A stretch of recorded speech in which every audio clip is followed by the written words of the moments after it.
Okay, let me see here.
Uh, that's funny.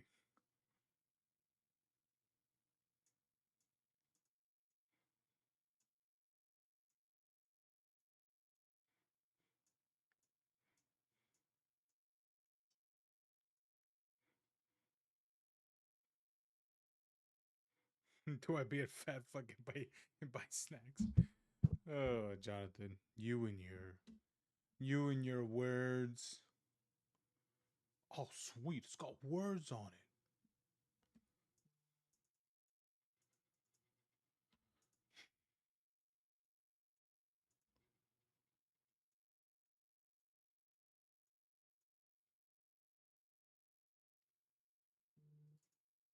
I think they changed this quite a bit too, for what I can remember. Ah,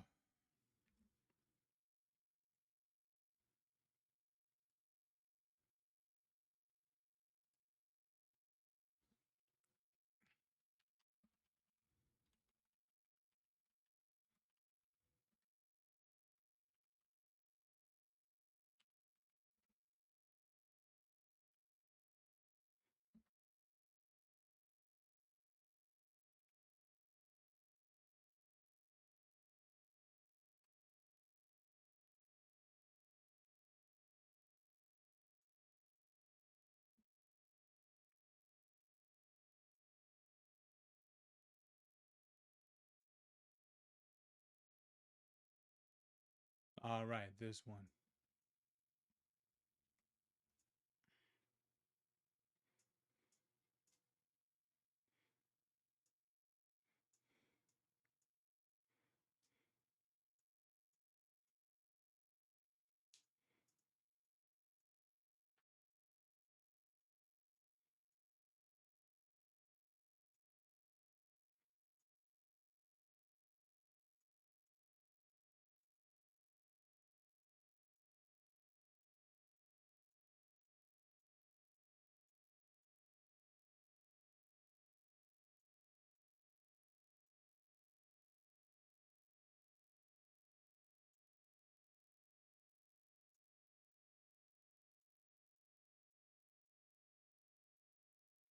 Fucking. Oh my god, Jonathan wants to get Ben and Jerry's. Man wants to talk about what is it? Was having a cheat day, but yet he's gonna get that. Pfft, come on, man.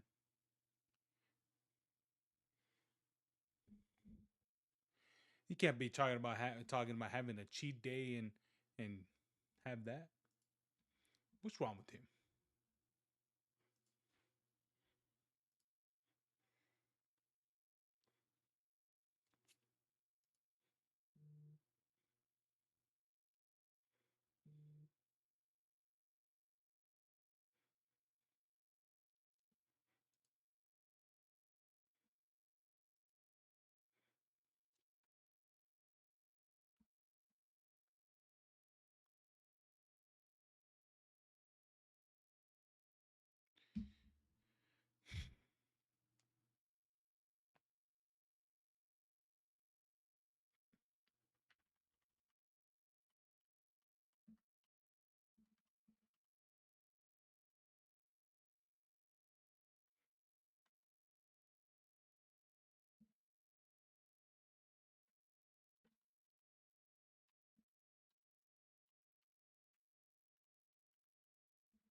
Okay. All right. Ah. Boom, down, down, down, down, down, down. Bang, brung. I think I finished my. Yeah, I finished it already. Yeah, it's fine.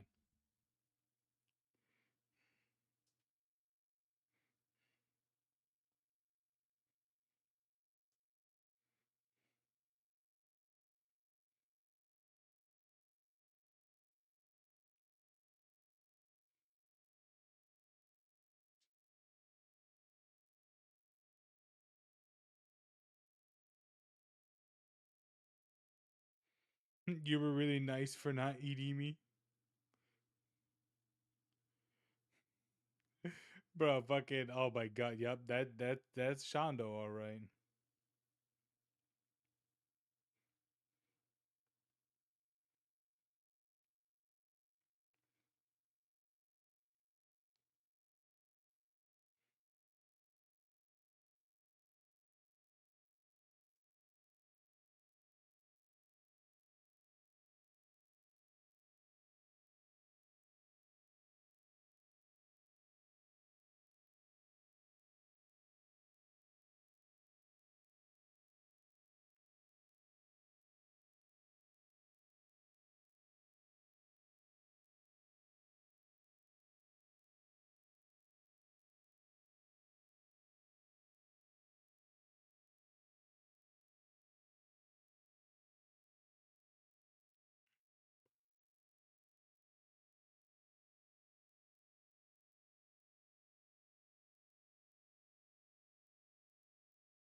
Okay.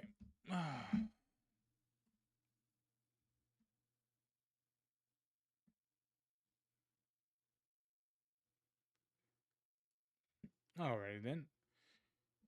Whew.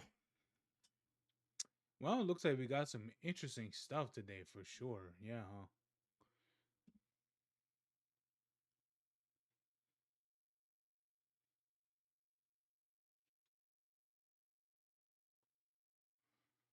Okay.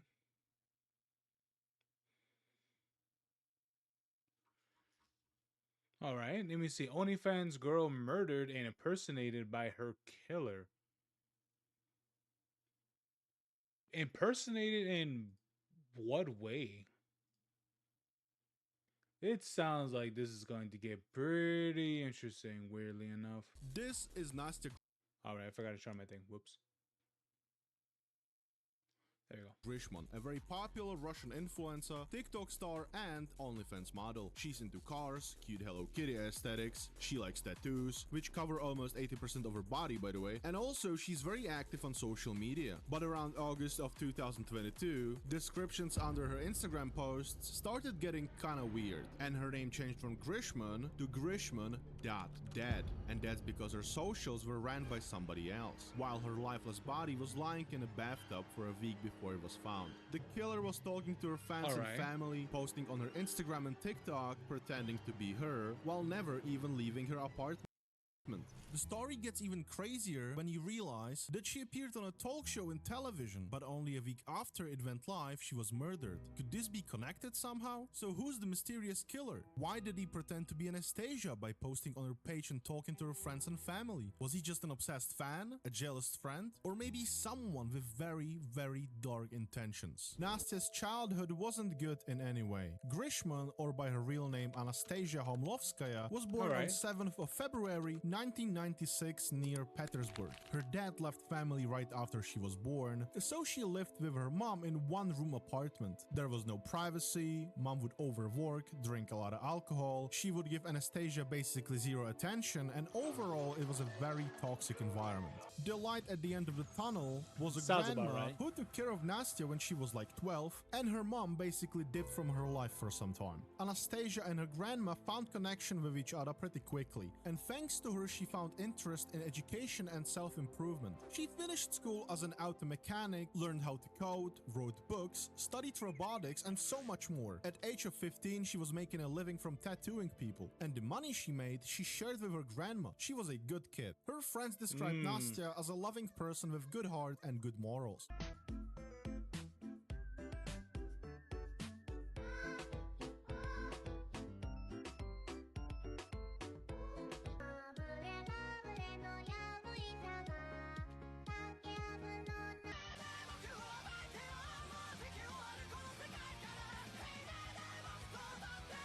However, with childhood toxic like this, she did have some mental problems. Depression, depersonalization, and because her mom was calling her fat all the time, she also had ED. Show a time when you were skinny but thought you were overweight.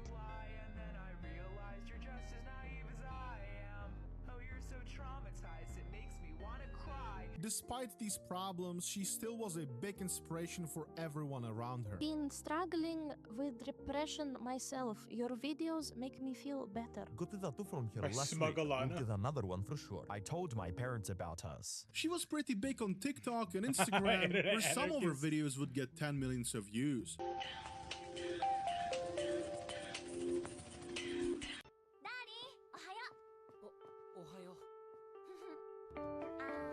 Fuck you, my child is completely fine. Кстати, когда собираешь комп, удобно пользоваться ногтями вместо отвертки.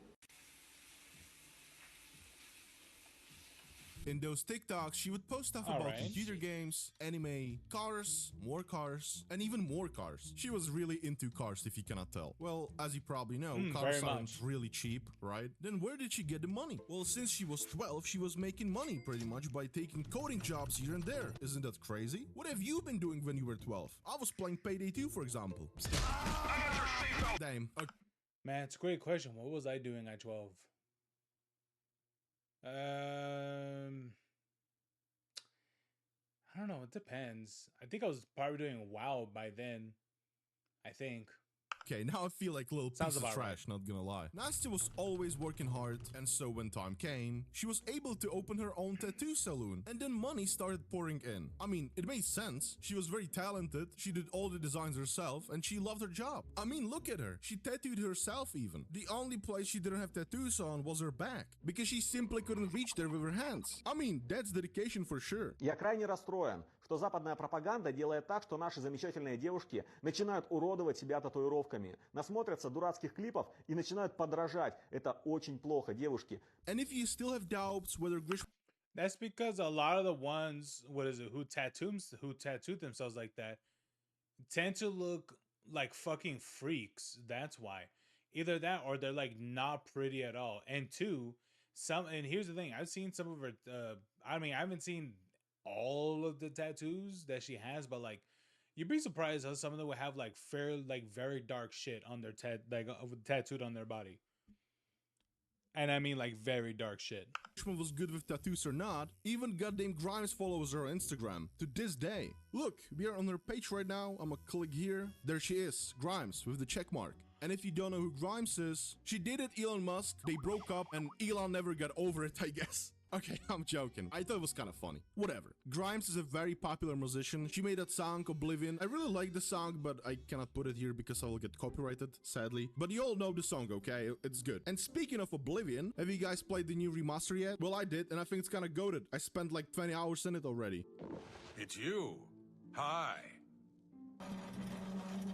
It's really good. Well, back to Nastya. What I wanted to say is that Nastya was making good money from tattooing people, doing some coding and graphic design on the side. Later, she would also sell courses on how to get good at tattoos, which made her even more money. At this point, just looking at her car collection, there was no doubt this girl was filthy rich. She said if she didn't do anything, she would make $10,000 a month passively, and when she logged in, it would be like $40,000. For Russian standards, that's a lot. While Nastya was super successful financially, everything else wasn't so bright. Her alcohol addict mother would occasionally pop up in her life, tell her she changed for good and that she wants to get back together, but it would always end up badly. И лет в 17, наверное, я очень захотела наладить контакт с матерью, потому что мне все равно ее не хватало, я об этом думала.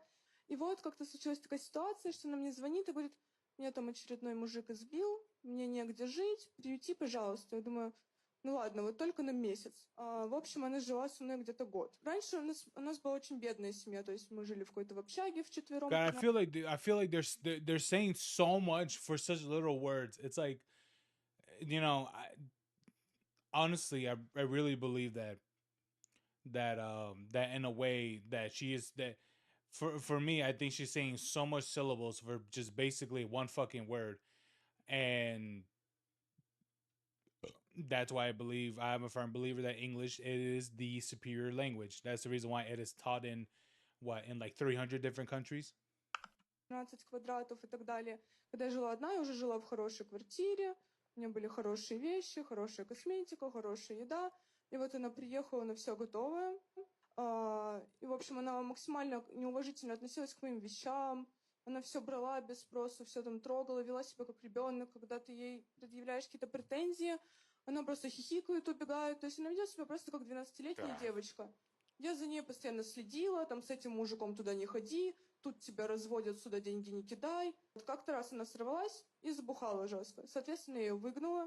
Оставила ей эту съемную квартиру, сняла себе другую. Говорю, вот тут есть 5 дней, доживай, делай, что хочешь. Boyfriend-wise, she would always go after some addicts, scumbags, lowlives. She was after bad boys, basically. Which is kind of funny, because Nastya didn't drink nor did any substances. But you know, whatever. And one day, a guy turned up for a tattoo at her salon. His name was Dmitry Chernashov. He's pretty rich, he was a crypto trader or something. We will call him Dima. They chatted for a bit and found out they are both into I see. So what is it? So he works with bullshit money. Okay. cars, tattoos, gaming, and anime. They really enjoyed each other's company. So next day they agreed to hang out together, and then again and again. Dima turned out to be a really cool guy, but there was a problem. He was already dating another girl, Rita, and she was jealous, obviously. That makes sense, right? Dima dumps Rita and starts dating Nastya. That's already not a cool start of a relationship. And on top of that, Nastya's friends don't really like that dude. Turns out he already spent some time in jail due to robberies and because he didn't go to army, which is a crime in Russia. Long story short, Nastya kinda doesn't talk to her friends anymore. In fact, she doesn't talk to anyone but Dima. We don't really know what exactly happened at the time, but later it turned out he was pretty manipulative person, so we can assume he basically pressured her into dumping her friends, but that's not for sure. So what do we know so far about Dima? He has a crime record, he cheated on her girl with Nastya, makes good money, but doesn't want Nastya to talk to other people. Well, maybe if she still talked to her friends, they would stop her from making an OF account to upload corn videos with her boyfriend, which he pressured her into making. Now that's kinda wild. They both were making good money, so I see no reason in doing that. I don't know, I think it was just some fetish, I guess, or maybe he wasn't making that good money after all. Who knows? What I mean is, I see no reason to do all this honestly, and to me it's very questionable behavior. However, Nastya says she's okay with it, since she only does it with her boyfriend, so she doesn't see a problem. Снимаюсь только со своим мужем, мы снимаемся только вдвоем, мы вместе придумываем сценарии, он все пишет, заготавливает, ставит свет, мы придумываем образы, где мы это будем делать. She says she does it for money, which is wild, since they already were making like 4 million rubles, which at the time was 62 grand USD, and that's like so much for Russia. It's crazy money. Yeah, I was gonna say, like, they're living very, very well. Dude, even in US, you're living well in the US too. You know, I saw you don't got like lush, luxurious things and stuff, but 62,000 a year, you're living good. Average Russian salary in 2018 was around 670 USD, so you can see how wealthy they were. And we all know this because they later went on a talk show where this whole story was told in front of millions of people. How Nastya makes money and how she's okay with all this. I think the point of the talk show was to first make fun of Nastya, since she does porn, watches anime, and has tats all over her body. And you know, older conservative generation thinks this behavior is wild, especially in Russia. Yeah, so it was like just television stuff basically. But they also brought up Rita, Dima's ex, to tell her part of the story, some old Nastya's friends, and all that because they wanted her to abandon this lifestyle. They thought Dima is pressuring her into making corn videos, that he's not a good person, and you know, they wanted to save her kinda. Since she used to do good in life regardless, she had tattoo salon, dealt and fixed cars, coded on the side. She was doing super well before, and this kinda seemed like a waste of talent and dignity for no reason really. They were scared. Like, Yeah, I agree too. It's like, dude, you're already doing good already, and yet for some reason you're gonna start doing that. Like you're gonna start doing OnlyFans. It's like it makes zero sense. It's like you're already doing good money, and yet you want to do OnlyFans to make even more money. It's like I understand. Like I understand that. I understand wanting to make more money. Sure. However, you must think, is it even worth even doing that? Because here's the thing: you got everything else going for you, like the what is it, the being a good artist, was a not just like an artist, not just that, but like a good tattoo artist and things like. And then honestly, it's really difficult to take one serious if they're like if they tell you, oh yeah, on the side, what is it, they do spread eagle, what is it, with their pussy, and they do OnlyFans. I'm gonna be like, oh okay, well I'm just gonna go to a different artist. I'm pretty sure a lot of people would be what is it would be would think like that as well, because that's not something that people really think of being like of what is being someone fully professional, um then also um I think that being completely unnecessary is also um what is another thing as well. For Nastya basically. Now I will inject my opinion here real quick. I think when you come from really poor standards, broken family, and you're abused by your own alcoholic mother, it's pretty easy to get driven away by your own success. Because you made it. You thought you're gonna be homeless and sell your body on the street, but here you are making good money. And then a guy comes into your life, takes care of you like nobody did before, you like him, you trust him, and so you don't really see things that are happening in reality. Love is blind, as they say. What Nastya didn't see was that he manipulated her so he could live a free life, have everything paid, and then even make her do porn. So he can have some money on the side, I guess, and maybe there are also some fetishes going on, I don't know, whatever. The point I want to make is that Nastya was still a child. She was forced to work hard since she was 12, she used to date abusive guys, and never had a proper family. You know, she's a broken person. It's pretty easy to trust someone who seems to care about you. But later in 2022, their relationship started to crumble a little bit. They started to argue way more because of the smallest things, and for Nastya it was just enough. So she texted Bro, that movie with what's that guy's name, Adam something, bro, isn't that the isn't that the same movie? Is that the same movie at one point in a scene where he's like, I just had sex and I'm about to have nachos, amazing day of my life, something like that. Oh man, that was an actual scene. Funny, bro. Texted her old friend, who we will call Kirill, whether she can stay at his place for a few nights. As turns out, Dima wasn't exactly who he said he was. Turns out he lied to her about his income, he wasn't making any money basically, and on top of that he also admitted that he never was into cars. Since Nastya was already posting about her life online a lot, it wasn't really hard to find out what hobbies she was into, like cars, gaming, and anime. So he created a whole fake persona just to make a good impression, so they would date and he could live rent-free at her place. Now that's pretty heavy if you ask me. We can argue that he was maybe just really into Nastya, but relationship built on a lie isn't a relationship to begin with. It's a fiction. So Nastya and Kirill, who actually was making decent money, agreed to move to Korea and live there together. That meant that Nastya would break up with Dima, who she kinda didn't wanna be with anymore as he turned out to be a fraud and overall not a very good person. Since they were arguing a lot with Dima and she wasn't doing good mentally, Nastya wanted to move to the new place away from Dima for the time before she would eventually move to Korea. Это не слот-шейминг, я против таких вещей. В общем, рассказываю. Мне было плохо все это время, уже писала, что у меня депрессия, бессонница и прочая хуйня. И я решила, типа, уехать от Димы и снять квартиру отдельно.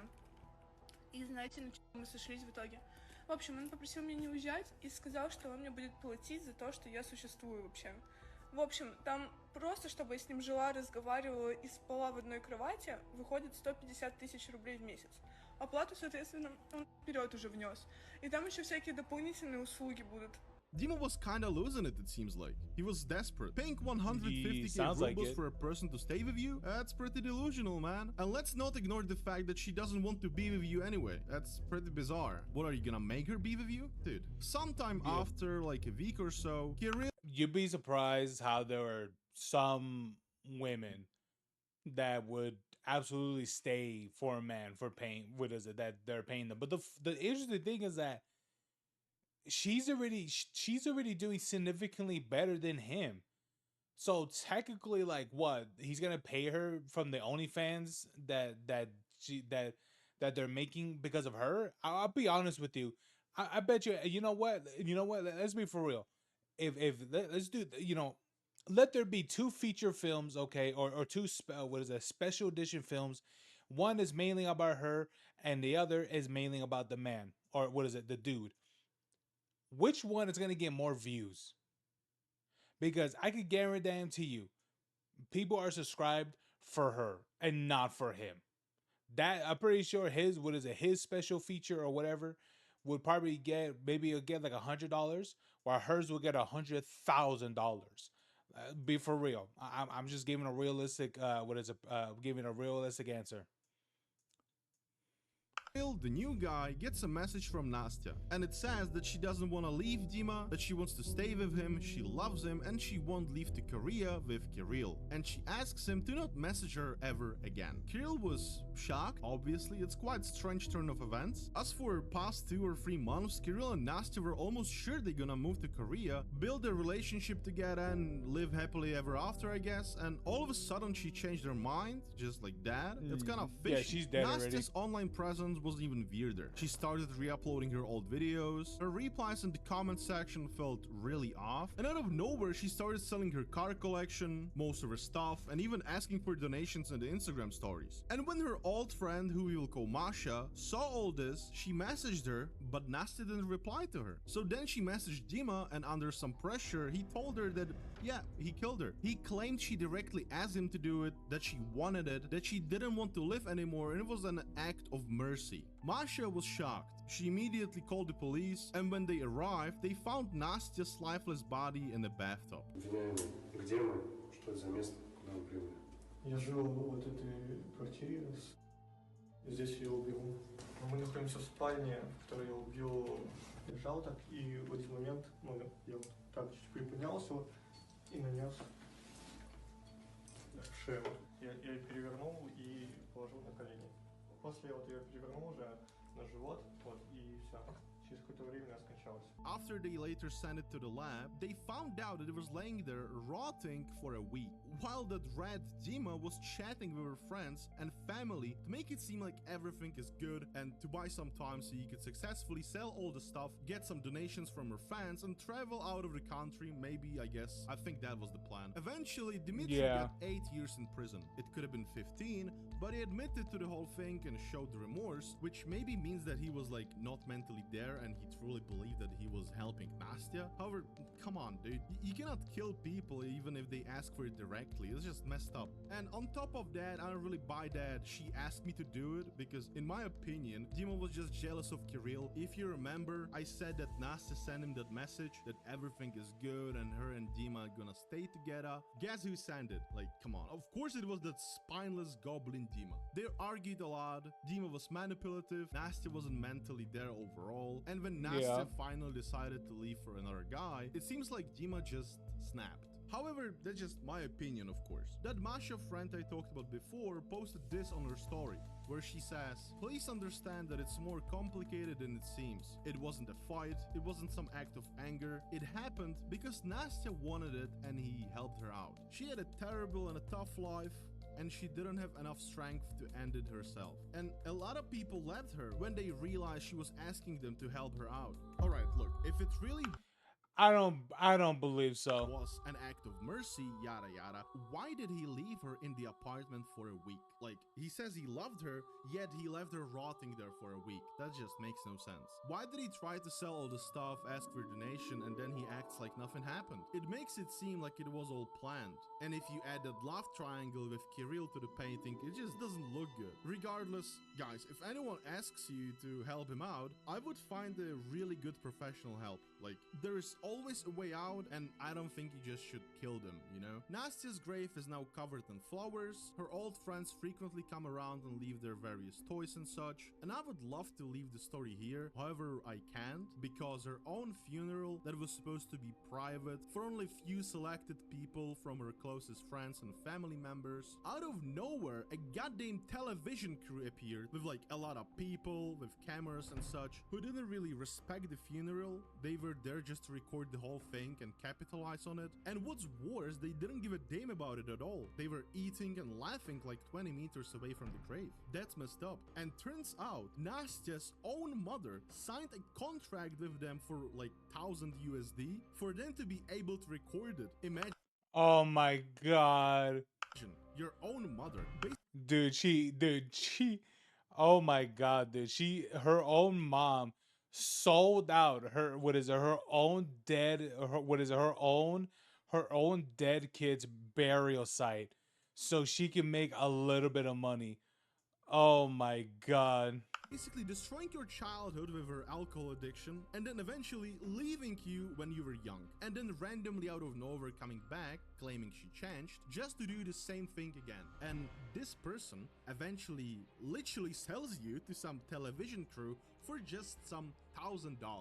That's nuts. They recorded the whole thing, made an interview with her mom, who was putting on some fake tears like she cared about her daughter like ever at all. And then after that she went to some talk shows a couple of times to, I guess, milk it even more. That's, I don't know, the story is just sad. It shows how important mental health is, how blind can we be towards people we love, even though it's so obvious they're manipulating us, and how rotten people can be, selling their own child for a few bucks. That's just diabolical. I don't know what to say. Regardless, if anyone asks you to help them out, if you know what I mean, I would find a really good professional help. There's always a way out, and I don't think you should just kill them, you know? And that's it. If you like the story, leave a sub, like, and a comment. I'm really interested to see what you guys have to say about this, and see you in the next one.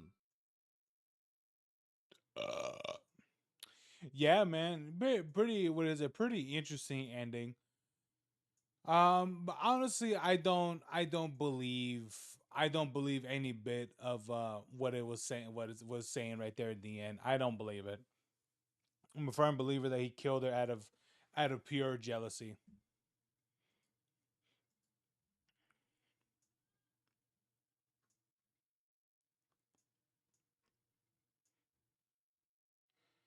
Crazy, man, crazy.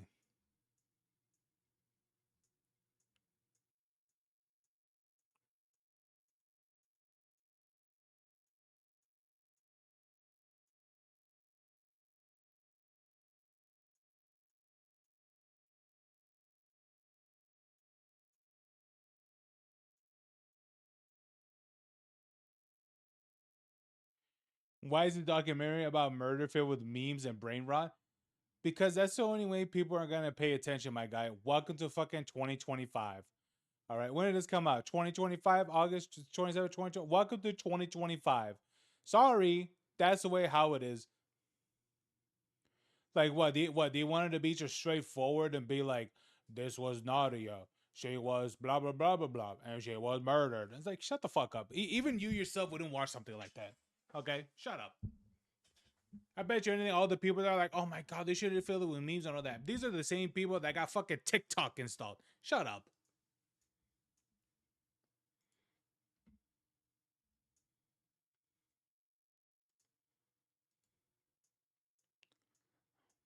Then about that thing.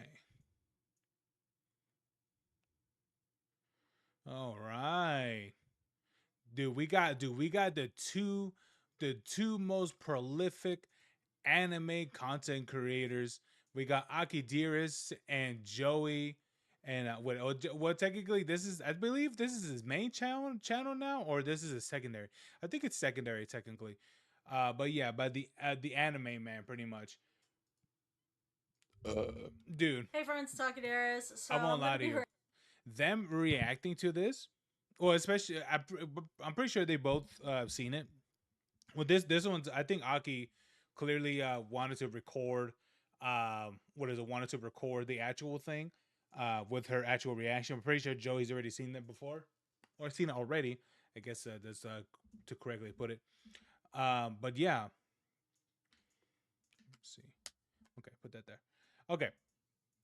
So I guess this is Aki seeing it, which I wanted to see what the anime man would have to say, but well, it looks like that's not really going to be the case, but that's okay. That's all right.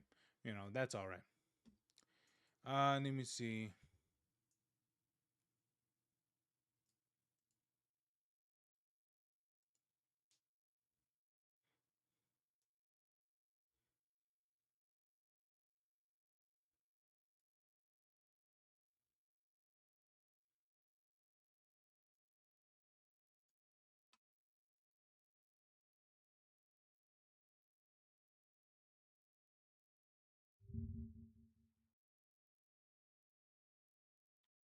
Boom, boom, boom, boom.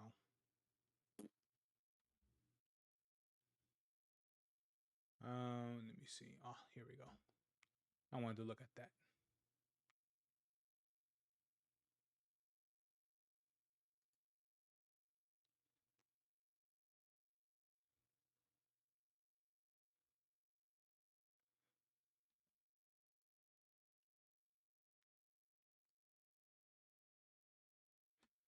Okay. Looks like everything. I gotta figure this shit out.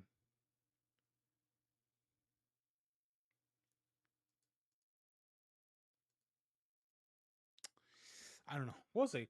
We'll see if I can figure out like the multi-stream things. Do that like in the future and shit. But yeah. Anyway. All right. I love how this is almost getting 100,000 views. These YouTubers pissed off every anime fan. Yeah. So this is going to be pretty interesting just to see. Reacting to a video that I've been hearing making the rounds on the internet. There is a channel called The Anime Men. I know that sounds a lot like probably Joey's channel, but these are plural, men, and Joey is singular. Very similar names, two different channels. I've actually never seen any of their content, but I had to see this. So they made a video called "We Rank the First Episodes of Every Year's Most Popular Anime from 1961 to 2025. I think that's a pretty cool concept, but goddamn that dislike ratio. Oh, I just saw that Joey literally... My boys, what the fuck is this? Bro, his comment got more likes than the actual video.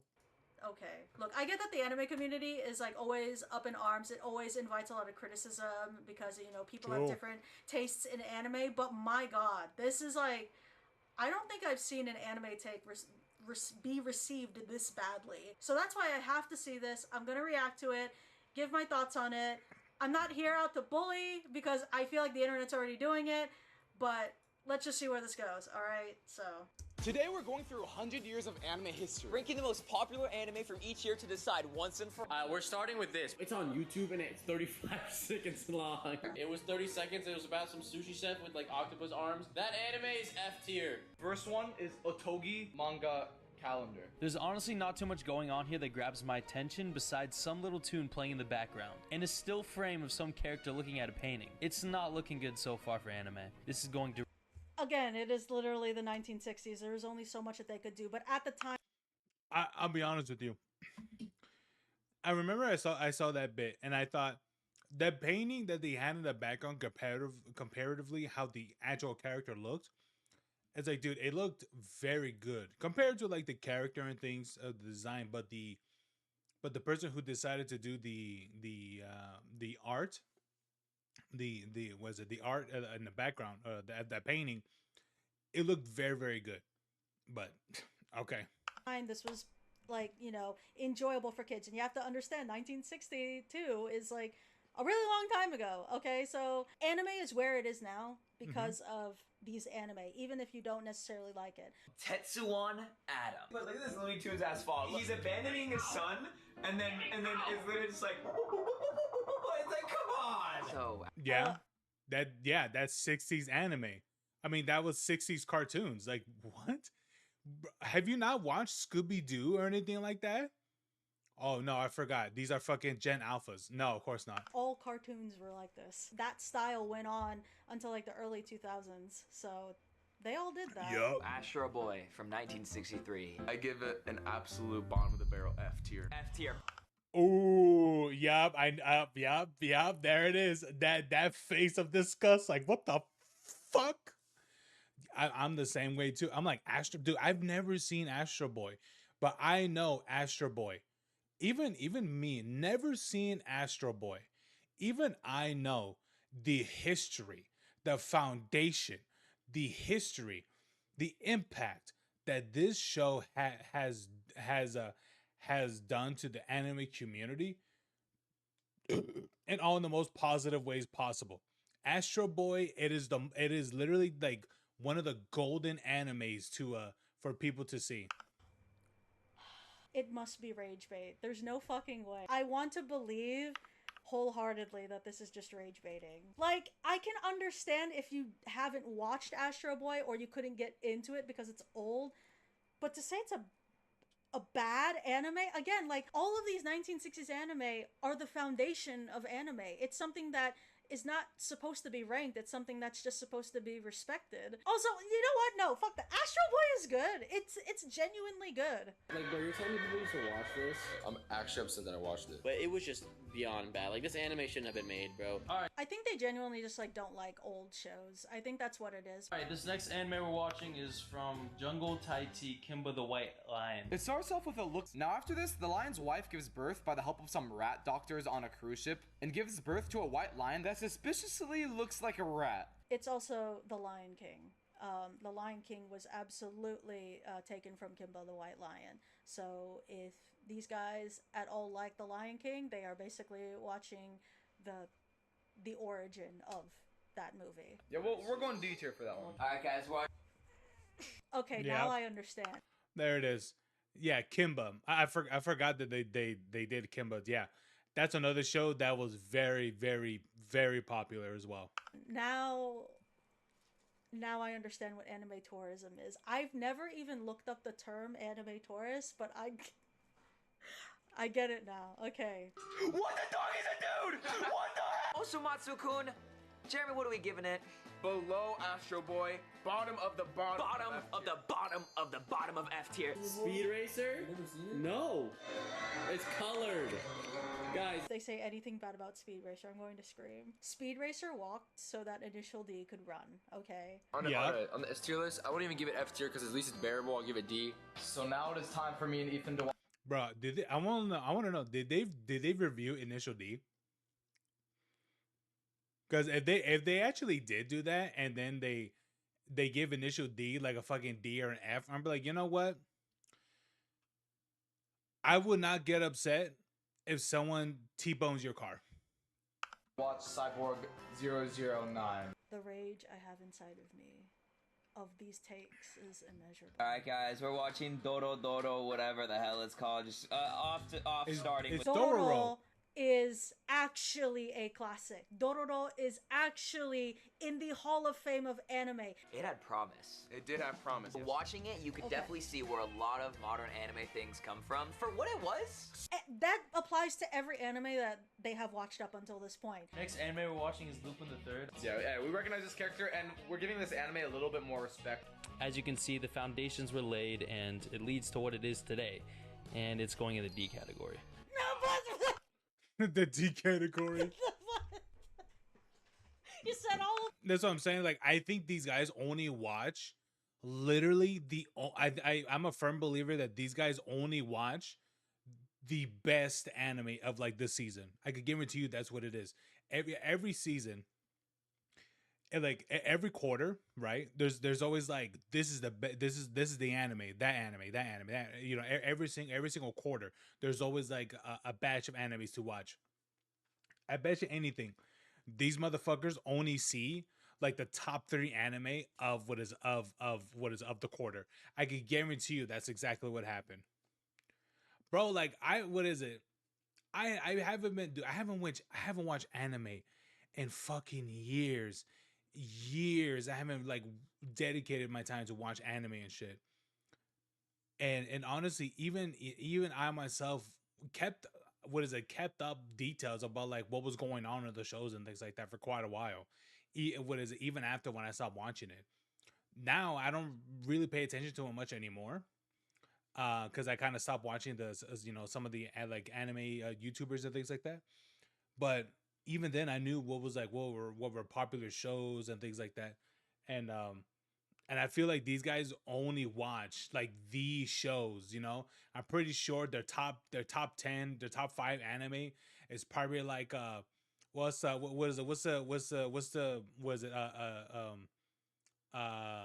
it Demon Slayer, fucking what is it? What's the other one? Probably like maybe potentially One Punch Man or some. Actually, no, maybe. No, I don't think so. What is it? What's the other one I'm thinking about too? What's it? Is it Doctor Stone or where the fuck? And probably like some other ones as well, like similar to that one. I'm pretty sure those are like the top ones that came out. Like when what animes were available during like the COVID era. I'm pretty sure those are like their top animes for sure. Hey Williams, what's up? Fucking COVID weebs. This I was kind of with you with all the text, but then it ended up with a D. Why? The next one is Devilman. I love Devilman, and I love Devilman Crybaby. If this gets anything. JJK was the top ones. Yeah, of course it was. Oh yeah, I forget that was also a really popular one. I forgot. I keep forgetting that one's been going on for quite a while. Lower than a B, I'm gonna scream. Wait, Jeremy, what do we have? What is that? What is that, Jeremy? Color! It was in color. I was hoping for something good. And then... Okay, Jeremy. I'm just gonna skip. I don't want to hear what they have to say about Devilman. We finished Doraemon, the first episode was Lost in Time, 1973, and we watched 2 minutes of it. Doraemon? Isn't that show still airing to this day? Or no, maybe that's not the one I'm thinking about. But there is one show that's been airing for literally for 50 years.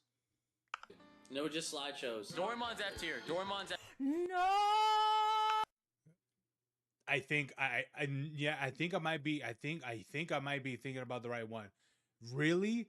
That's F tier? Dude, these niggas don't know anything about anime. I've never seen this show either. Never seen it. But even I know this is a very beloved show. Bro, the thing about it is that I'm such an anime casual. Even I recognize who the fuck this character is. I recognize this character.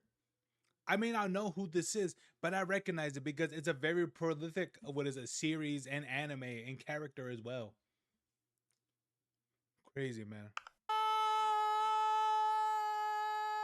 Fucking Doraemon COVID weebs. Is, if you didn't know, the Mickey Mouse of Japan. It is one of that's the why. longest, most respected anime characters in this country in the history of anime. And that is why they continue to make Doraemon, and that is why it is one of the longest running anime of all time. Oh, okay. So that is the one that I'm thinking of. Oh, okay. Yeah. There it is. Yeah. So it was this one that I remember seeing about. Yeah, it is still. They're still making episodes of this show to this day still. Insane, dude. And you gave it enough there. I think what it is that they just don't like watching old shows. I find it personally very hard to enjoy the old Doctor Who just because I didn't grow up with that style, and so it's hard to kind of pay attention to it, for me anyway. But I would never give it like an F just because of that. That wouldn't be fair, right? So I feel like that's the situation of what we're seeing here, and that's why they're giving all of these things like a... It could be that. Maybe it could be that exactly. But the thing about it is that what it comes with making TV shows is that some TV shows tend to make the TV show essentially at the time sort of thing where you had to be there to understand it. And some shows do this, some anime shows, TV shows, anime shows, and et cetera, do this 100%. I've seen some that do this, and sometimes you'll see some jokes, some some memes or events and things like that that they'll talk about and mention that maybe they'll be interesting or they'll sound funny or whatever, right? And so sometimes over time, that type of meaning, that joke, the meme and things like that, will essentially die off, and the impact that it had maybe at the moment isn't really impactful anymore because that at that time of we was using said jokes have passed. That's the reason why I say it is more better for a show movie just to make a show that's just overall interesting to watch. Give it a reason for someone to say, oh, that show is 10 years old, that show is 20 years old, that show is 30 years old, but still lives up to this day. That's the end goal for that should be the end goal for these, what is it, for these shows, to be essentially timeless. And what is it, and was it, and Doraemon is that show. It's very much timeless. That's the thing. I don't doubt that they got things talking about whatever here and there, but it's just crazy, man, that the only shows that these guys ever fucking watch is like the top 5 animes of the fucking of each season. I bet you anything that's what it is. They got fucking JJK, Demon Slayer, they probably had Attack on Titan, probably. I won't lie to you. If these guys were actually fans of Attack on Titan at the time when it was popular, bro, they would have been massively disappointed in having to wait, like, what was it, 3 or 4 years for that one thing to come out because it was in hiatus for a long fucking time. What other shows? I don't know the other ones. I don't remember them anymore. But yeah, man. D and an F because they're having a hard time watching it because it is so old. With that said, you still gave Doraemon a fucking F tier! This is more turning into like an animation ranking than it is an anime ranking, if that makes sense. Great dub voice acting. Great dub voice acting. Oh my gosh, And like also- the dub voice acting is perfect. Yeah. Future Board Color. It's like an anime review starter pack. They like said everything that like you would probably say for like the first anime that you review. I'm pretty sure I used like those exact words in like one of my first anime reviews. It's really cute to see. It's like around Ashita no Joe level a little better. It was the best anime we watched so far. I like the little lightsaber effect, the aura of him pulling out the blade, him hopping in his suit. We're putting that at C tier. Yeah. Huh? I don't C-tier. understand like the reviews, but then like the result, like it doesn't match for me. It's like, Bro, I'll be honest with you. There's some very, very dedicated, like very like massive fans of the Gundam franchise. And giving it a C tier, bro. I'll be honest with you. You better you better close the blinds on your windows. I'm just saying. Hopefully, hopefully you're not. Hopefully you're not in. Hopefully you're not around buildings that are on the same level. Okay. loved this, that looked awesome, C tier, average, mid as. You see what I mean? So as like time goes on, as the animation is like physically getting better, they're starting to like rank these anime higher. Jeremy, what are we watching? We're watching. No, do not say anything bad about my girl, okay? This is the first Gooner anime. How fucking dare you? Urusai Yatsura. Gooner anime, bro. Gooner anime. That there look what is it? Look a little bit off, but nigga, have you watched what was that? What was that anime called? The High School of the Dead? Oh, you know what? No. I'm gonna give you a better one. Have you seen High School DxD? You want to see a Gooner anime? Watch that show. I'm gonna assume these guys probably have jerked off to that show. Yatsura! This was #1 by far. No Easily. debate so far. Easily. It's the first one that actually had me laughing. It's the first one that had. It's like the first waifu, basically. This is going in S tier. This is going. I'll forgive you for that. About to watch Captain Tsubasa. Watch what show? I've questioned if these guys have seen the show High School DxD, because they said they said it was they said that what the show they were watching was a Gooner show. I'm be like, bro, you want to see an actual Gooner show? Watch that one. See that one, and then you're gonna be like, yeah, you're right. Which is Tsubasa. It just looks like a generic ripoff of like Blue Lock or just any soccer anime. Did you say that that is a ripoff of Blue Lock? Okay, no, you can't disrespect these like old anime that It's a ripoff of Blue Lock. When did Blue Lock come out? walked so that they could run. Okay, I have not seen Captain Tsubasa, but I'm pretty sure it is one of the origins of sports anime. One of them. Okay. Oh, okay. It's a ripoff. It's a ripoff of a newer show that came out later. Oh. Look at me. I'm a fucking retard. Like, of course. My what is it? My Neanderthal brain, okay, could not understand that. Oh, okay. So you're telling me the show that came out years later, apparently that show, no. This show that came out years before of a different show, copied exactly what this other show did years later. Oh. Okay. Yeah. Okay. I mean, just think about that, guys. Just think about that. Just think about that. Like, imagine it just like, okay. Okay. Look at those pecs. Fist of the North Star. If you don't put Fist of the North Star at least an A, you are bringing down the entire dedicated audience onto your channel. Yeah, which I think people already love happened. Fist of the North Star. Wait, no way. I'm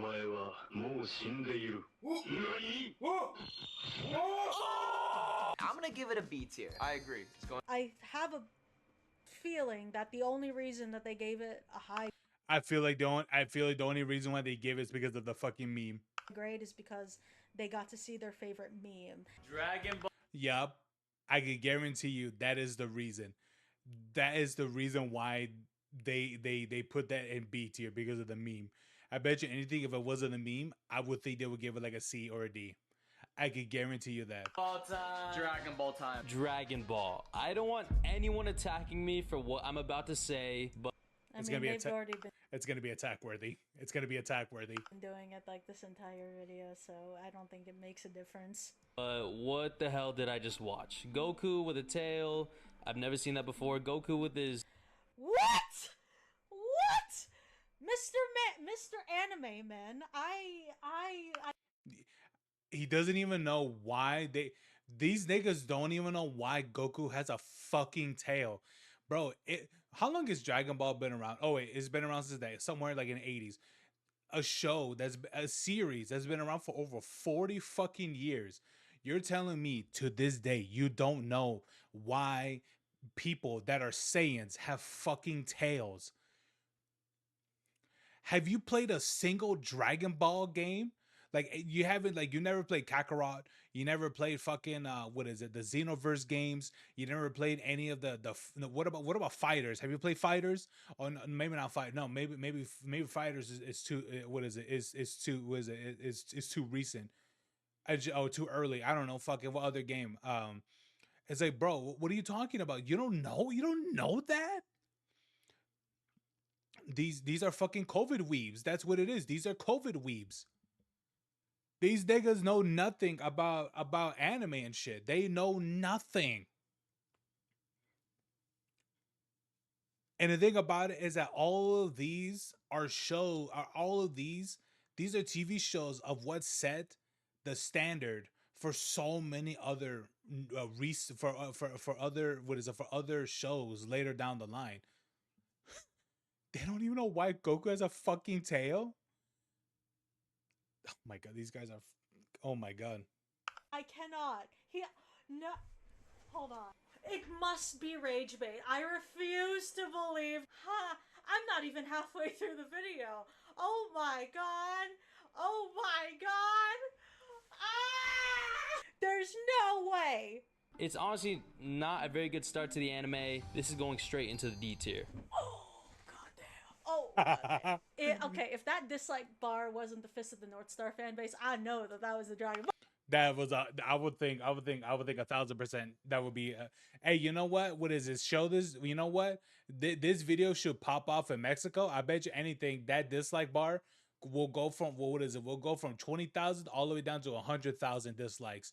Show this to people in Mexico. Put what is it? Put subtitles for people to see. What is it? For people to read in Spanish, and show them this part. They're gonna be like, nah, fuck no. Dislike. Ball fan base. Nice Sailor Moon. Hunter's wife. You know, Sailor Moon's very glazed. You know, I feel like girls growing up doesn't watch this. Think I'm crashing out. Yeah, but I'm gonna be honest, it looks dookie. I'm like, we're too old for this now. You know. I'd rate that.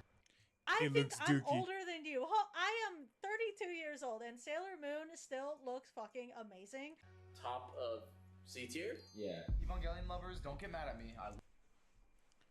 Oh my god, they're gonna review Evangelion, nigga. They're gonna review Evangelion, bro. I'm gonna be honest with you. What is it? You fell through the ice multiple times with the other shows that you did. Evangelion, bro. That's even big ice that they're gonna be treading. What is it? Very thin ice.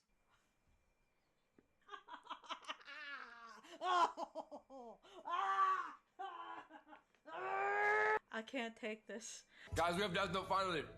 Death Note is so big. I was saying with him, Death Note. I used to hate anime my whole entire life until 2020. The first actual anime episode I ever watched was the first episode of Death Note. It was.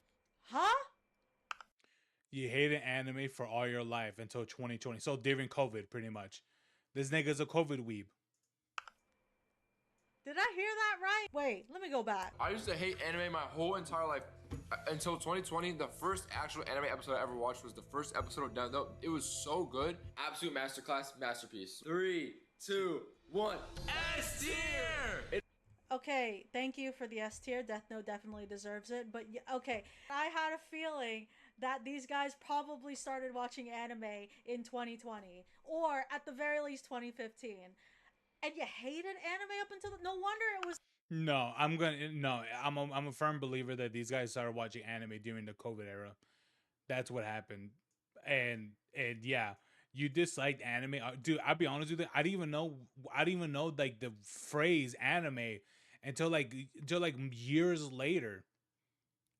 Because I thought it was just another thing of like cartoons. Like when I mean cartoons, I mean just like American cartoons, not a very specific thing. You know, made by a specific country. I thought it was just fucking cartoons and that's it. Technically, yes. Like in a way speaking, yes. Like it's not wrong, but I didn't know this was considered Japanese Japanese cartoons. I thought it was just cartoons. Because everything I saw was all of them were pretty much all of them from like American networks, you know, like Disney Channel, Cartoon Network, mainly Cartoon Network. They were the ones that hosting pretty much all of that shit, pretty much. But yeah, that's pretty much where I thought it was from for like many years. It's so hard for you to get used to anything before that. Now it's time for Chainsaw Man. Chainsaw Man, as he navigates through crumbling debt, which his father left behind after he died, when he ends up getting betrayed. Dude, I'm so uncomfortable with this camera angle. Okay, just in a nutshell, I think that the ranking totally off on so many levels. I feel like it was super unfair to be comparing all of the old anime to the new anime. It's very. I'll be honest with you, man. I'm really glad these guys didn't review Initial D.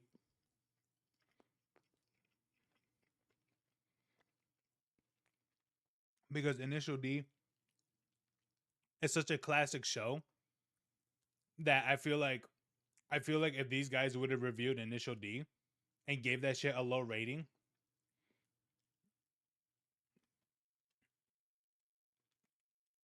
somebody would have destroyed that building that they're living in.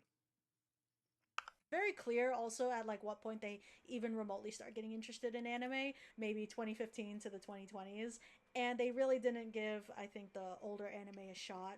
And I think also watching all of these anime in what looks like a single day might have just overstimulated a lot of them to the point that I feel like they couldn't really pay attention to a lot of them. Bro, these niggas are Gen Alpha. They're what is it? What do you mean? What do you mean overstimulated? They have to be overstimulated. What are you talking about? It's like they need the flash, they need the noise, they need all that shit, and that's what the newer anime gives, which is great because it shows how much of the better budgets that the anime have gone over the years. Sure, but the difference is that when they're watching the older shit, it wasn't as flashy and crazy comparatively to how they are now. So I really believe because they're they're Gen Alpha. They deeply need that stimulation. But you know what? I'm just gonna say I also react to anime on my Patreon. This is probably the perfect time for me to actually share this. Every month I'm actually going to be reacting to a different anime each month. So the next anime that I plan on watching from the point of this video is the new Panty and Stocking, because my god, that anime is vulgar, disgusting, and beautiful all at the same time. I can't wait to see the new Panty and Stocking. So this is the first video I've ever watched on this channel, The Anime Men, and what I can say is just from these takes, it almost ironically seems like you just started anime, which is weird. Yeah, I would ask what you guys think of their takes, but I think the comment section's already doing it for me, so thank you guys so much for watching. I'll see you guys in the next video. Bye. Dude, I'll be honest with you. You know when you get ratio. You know when you get ratioed when you have the likes from the anime man have more likes than the actual fucking video itself. I think at one point she shows it. I don't remember where. But yeah. The anime man has more likes than the actual video itself. That's just crazy, man. Oh man.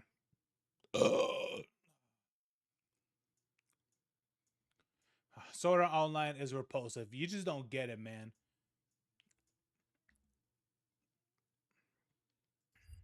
Simpletons don't get Sword Art Online. And then there it is. There is Aki Dearest. I see her content here and there. I don't really watch her content much at all. Granted, she doesn't really upload a whole lot. So there's that. But then we got her husband to respond, which is the Anime Man, which, of course, for what I saw, he essentially tears them a new asshole. Like, recently, like... Alright, fine. I'll talk about this. God damn it. So, normally I wouldn't make this kind of video, but I guess it's been blowing up in my mentions recently, so I figured I would maybe give my 2 cents on the matter, even though there has already been a ton of people who have made their own interpretations on the whole thing. But as the title suggests, let's talk about tourists. And no, I don't mean tourists in the traditional sense of, you know, people you see out and about exploring a country or anything like that. I mean tourists in the digital footprint sense, or more specifically in the subculture sense. You know, people who are just visiting and checking it out, and, you know, looking at it from the surface and maybe getting a different perspective on it than people who actually live or are a part of said location. And the same thing can definitely be said for subcultures, and today we're going to be talking about the tourists of one particular subculture that I happen to have been a part of for quite a while now: anime.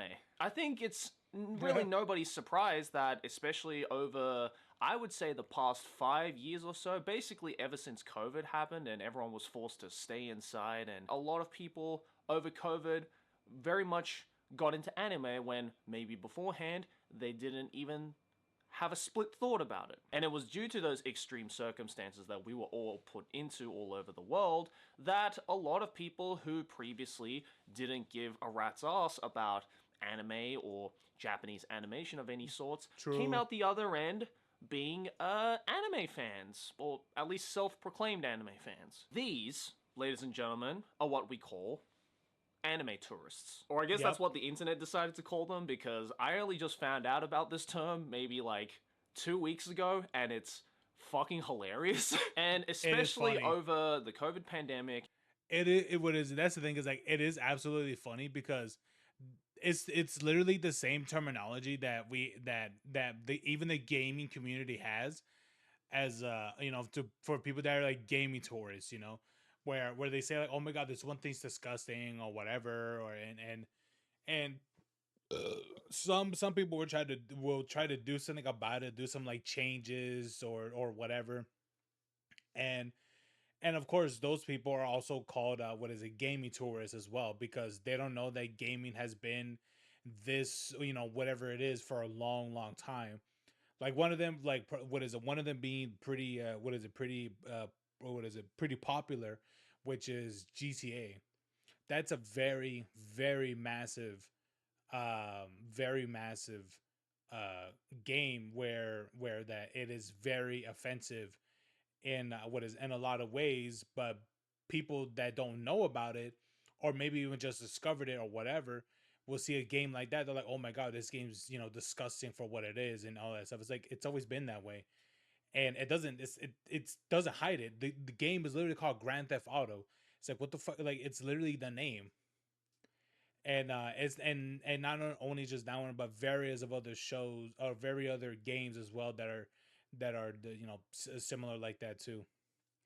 But yeah, And especially with the blow up of things like TikTok and short form media, there has definitely been no ending of this surge of anime tourists who are invading our sanctity and our sanctuous place. And you know, there is one particular video which I'm not going to give any attention to, and I'm not going to mention names because I've already used it in the thumbnail, and I'm sure most people are already aware of the situation. If you care to know what it is, then I'm sure somebody, or at least 20-something people in the comments, have mentioned their names. But a particular video was you know, sent to me, not just, you know, people who watch my stuff, but also personal friends of mine who were like, Joey, you're gonna have to see this video. And it was essentially very much a me-coded video. You know, this is a video that you would have seen maybe on my main channel like 5-10 years ago or something like that, where it's essentially a video of a bunch of anime fans, at least self-proclaimed anime fans, Anime who tourists. go and rank every single first episode of every popular anime from every single year. When I saw that video, I was like, damn, that's kind of a cool idea. I kind of wish I made that video back in the day. Or, you know, maybe I can still make it today if you guys want. So I was curious, you know. I feel like that if we did that same video as well, that video will probably be more respected, especially from Joey, because he is someone that very much respects the that very much respects the medium, but also very much understands it. That I think that's why like that video will get a lot more likes.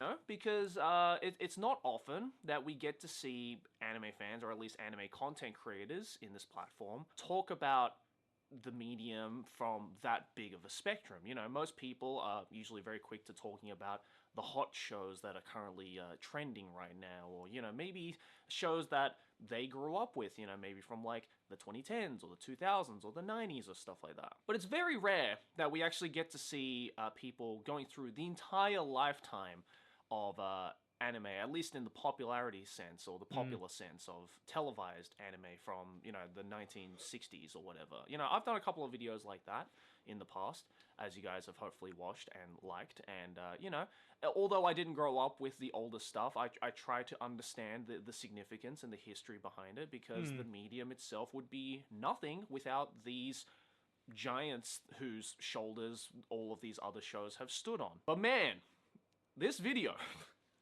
this fucking video, it was not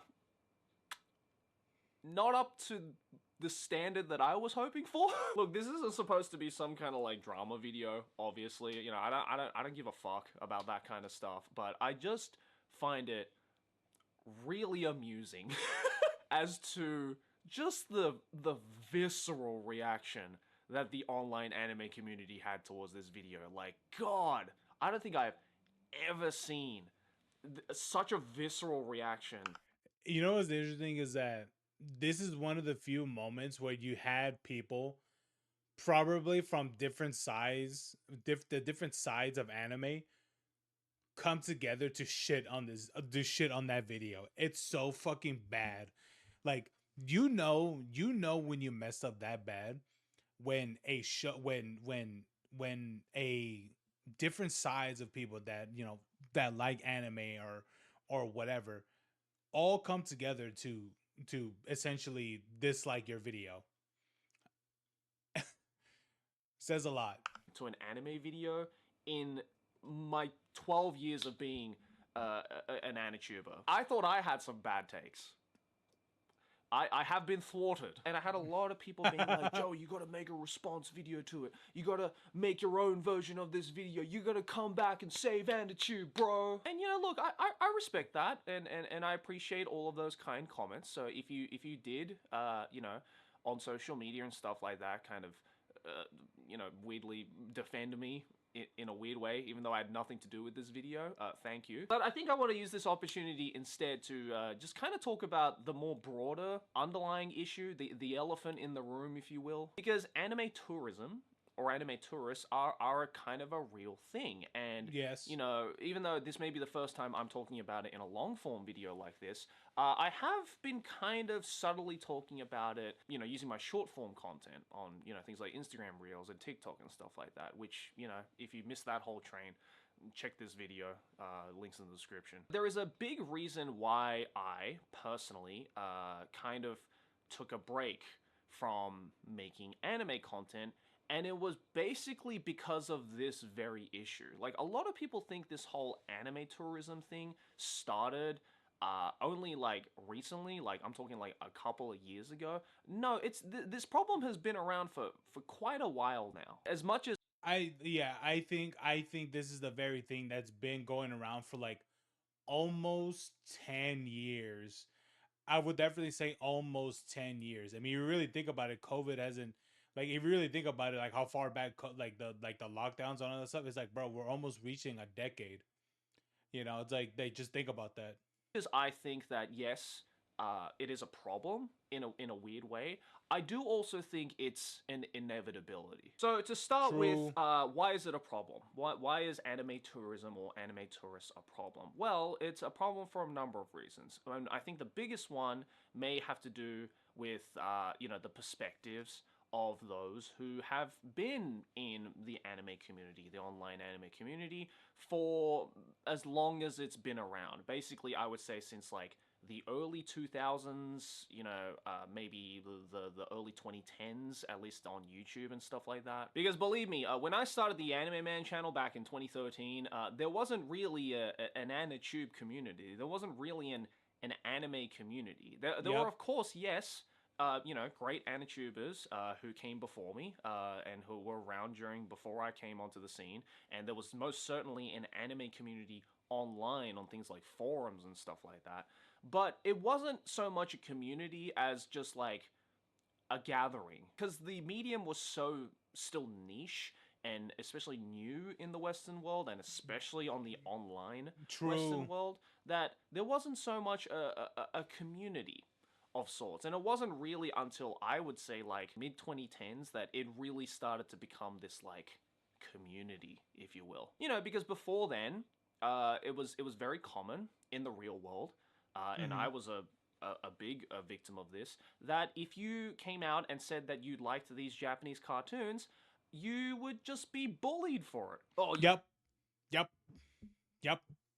These niggas will never understand that. These what is it? These fucking Gen Alphas will never understand what it means liking anime in the early 2000s. You were called so many things that would hurt their fucking feelings. That would catastrophically hurt their feelings. They would be the next victim of 13 Reasons. I'll be honest with you. I won't be like, that's just how it was. And I'm pretty sure a lot of them don't even think that was even a real thing. Like, truly.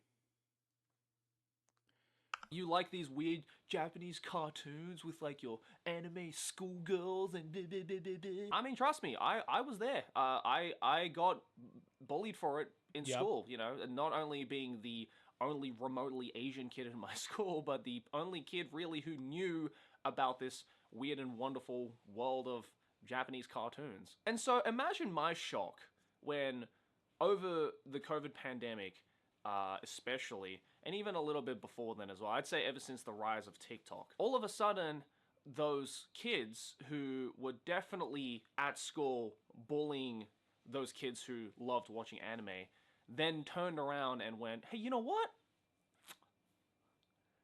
Anime's actually kind of cool. Because God, let me tell you, you kids today, I don't want to sound like an unk straight off the bat, but you kids today have got it fucking easy. We ran so that you guys could walk.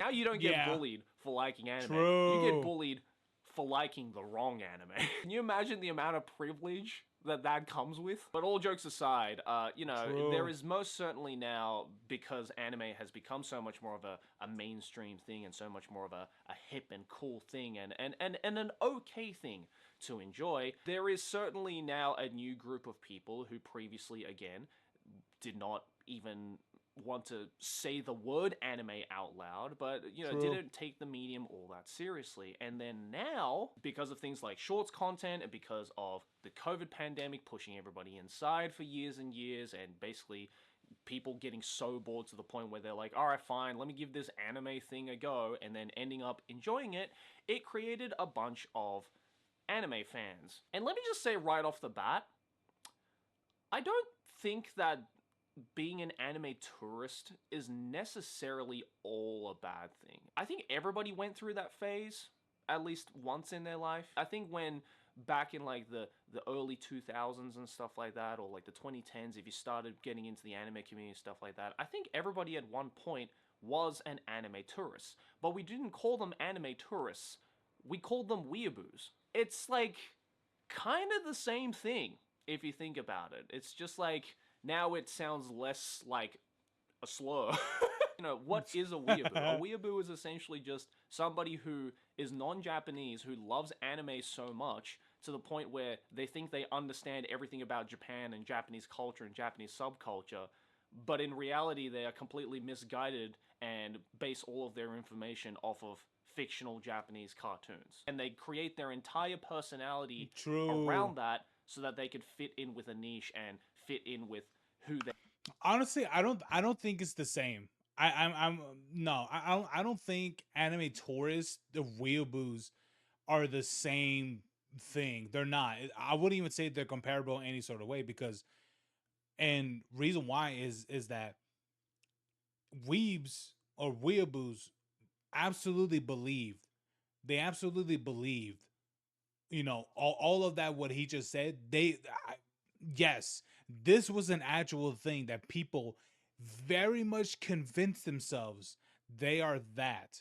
You know, there are people that believed in that so much, where they learned Japanese through anime. They learned the culture through anime. And here's the thing: there are things you can learn through anime for sure, but to be like, this is how the culture is, this is how the people are, and yada yada yada, through like the shows and things like that, it's like, no. And there are people that absolutely study the way of the anime and try to mimic that of what they learn, through anime, into real life, not realizing that the meanings, the words that they learned and everything was not at all proper, let alone at all really practiced and things, and mainly just for the shows themselves, and made them look like fucking fools. And made them look like complete idiots. And honestly, that anime tourists and weeaboos are not even the same thing. Not even close. Not even close at all. Tourist people, the reason why people say anime tourist or tourist, however you want to say it, I think these are just people who say that they're anime fans, but not really. Like, they're not really fans. Weeaboo are are hardcore fans, and I mean hardcore fans. No, that's what people mean by tourist, is that they say that they're fans, but they're really not, and then also they don't understand the medium at all, even though they say they understand it. No, they are not the same in any sort of way. They think they actually are. It kind of sounds like an anime tourist. You know, it's essentially the same thing. But here is where I would differentiate a weeaboo from an anime tourist. And this is purely just my personal definition. Give it to so me. If you think Give it to me. otherwise, I'd love to know down in the comments, all right? I think the biggest difference between an anime tourist and a weeaboo is that anime tourists think that their opinion on anime is more correct than everybody else. What do I mean by that? Well, I think that a lot of these like anime tourists very much, you know, again, started watching anime over the pandemic and therefore have only really been exposed to, let's say, the past 5, maybe give or take 10 years of anime. And don't get me wrong, in the 10 years of anime since 2015, anime has certainly changed. You know, the type of shows that get big have changed. The quality has fucking increased, and there have been a lot of merits. I'll be for real. Yeah, he's right. From the shit that I remember seeing, I don't even remember them much. I don't remember the names of them anymore. From the ones that I've seen years ago compared to how they are right now, it's absolutely different. Absolutely, he's right. To the evolution of anime in the past 10 years. But I think at the same time, anything that falls outside of the scope of the past 10 years, and anything that falls outside of the scope of how they think anime is and how they think anime should be, is deemed as wrong or incorrect. And I think that's why you get a lot of these like newer anime fans now who hype up these current shows, you know, these like big shonen shows, you know, like Solo Leveling or Attack on Titan or Jujutsu Kaisen and stuff like that, and think that every anime that should be praised needs to fall under that same exact umbrella. That's like listening to a rock band and thinking that all music needs to sound like rock music for it to constitute as music. True. Which is ridiculous for me to even say out loud. They don't understand that, you know, not only has anime evolved over the past 10, even 5 years, but, you know, if you go back to like 2000s anime, or 90s anime, or 80s, or 70s, or 60s anime, the art and the medium has evolved vastly. Just like how Led Zeppelin... Dude, you can literally, you know what's the funny thing is that you can literally see the medium of the anime change like almost every decade of a show's creation that they reacted to. And when the show was created, you can see how much of it changing. I don't even think they realized that. They were like, I'm pretty sure the only thing they realized was, oh, it's colored now, and that's it. Sounds completely different to, say, you know, Muse, you know, just as a broad example, right? It doesn't justify... Muse? Really? That's the one you're gonna pick? Man, I would have picked a way better band. The fact that Led Zeppelin is no longer fucking relevant or Muse. It's crap or full. Fucking Muse. Oh my god. Outside of music. That's what these anime tourists, at least from what I have seen online, claim. You know, they think that they have entered this space and gone and looked around and gone, hey, everything that is like not epic fights and shonen and amazing animation and hype doesn't fall under what I constitute as a good anime. Therefore, it must be bad. I don't remember where I saw it, but I remember seeing a comment on like a TikTok or a YouTube video or something where somebody called these anime tourists, or at least this new rise or era of anime tourists as the Columbus era of anime. You know, much like Christopher Columbus, who went to the Americas, mistook it for India, and called the natives now a term that I'm not allowed to say anymore, and Indians. You know, claimed Just the say land Indians. for Who themselves cares? because you know, he was like, well, I discovered it, and fuck all of you guys. This is my place now. And I was like, holy shit, this is exactly what these anime tourists are doing. They're like coming to these unfamiliar lands, planting their flag in the soil and going, we own this land now. Out of the way, previous people. Your opinions are irrelevant now because you are old and your time is up and you don't know what good anime is anymore. But at the same time they claim all of this, they don't respect the history of the medium, they don't respect how the evolution has happened, they don't respect the cultural significance behind the evolution of the medium. They just look at it as something like cool and pop and fun, and a good way to get the attraction of the huzz. Yes, I did die a little inside saying that out loud. And you know what? I'm thinking about all this and sitting here and talking about it and being like, shit, am I the problem? Like, have I just turned into such an unk now that I can't accept the fact that the online anime community has changed and the ethos of it has been replaced by these new and fresh faces and these darn kids nowadays coming to take over the land that we once held the flag on? You know, I don't know, because I'm sure there's a couple of people in the comments who are saying that exact thing, being like, huh, alright, Unk, you don't even watch anime anymore. Well, you know what? Maybe there's a fucking reason for that. Maybe it's because maybe there's a reason, because of niggas like you, that's why. The way that I see the anime community now is not the same anime community that I was a part of and I grew up with. And I'm sorry if that makes me out to be an unk, but trust me, kids, you will feel this in about 5-10 years from now, whether you like it or not. Now, in saying all of this, there is, in my opinion, one positive thing that came out of this influx of anime tourists. And it's the fact that it really made the anime industry take itself a lot more seriously. Because we wouldn't have nearly as many anime movies, like big budget, big screen anime films. We wouldn't nearly have as high of an animation quality and production quality as we do now.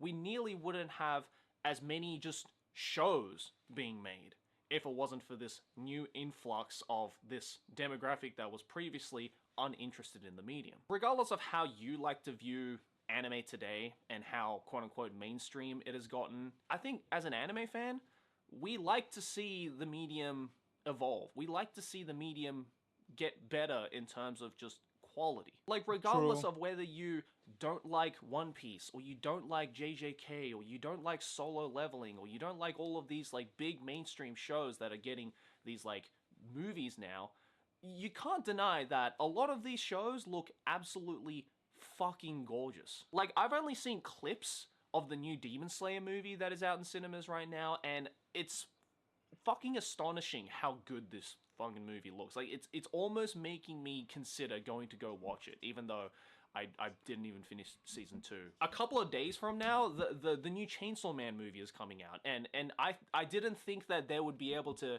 get better at the animation from the anime series, but just from the trailer, yeah, it looks freaking incredible. Like, we would not have anything like this if it wasn't for these anime tourists. Like, if anime was still just as niche of a thing in Japan, or especially in the West, we wouldn't be getting shows like this. We would probably still be stuck in, like, you know, early 2000s quality, which, you know, I have a soft spot for, don't get me wrong. That was my freaking childhood.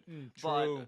But at the same time, I can also recognize that a lot of the shows don't look that great and haven't really aged all that well. And you know what? In a weird way, this kind of influx of anime tourists has also kind of taken me out of retirement. Again, I mentioned this in my previous video. Hell yeah, baby. Nothing's better than being like, damn, look at all these new cucks, showing themselves. I'm gonna show them what a real man looks like. I mean, it's one way to put it, right? Which in a way I am glad that maybe Joey doesn't see it that way, that I do. Maybe not in that way per se, right?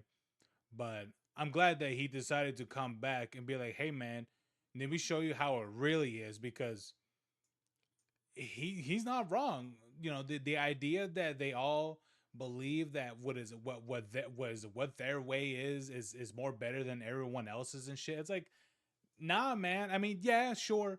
What is it? I mean, here's the thing. Did Columbus make America great? Yes, he did. Let's be honest with you. Where everything, the way everything is right now, what is it? The man did God's work for sure. So I'll give it that. The Indians really needed what is it? What is it? The Americans' help, and you're very much welcome. Okay, you're very much welcome. Okay, but let's be honest. Seeing Joey, what is it, coming out of retirement just to, just to do videos like these, I think it's going to be absolutely great. To show people hey, the appreciation, the scene of how much of, how to have gratitude of how certain things had to be established for this other thing to even to exist. And I think it's going to be great just to see him do series of videos like this, because there are plenty shows that he can do that have 1,000% set foundations for other shows to exist. Video where I talked about reels, or the fact that I started making more short form content revolving around anime. These, like, I guess, quote unquote anime tourists, if you will, that I have seen on things like TikTok and Instagram have almost inspired me to start talking about anime again, because, my god, I thought I had some bad takes on anime. It almost inspires the bully in me to be like, hey, you know what? I feel like I need to teach these kids what actual anime criticism and opinions are all about. And it's the bully in me. Hey man, some of these kids deserve to get bullied. I'm gonna be for real, man. I'm gonna be for real. Some of them absolutely do deserve to be pushed around for sure, man. What is it? Make bullying great again. I'm gonna be for real, man. He's not wrong. So fucking funny to me, the amount of people, every time I upload like an anime related short or an anime related TikTok, or I comment on the video that inspired me to make this video, just the amount of people either like apologizing to me, being like, we owe this man an apology, or the fact that people are like, I don't know, genuinely excited for me to come back to talking about anime and stuff like that. Look, at the end of the day, what am I trying to say here? Am I trying to say that, hey, go out there and bully all the anime tourists off the platform, or that anime tourism has ruined the sanctity of Japanese cartoons? No, I'm not really saying any of that at all. I think, if anything, if you are an anime fan who's not an anime tourist, and you're saying all this thing about, like, get all the anime tourists out of here and stuff like that, I just don't think, you should take them all that seriously. I personally have been having a lot of fun just kind of roasting anime tourists. And hey, Joey, people say the same thing about the violent rhetoric. What is it with the Democrat community? And look what that's led us. I'll be for real, man. Absolutely gatekeep anime. Absolutely.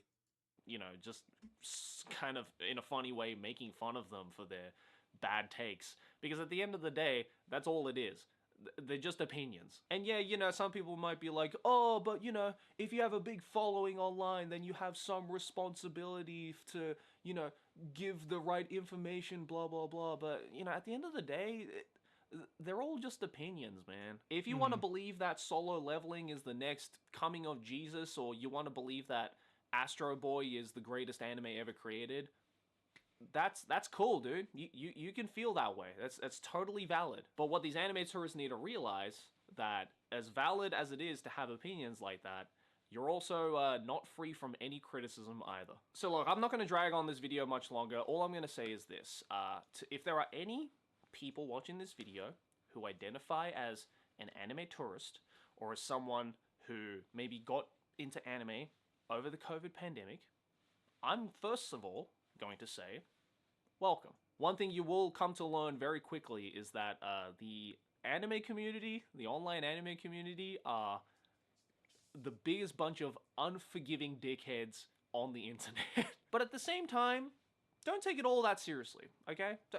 Just chill, take your time with exploring the medium, and I think most importantly, come to appreciate the medium for what it is. Even though you personally may not agree with all of the different aspects that make anime, for example, all of these like high school romances, or these questionable ages that some of these characters have, or some of the fact that, I don't know, older anime are maybe boring to you, or anything like that. Just try to understand and try to appreciate the culture and the subculture for what it is.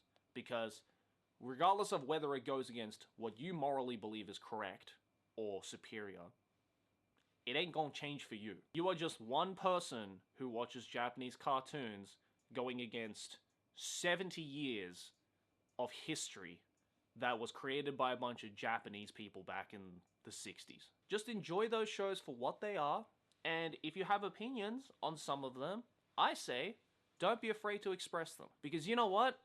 Everyone started off as an anime tourist. It's just that anime tourists back in the day were self-aware enough to maybe, I don't know, take a little bit of time to actually explore the medium before expressing their opinions about it online. And at the same time, we took our time to appreciate the medium for what it is, the art for what it is. Because at the end of the day, regardless of how you view it or not, it is an art. And much like any art medium, there's a history behind it, there is a culture behind it, and it takes a lot of time to, like, get your foot really into that realm. I mean, fuck, I've been making anime content. True, especially when you're not even from said era and things. Oh yeah, I could see why it would be difficult for something, you know, to get into, right? But just to immediately be like, nah, this show sucks, F tier and things like that, especially from what is considered classic and beloved shows. Yeah.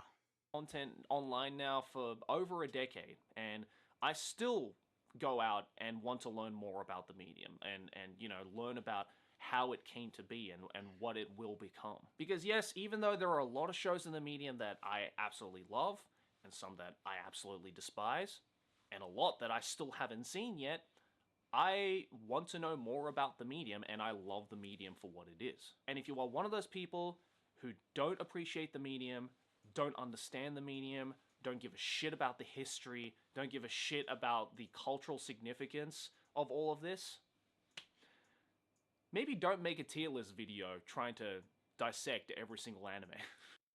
Yep. True. True. Yeah, man. Yeah, I second that, man. Trying to understand the medium when you don't even understand any of it at all, or at least like don't know any bit of the history, and then you're like, oh, let me do a tier list. I'll be like, what the fuck?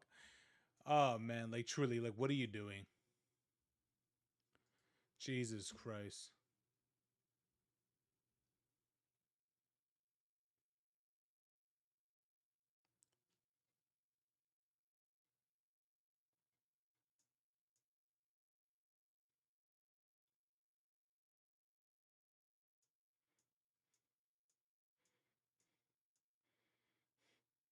I bought Assassin's Creed 3 Liberation for my PS Vita. What do you mean you had to buy it? You could just rip it.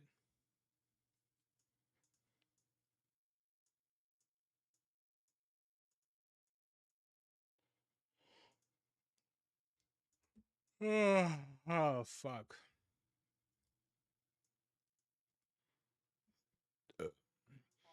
Yo, let's go. Hey man. Oh wait. Oh no, my headset's dying. Fuck.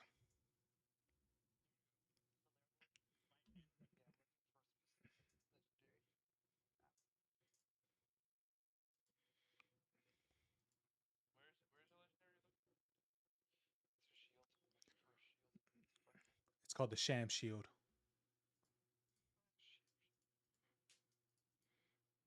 He's looking for the B Shield.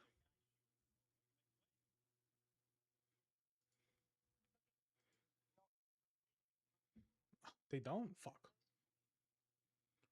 Dude, you're gonna love the ending for that game. You're gonna be like, damn. I thought boys were gonna stick forever. But you're supposed to be Mafia. Has he played the second one? No, no, no, no. He should play the second one first. You gotta play the second one first. Because because the ending didn't. I didn't know this, so like later on, the ending isn't the same, so they completely changed it.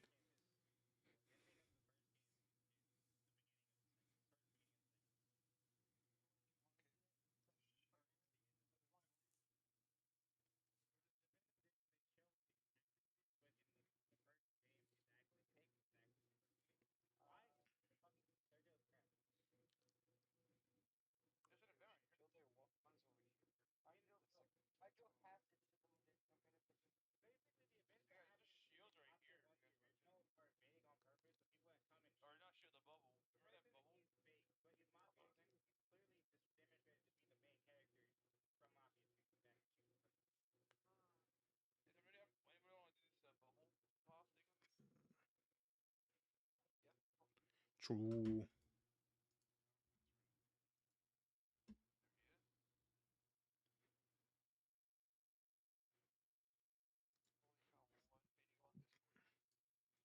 Hell yeah. Of course, man. Ain't nobody playing that game. Everyone's refunding their game.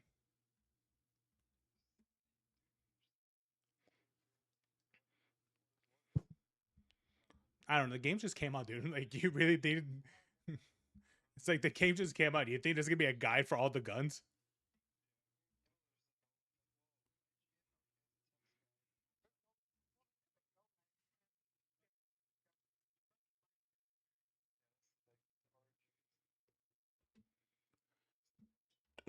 Dude, I still haven't gotten the bitch gun to this day. So yeah, it's complete RNG.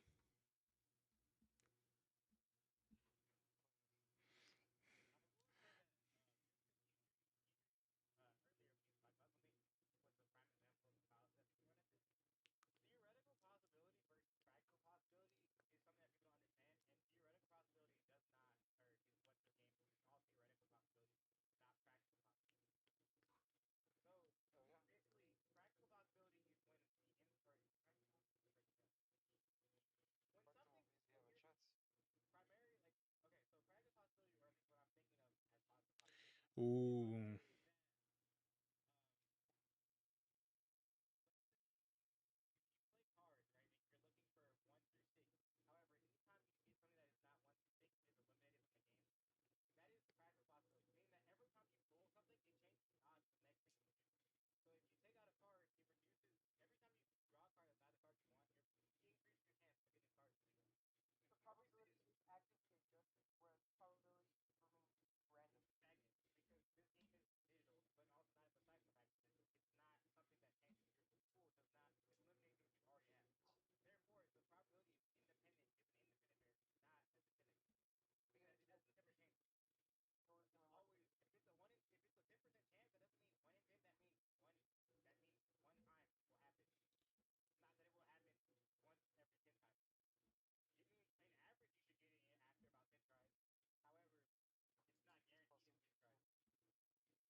All right, let me see.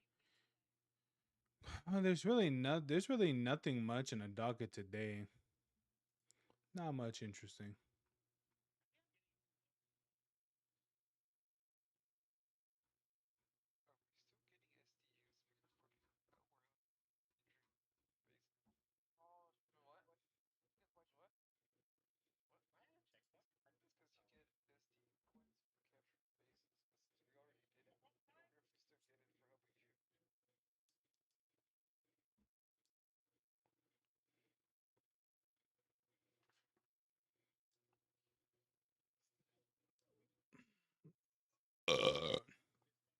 Oh.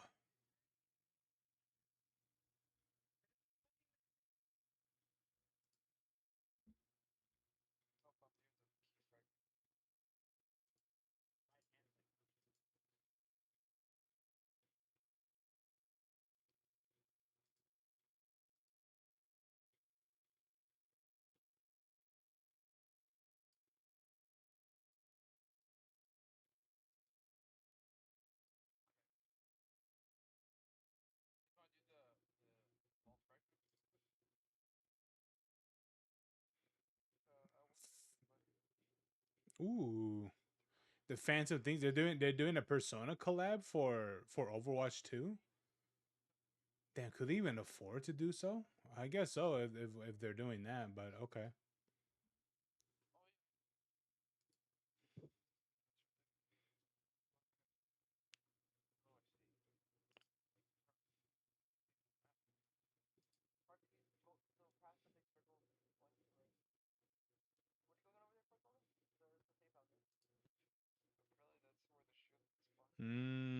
I see here.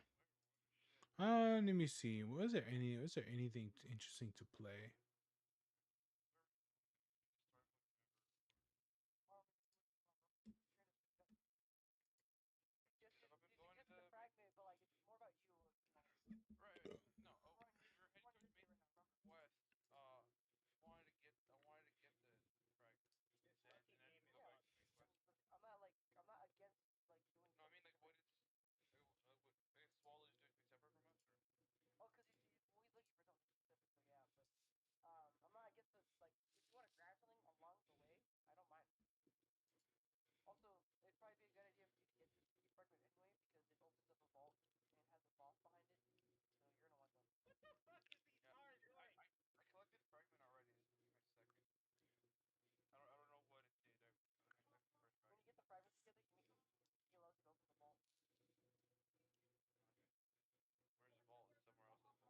Hmm. Okay, let me see here. What can I see?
And I was giving him incorrect news.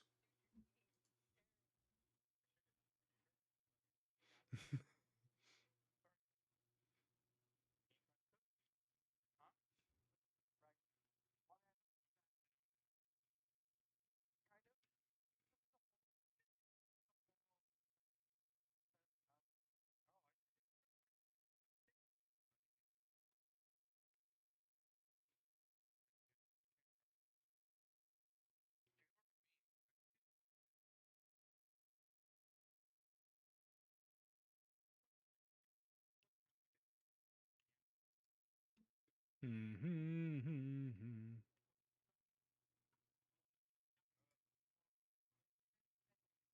don't know. Update this shit.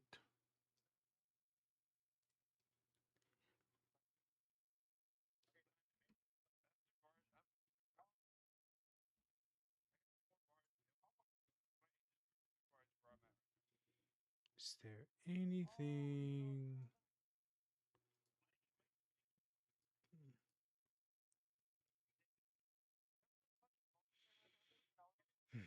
I don't know if there's anything important I gotta do. I don't think so.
Damn.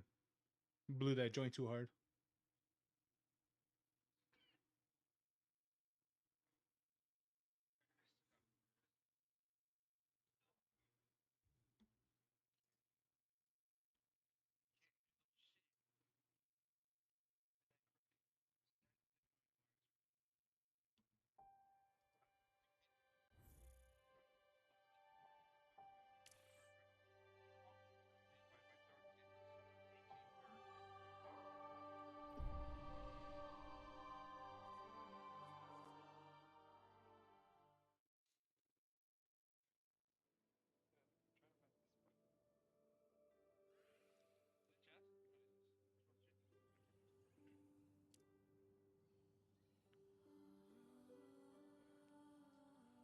Okay, there we go.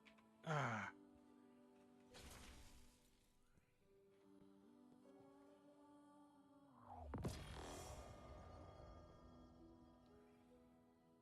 Bounty board refreshed.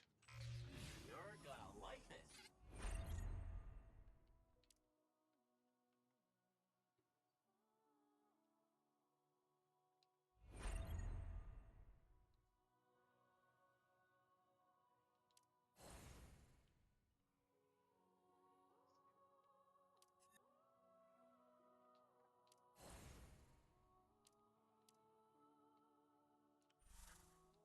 Yeah, I was gonna say get behind on what?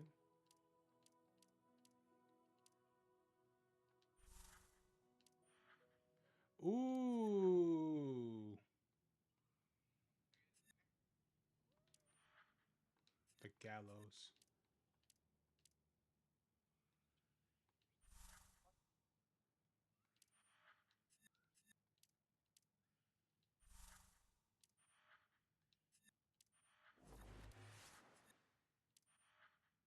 Oh, this looks fun. The two-tailed fox.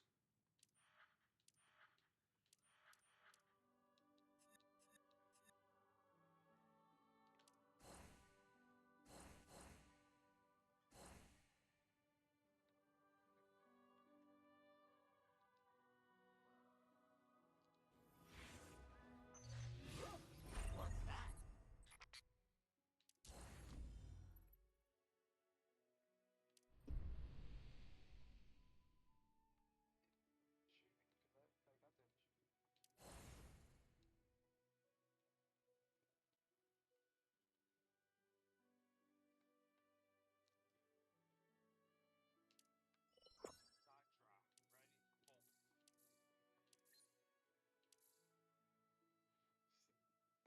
Oh, I see here.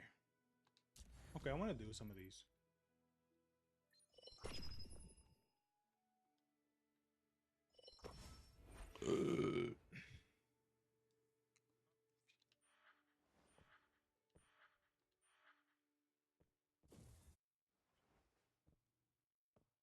You know, sometimes I think you should try being more like a plant.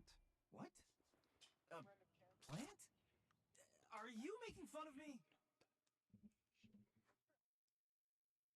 Think we'll have some time to grab some cuttings on the way?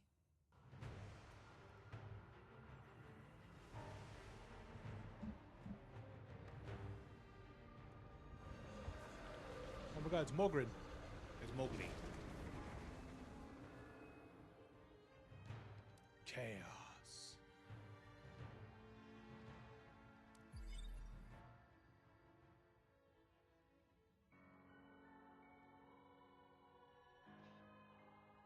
Okay, cool game.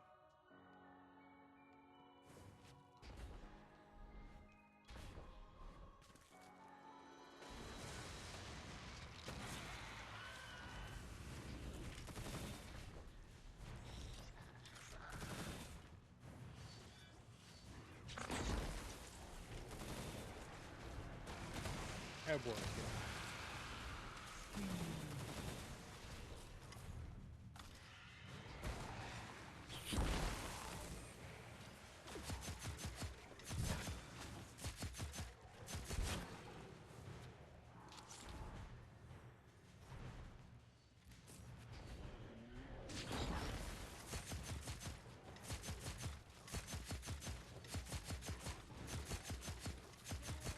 I'm pretty sure what they mean by world is like chess.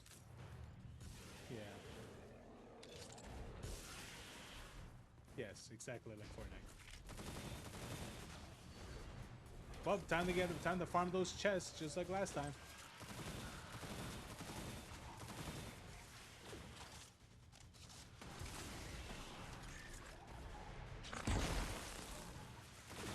Believe me, you have a much more better chance in farming chests. Very unfun, but better. And the part that sucks about it is like the ones that you want are completely random. The ones that are just like world drops. I hated it. I hated that shit. Ooh, what do we got here? Immediately acquire points of wish and random. Fuck it. Hardening helmet. Okay, fine.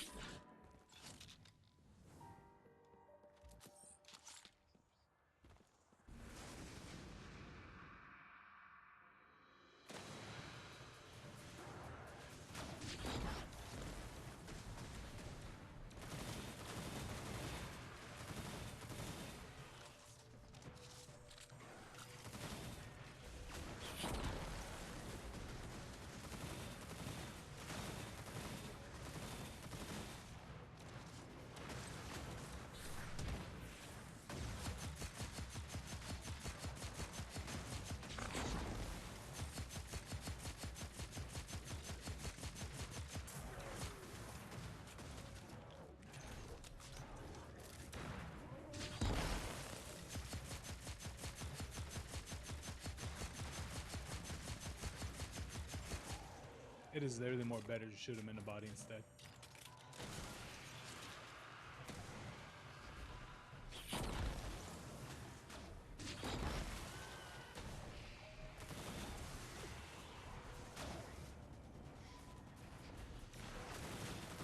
I don't use light. I am light. Your story doesn't end here. Welcome back.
It's dead.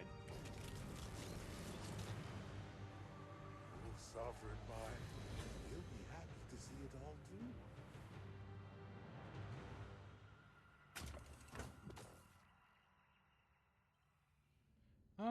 Which one should I do?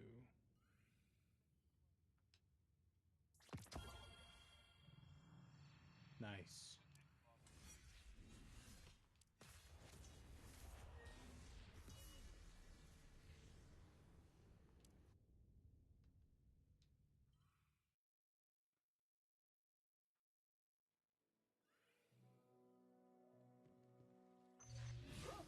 What's that?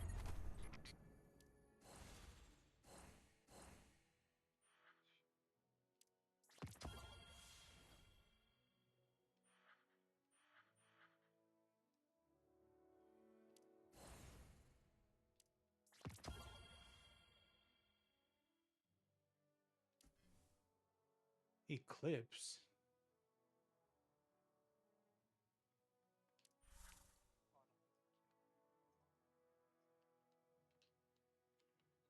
Ooh.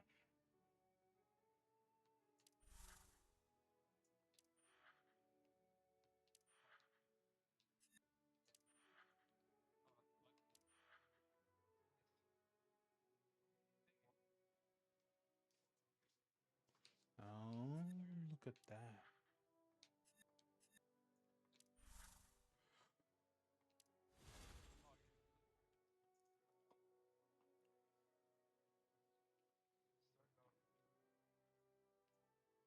Well, this thing looks interesting.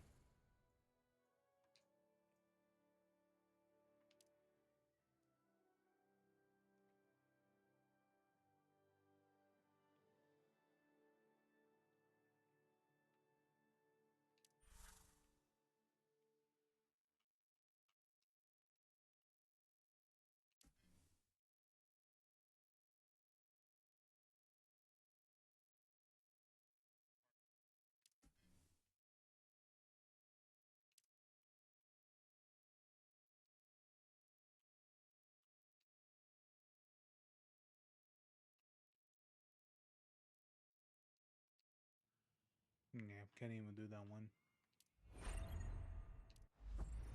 Calamity Ops.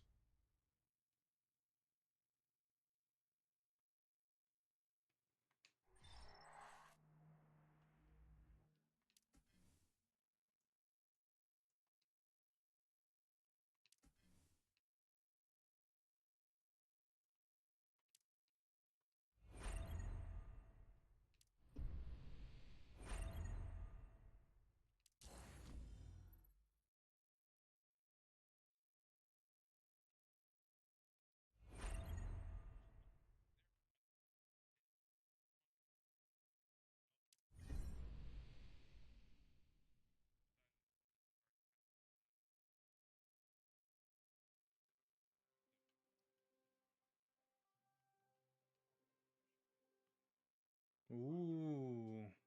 Oh, I can't even do this one anyway.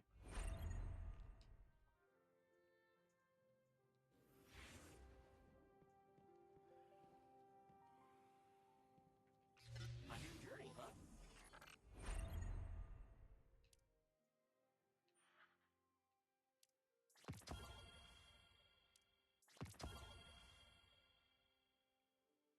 Wait, they're doing these like the way they're doing this now? Wow.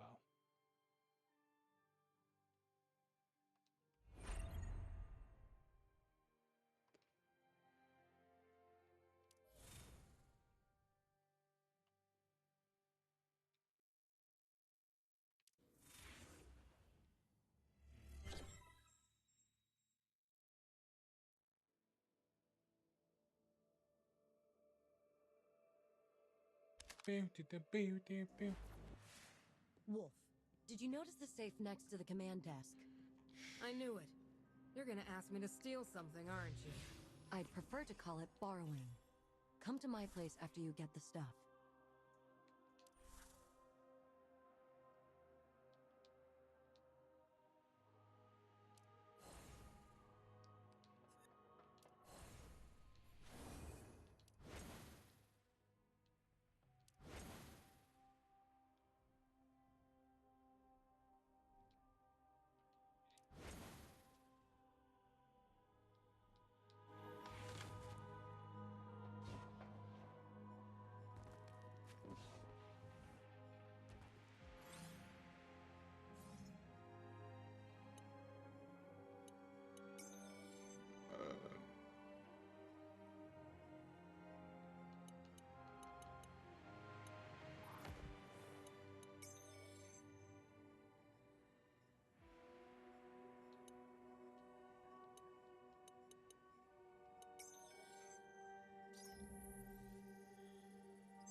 Is this Saladin's communication key?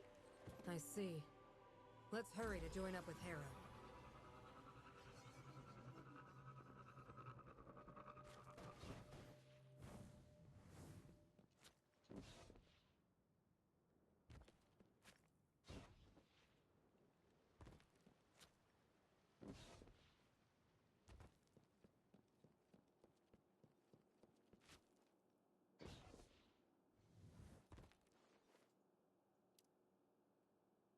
So Saladin's personal communications key, huh? Only thing Saladin's preventing is communication with Haven. It might be better to have someone Radagast trusts to do the talking, you know? This isn't just going to be a call for aid. I have my own mission to complete. Something you gave me the courage to do, Wolf. What are friends for, right? Say hi to Radagast for me. Could you give me some time before the next step? I want to stay here just a little while longer.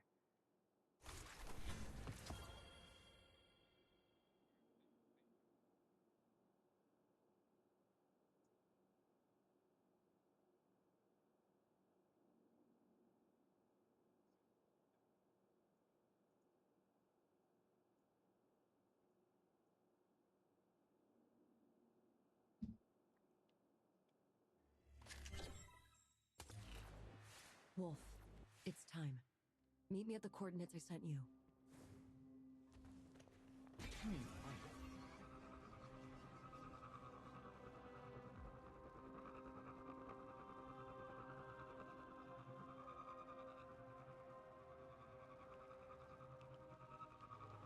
An abandoned mine? Why here? This cave leads to the origin of all of Viridia's problems, as well as their end.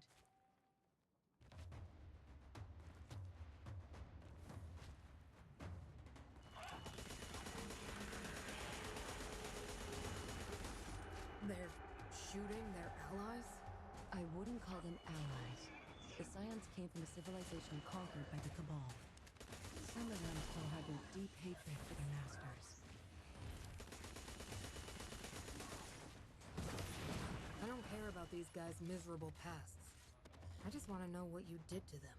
I merely gave them the courage needed to stand up to their oppressors. Now, the Cabal they see look exactly like Viridia's militia. I helped them realize their wish, just with a bit of a twist. Right.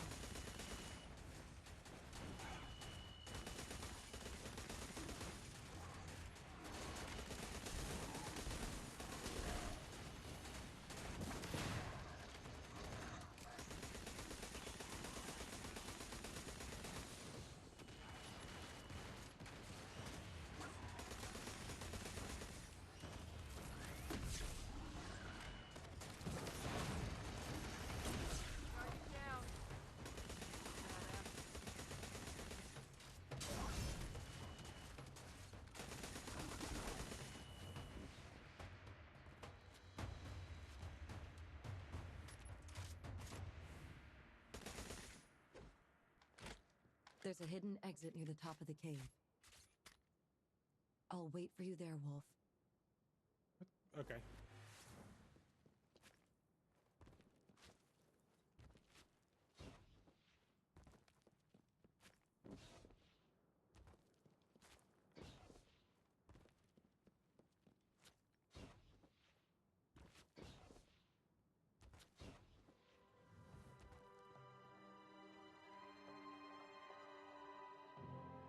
Where am I?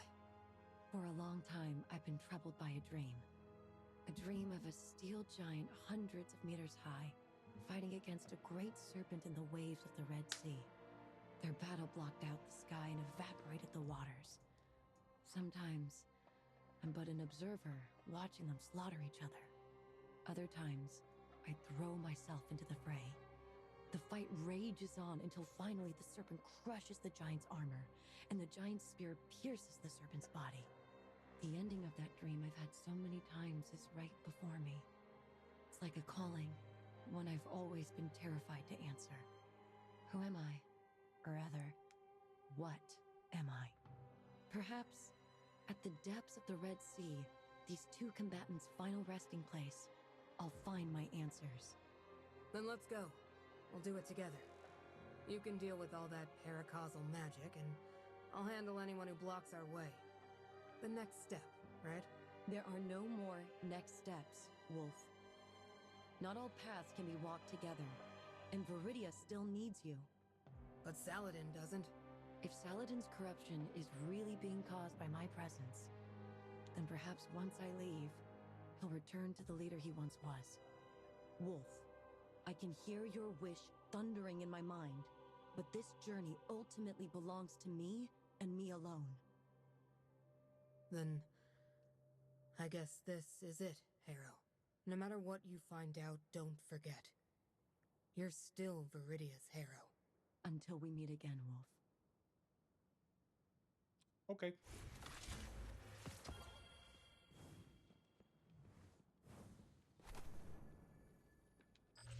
Don't let your weapon get rusty.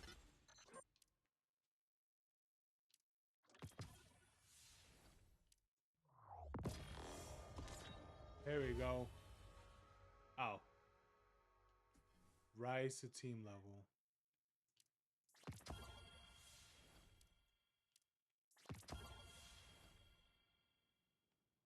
I am way over leveled for this.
Does this change? Oh, no, it doesn't.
Gain shield, current shield, initial. Alrighty.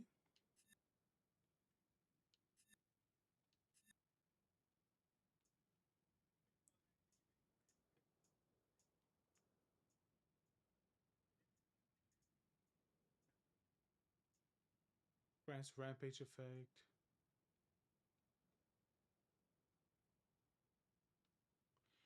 What is this? Casting abilities grants a rampage effect? Ooh, now this sounds interesting.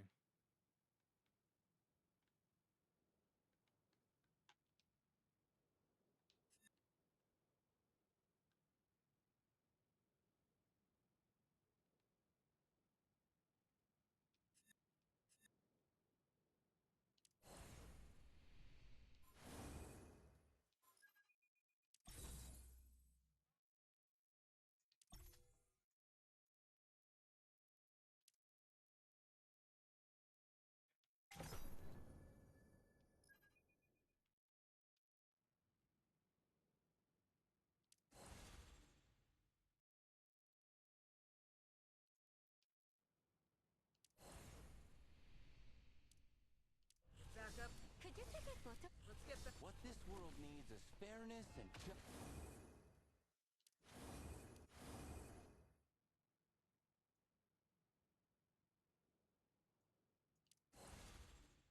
Ooh, oh, artifact power.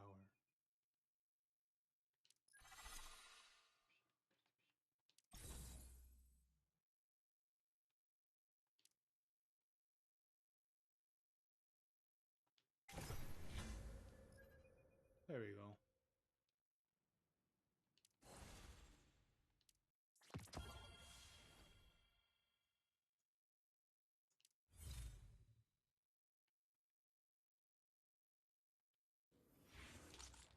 All right, paracausal. Let's get it.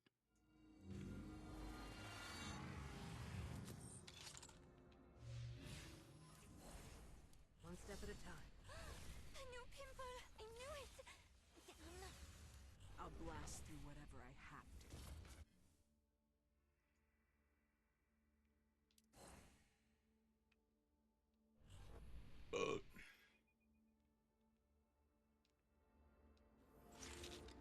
a new journey, huh? Hope. Like a kitten in it. Let's get back into the fight.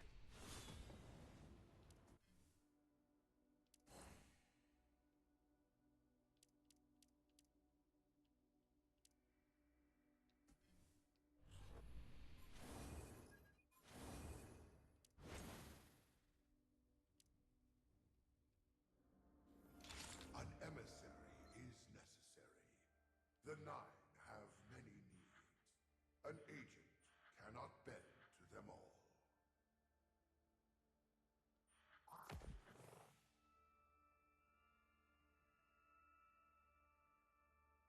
We burn brighter together.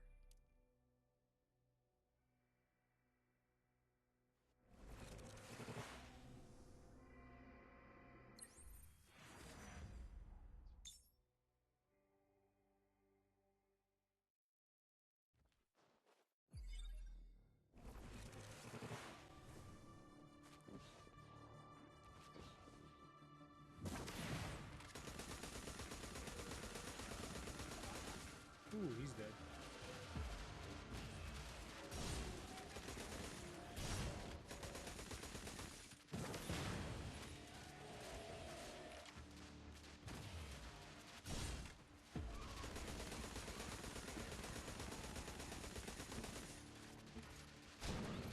Bitch.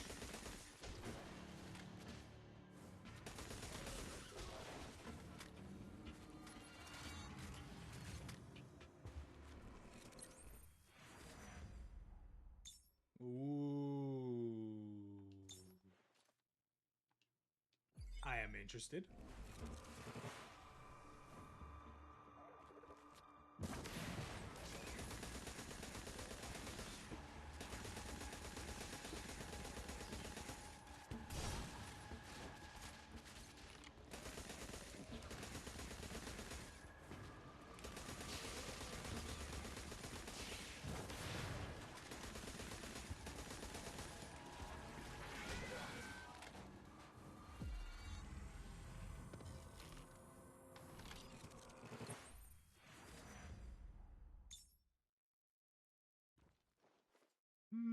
Daily damage. I have enough energy. Keep your eye open, Zeb.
Tenabantante.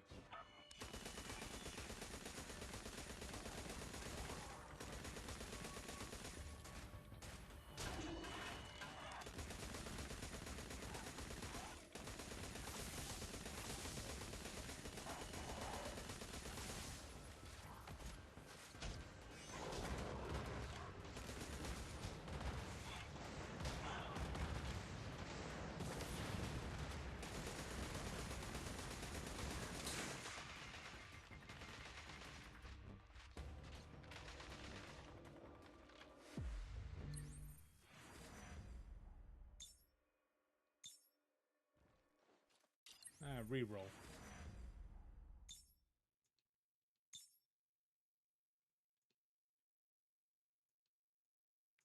Be careful and be smart.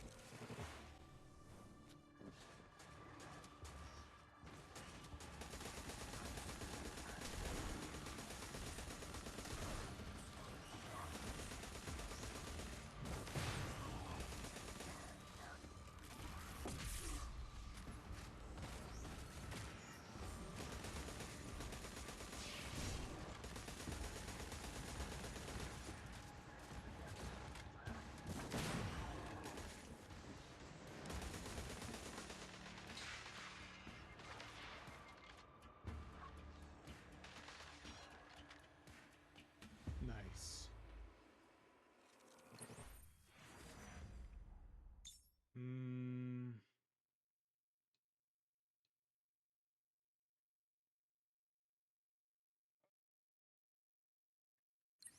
Refresh.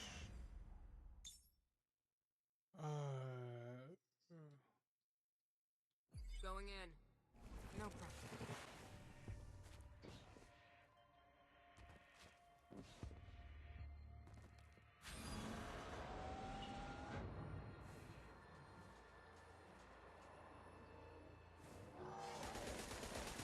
Fuck out of here.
Dead. Let me do this.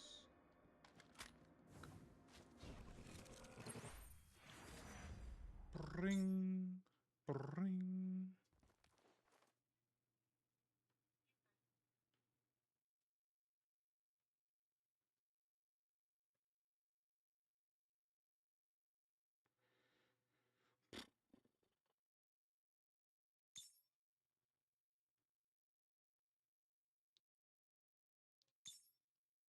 Better get moving.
Hell yeah. Let's get it.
Ooh, baby.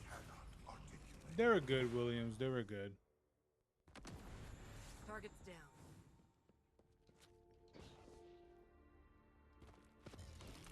They were fantastic. Oh, Ben? Oh, 50 coins.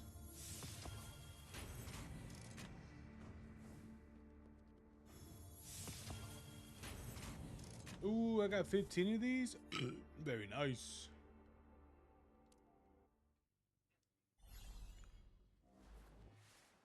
In the mysterious at the expense Beckett's in the expense libraries face a even greater dungeon. Oh wait a minute.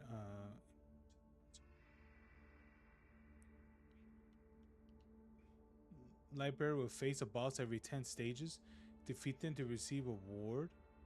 Ooh.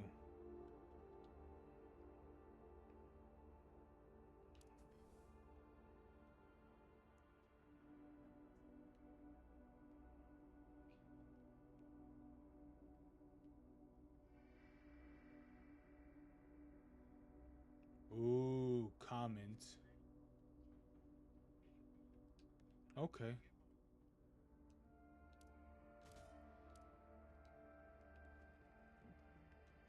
Come on, let's paint the town red. Wolf, we just received a report from our scout on the front lines. It doesn't look good. Oh, here we go, Saladin chapter and I will 7. meet you at the Union.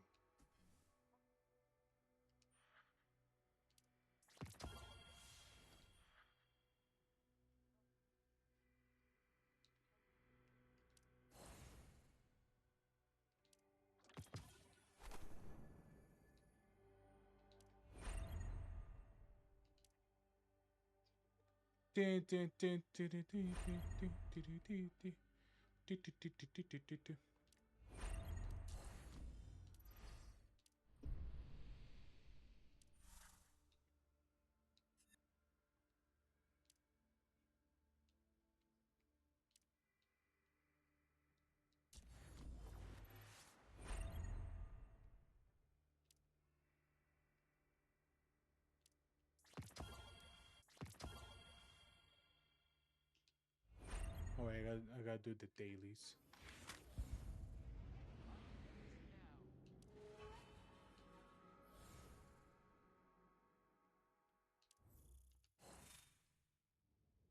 Time to do some dailies.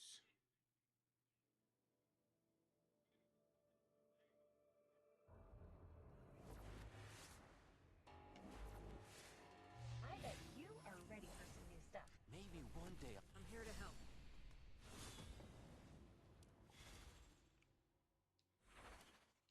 everything's possible, right?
There it is.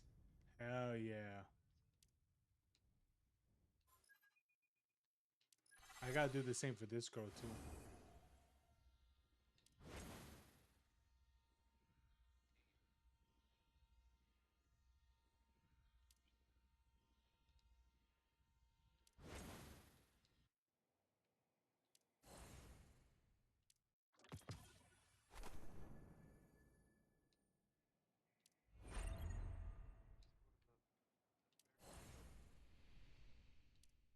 How many roads must we walk down when we The Golden Age is long gone. But the Caber Age... like a kitten in a tree? Hang in there, and you'll always succeed.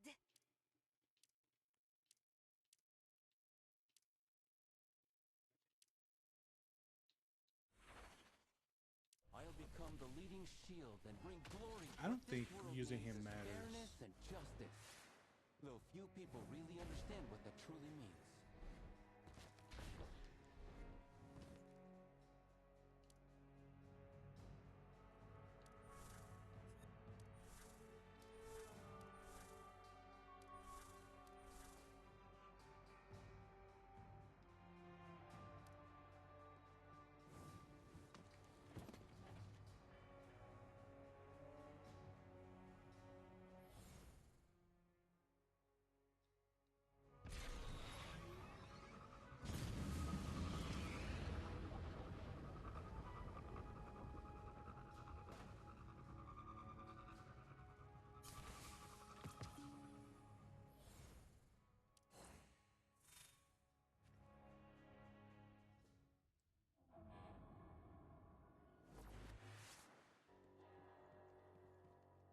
Light bearers, I see you're in position. Follow the transport and guard it. Okay.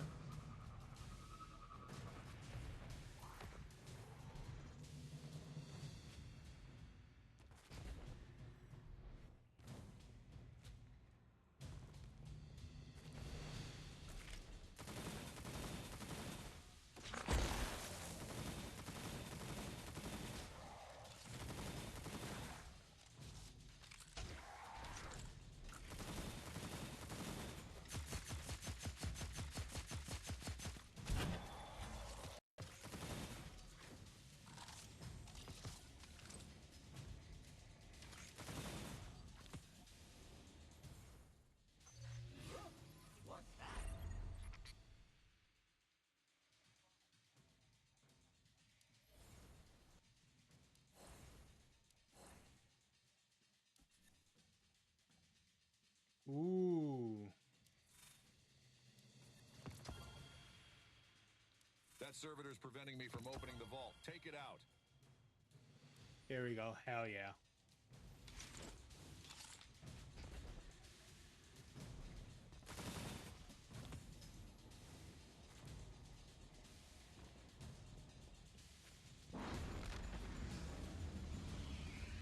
Wow, talk about efficiency.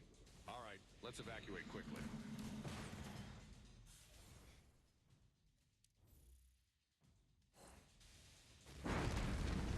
Darn it, light bearers. They're jamming our transmat program. We need to get the vehicle back to the initial transmat platform fast.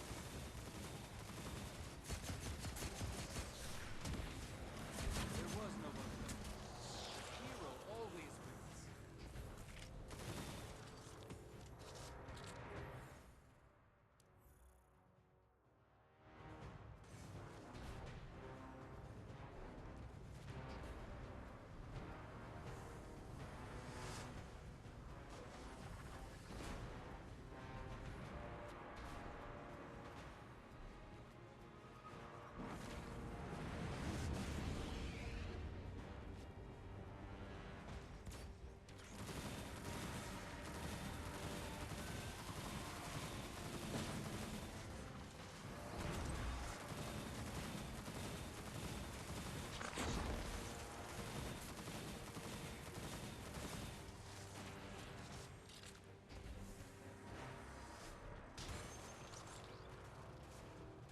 The Fallen really thought a few reinforcements can stop us. All they did was set themselves up for an even bigger loss.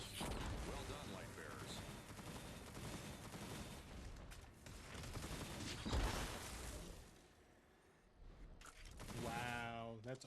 god.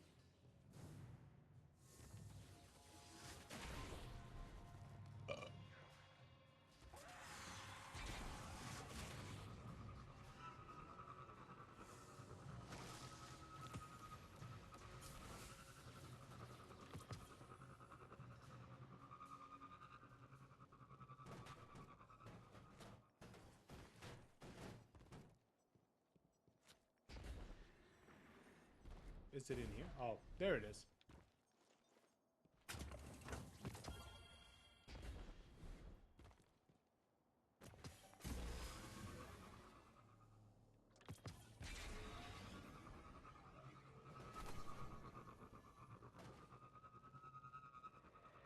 Punk.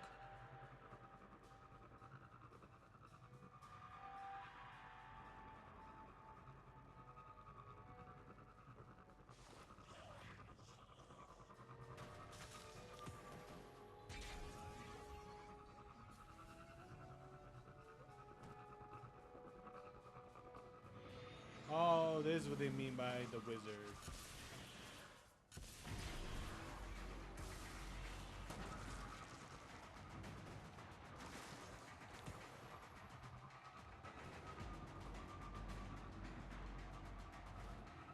Great.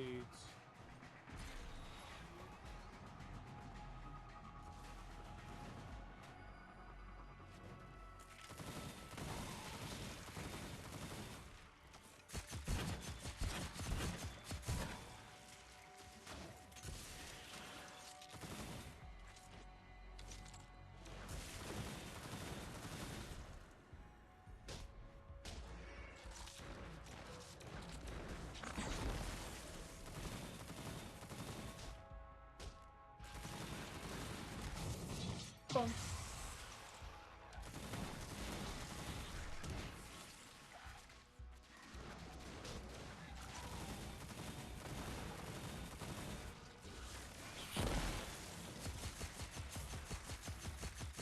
I don't use light. I am light.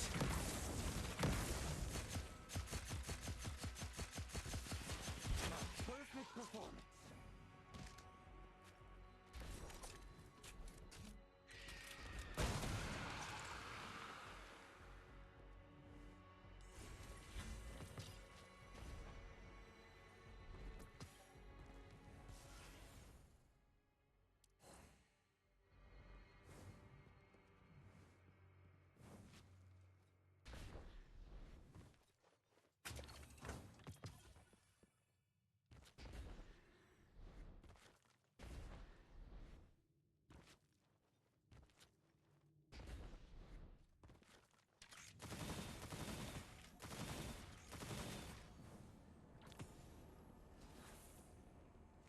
Whee.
Okay.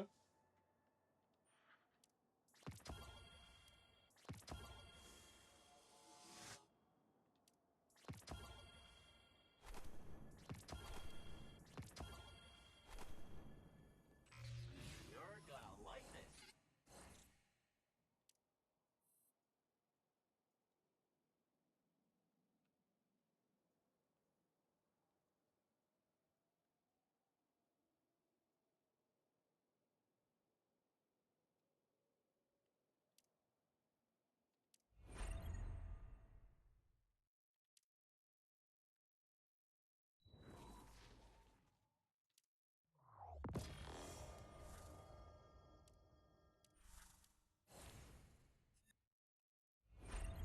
Okay.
Let's go.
Ooh, double kill.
What's this?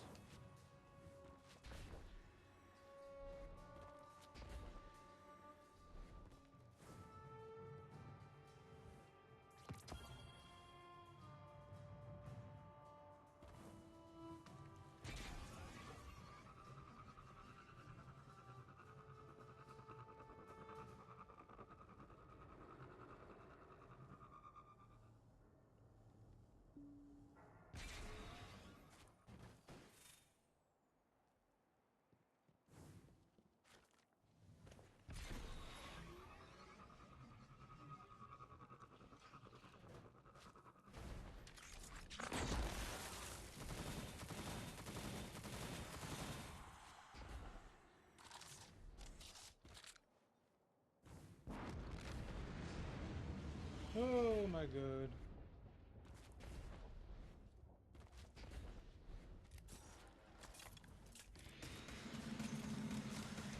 The storm is coming.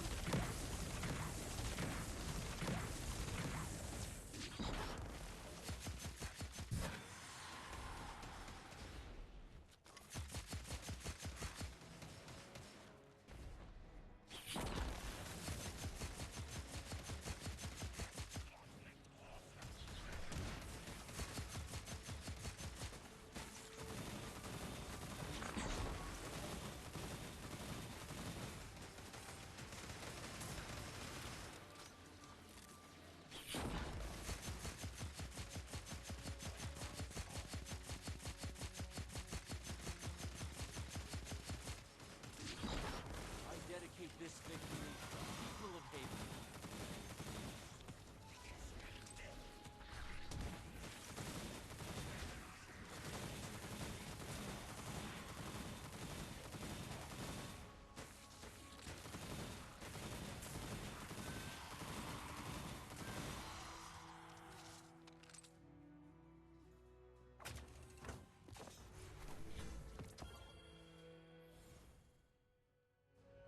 I can end this now.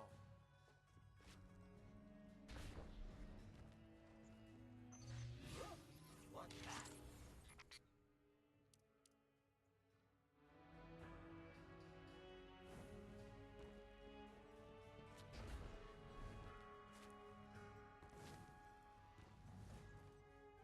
Oh, here it is.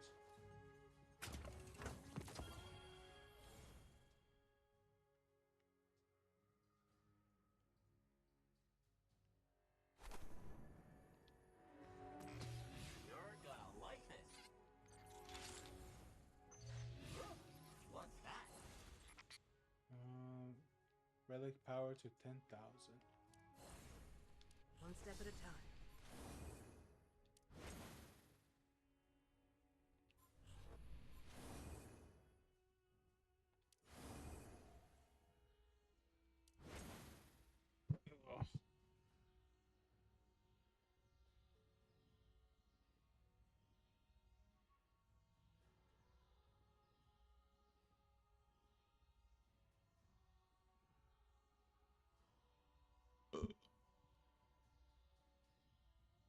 What's up? No. Yo, Jonathan, what you doing, buddy? You doing pretty good? How was your how was your snacks?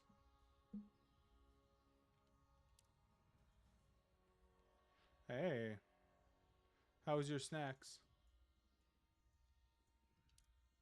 You regret it? Why'd you eat all of it at once or something? Why? Shouldn't have been all at shouldn't it shouldn't have been all at once, Jonathan.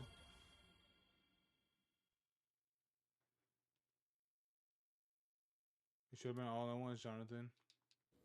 You messed up. I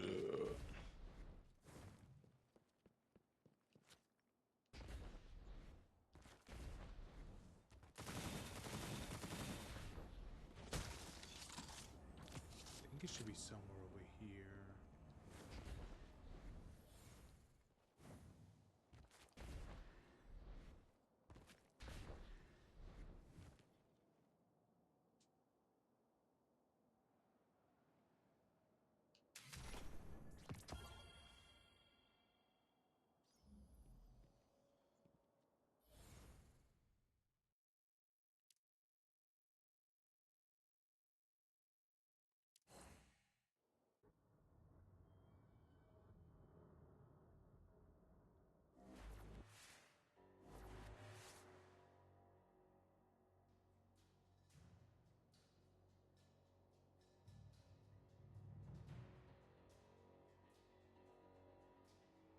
You're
gonna like this.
Come here, bitch.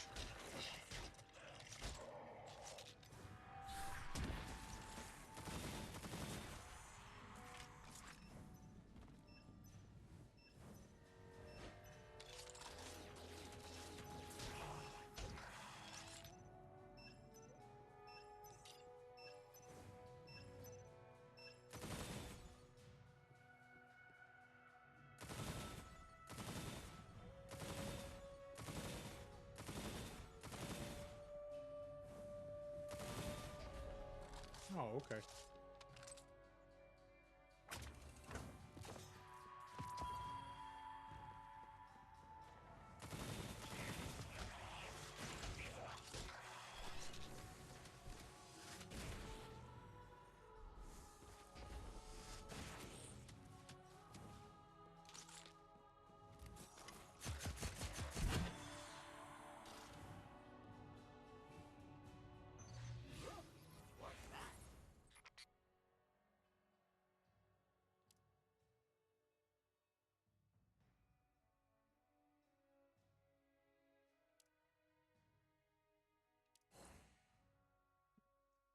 Okay.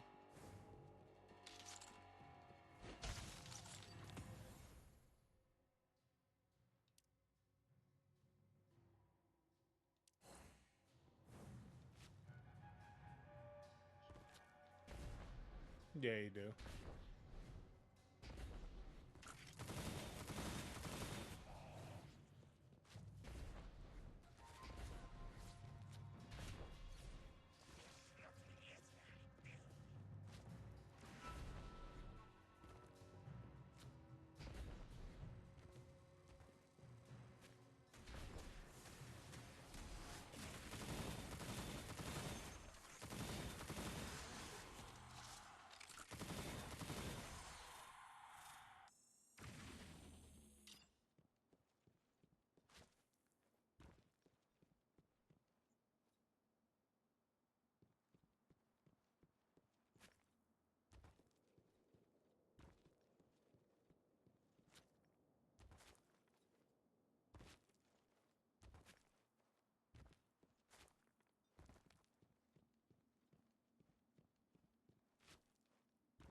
Hey, Rima, what's up? Oh. Wee. Man, what is it? Man PC owns everything. Yeah. You got more creative freedom on the PC comparatively to the consoles.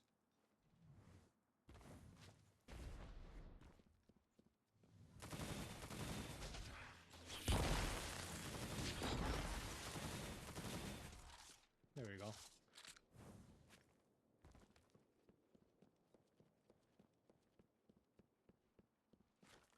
Bum bum bum bum bum bum bum bum bum bum bum bum bum bum.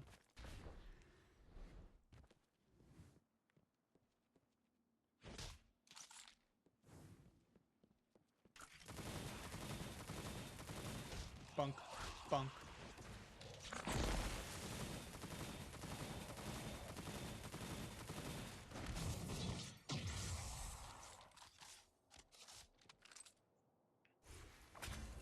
This is Destiny 2 a new game? This is Destiny Rising.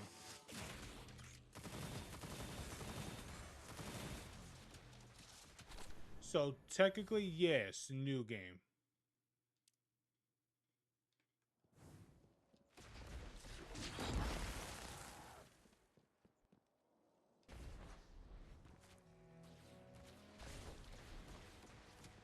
Ooh.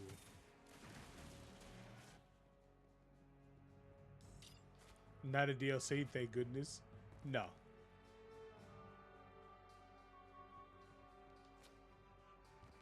What do you think this is? Renegades? Keep.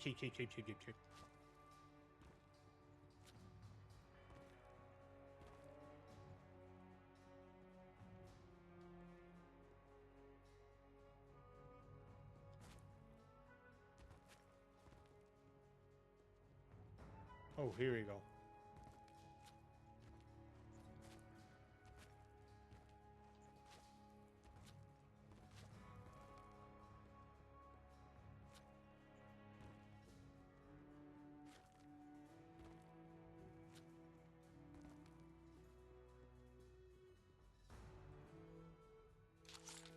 Come on, Jonathan, let's go. What is it? Let's play the new Destiny 2 expansion. Let's play some Renegade. Yeah. Yes.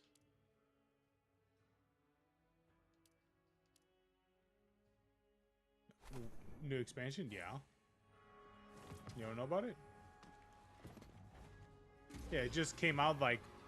When did Renegade come out? I think it was the other week. People fucking... From what I've heard, people hate it. But I don't know if that's really true, but yeah.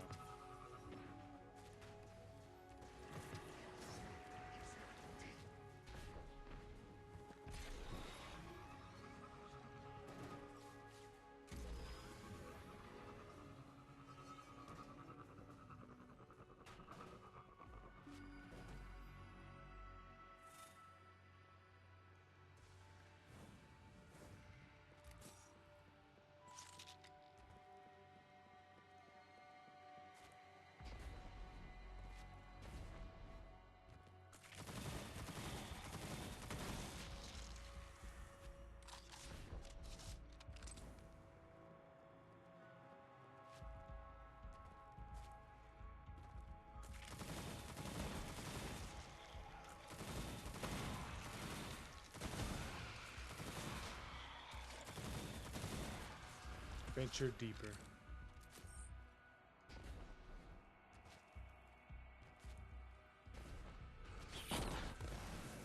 Bitch.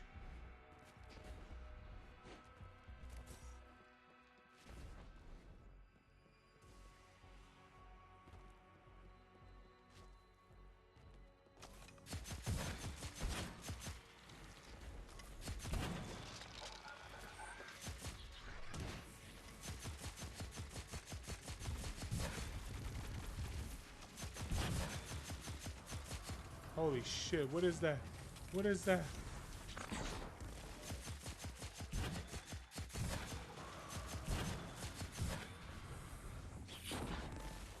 The storm storms are coming.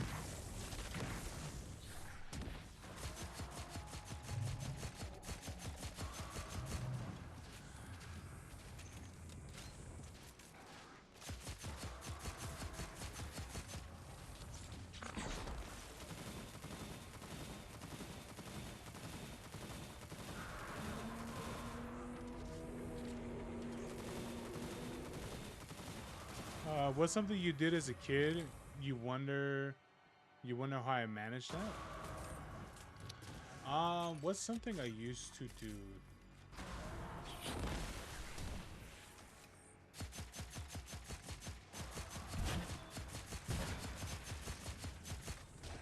Get out of here.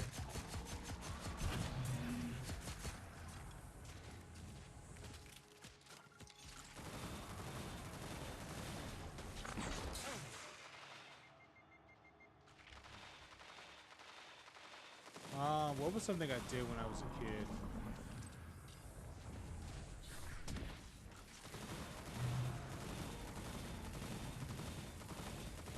Man, dude, I don't even remember anymore. I don't use light. I am light. Justice will be served. Okay, good. All right. Manage that guy.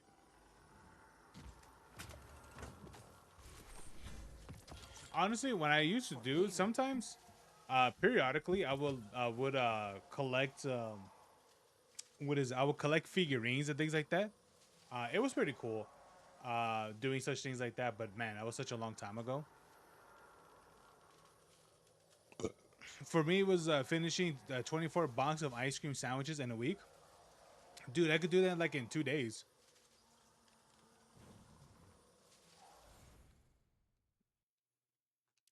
Or in a day if I wasn't paying attention. But yeah, it used to be shit like that, yeah. There's that. And also like what was also really fun to do was like was always experimenting like on like putting random shit together on food. That was something I did all the time. I can end this One of my weirdest inventions I've done. One of my weirdest inventions. It's and I do this because sometimes I'll be like, oh, what is it? I'll eat like whatever, right? Or if I want to eat something random. I got so bored one day. I was because my oldest brother like he'll make sometimes he'll do things that are like I guess you could say like something ghetto related. I remember he made like ghetto ramen or something like that and some other shit. I don't know if it was like jail ramen or it was something like that. But I remember I got bored. So I was like let me make my own ghetto burrito. And so what I ended up doing, and this was like late at night. This is like late night type of shit, like when you cook at like 1 a.m. or 2 a.m. and shit. What I ended up doing is that I end up cooking. I cook a flour tortilla. And I cook a flour tortilla specifically. Then and I know for some people they're like, oh, you're talking about the ones from like the mission and shit. No. Anyone who has those, immediately throw those shits in the trash. The ones I like using, there's two brands I like using in particular. There's like the actual Mexican tortillas, which is the what's that brand called that I always get? I think it's Dona Lupe's. I always get those flour tortillas, the best ones. Or the other ones I like to get, which is I believe it's the, if I remember correctly, I think it's like Border Town or something like that. I will have to look at it when I get them, or something like that. Those tortillas are pretty good. But what I would do is that I would usually cook up one of those, which one that's available, and I cook it to a decent amount, where not to the point where it's crunchy, but it's like where it's cooked. And I literally get a hot dog, or weenie, depending where you're from. I put that bitch in a microwave, cook that shit for like a minute, where it looks like an exploded dick. So it looks like that, and so yeah, so you cook it to the point where like it's kind of like it's like ripping like through the middle and shit. And so and all that, and the other thing I get like depending how much you want, it's all depending on the on what your preference is, but or depending how much you want to put, I like to put specifically mayonnaise, and I was kind of like what is it, spread it around the tortilla as well. But the ones I specifically use, I don't use regular mayonnaise. I always use what is it, lemon, the lemon mayonnaise from what's that brand called, Jonathan? The was it that jar, that mayonnaise jar with the red cap on top of it? What is it called? I think it's like McCormick or something like that. Best one, dude. If someone tells you, hey, I don't, well, it is that they tell you any other mayonnaise is better, and they say like Oscar Mayer or whatever bullshit, they don't know taste. But yeah, I get the lemon flavor from, what is it, from McCormick, McCormick mayonnaise, and what is it? I do that, and what is, and obviously, you know, you wrap it up into a burrito. What is it? You wrap that shit up with what is it, with the weenie in the middle of it, into a burrito, and I was like, I'm gonna call this the ghetto burrito. And it's literal, like when you think about it, it's literal food that like, that's something that you would just make either that when you're drunk or severely high. Which is funny because I was in neither of those states.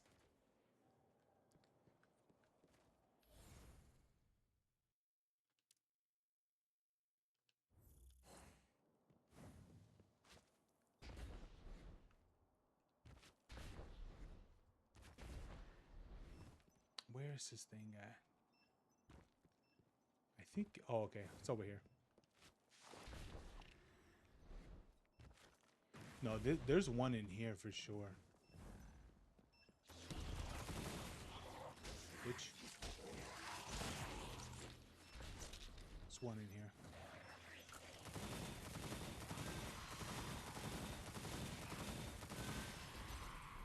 here. Ooh.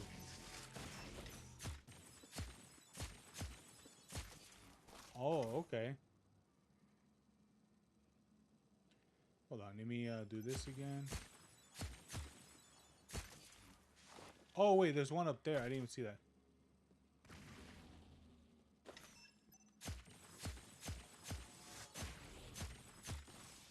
There we go. For me, it was putting ketchup on everything. It did not matter. Ghetto burrito seems like a nice one, nice deal to me. It's just a weird one. Like, that's the thing. Like, it's one of those things where, like, you expect someone to like, when a story like that is told to you, you may think, oh, you must have been like really drunk when you did that. It's like, no, it was just a 2 a.m. thing, and that was it. So there's that one. Oh, that's it? Oh, wow.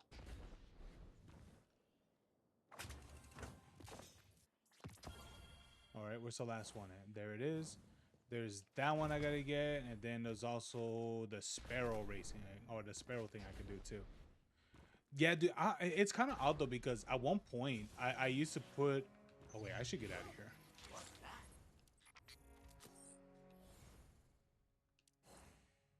At one point I used to put which I don't do anymore, but I used to end up putting what is it? I used to put what is it, ketchup on like sandwiches and shit. I don't do that anymore.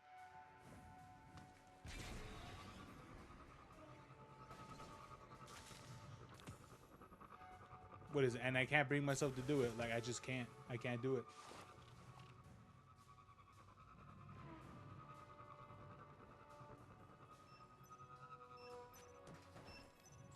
Ooh, what do we got right here? Oh, it's definitely that one, that one, that one. Not that one.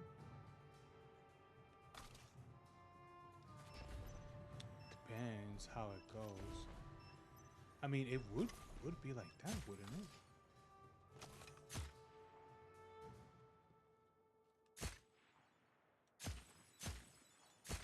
Oh, wow.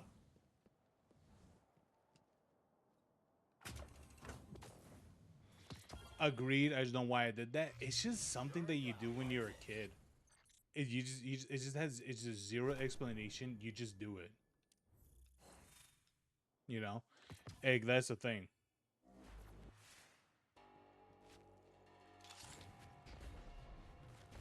I remember I heard this one story from what is it, from a YouTuber, where he said that he used to put M&Ms in cottage cheese, which is like, what the fuck?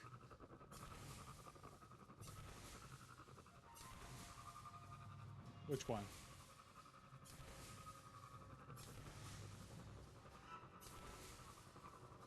No. Not that I can remember. Claim reward. All right, look at the rewards right here.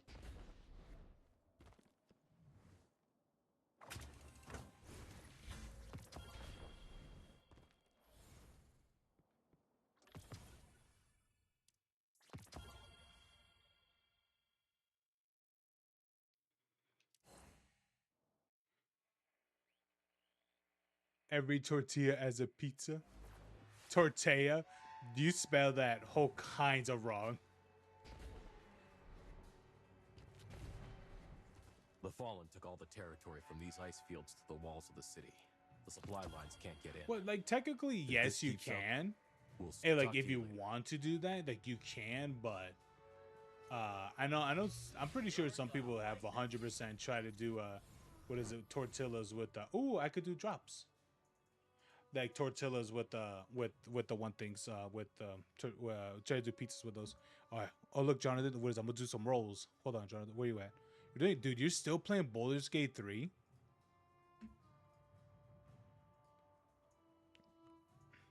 That's right. I shouldn't have judged. I'm still doing Stellar Blade. I haven't continued that game at all.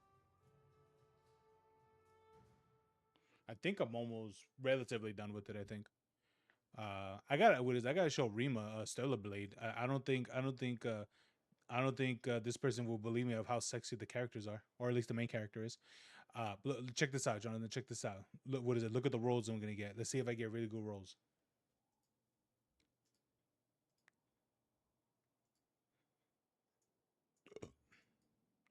Look at my rolls, Jonathan. Look at my rolls. Wait, it's your girl Joe Dirt. You know Joe Dirt. Joe Dirt. No, it's Joe Dirt. All right. I got decals. Nice. Wow, I got a decal. Oh, got bright dust.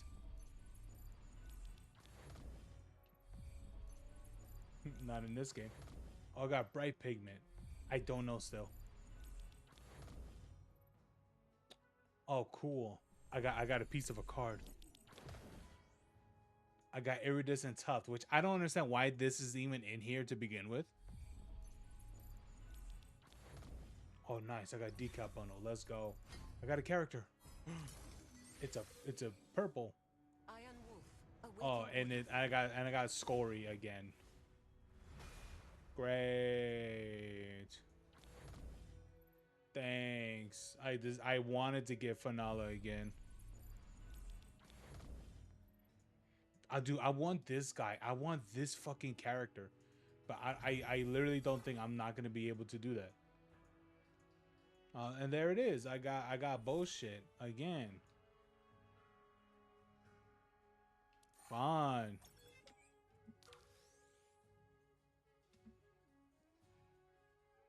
Great. Mythic choice. I'm gonna get a mythic choice in about in 70 more rolls. Oh, awesome. That's exactly what I want to do. Yay.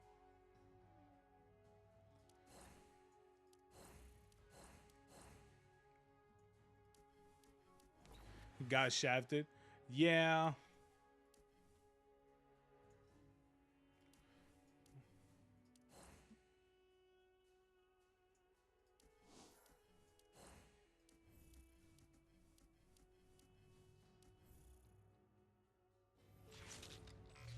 You're gonna like it.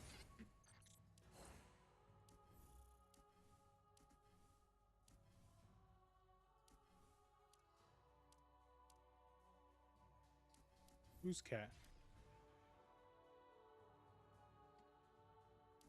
Oh.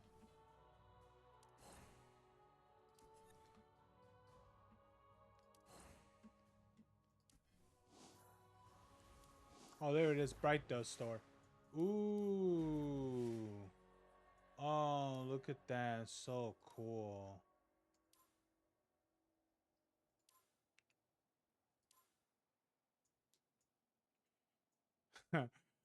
Yo, what is it? You either get Armor Core 5 or 6. What's the newest one right now? Jonathan, you bought an Armor Core game. Which is the one that you got?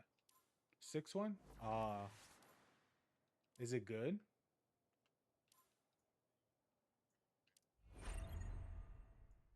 You bought that game for $70 and you didn't even play it. You bought that game for $80 and didn't even play it. Crazy, man.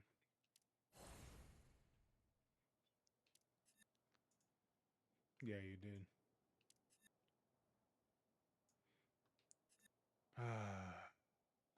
Yeah, as someone who plays Dragon Ball Legend, getting shafted is the worst. Yeah, it is. The thing about it is like I don't really play gacha games too much. I think the only one I could say that I relatively played quite a bit, which was Zenless Zone Zero.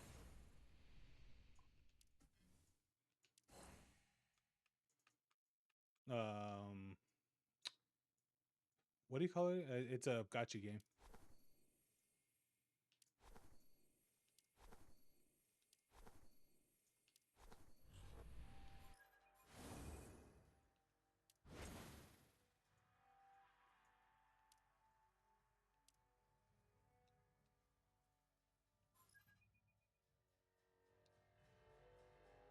Raise any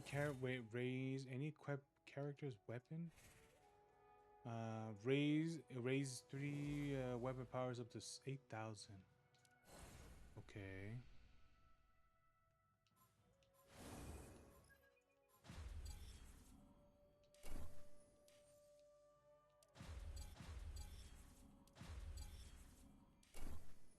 The light blesses me once more.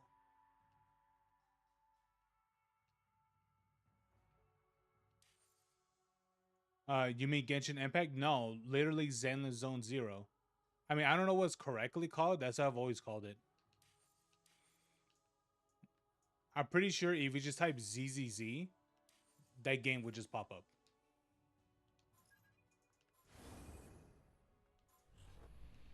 Ready to tie up this world. I'd like to hit stuff today. Don't worry. So-called heroes will spend their All right, I need to get legendary weapons for this guy.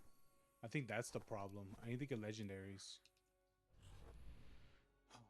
The game fucking drops me, Annie. That's the thing.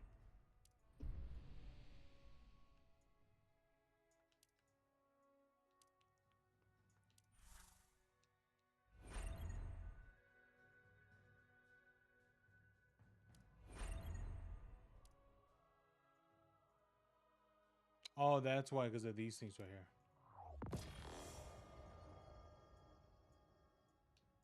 Hell yeah.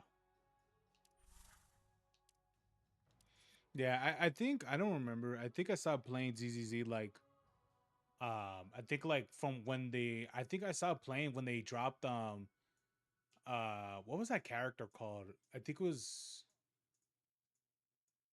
what was the what was her name? Legion or something like that? I don't remember her name.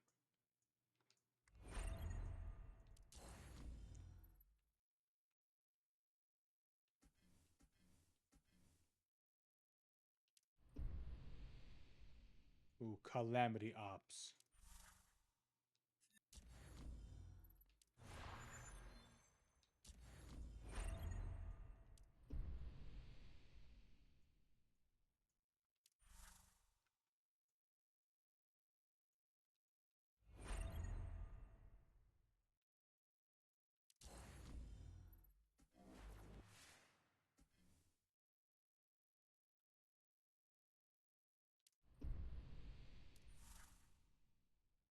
Ooh, the Jotun.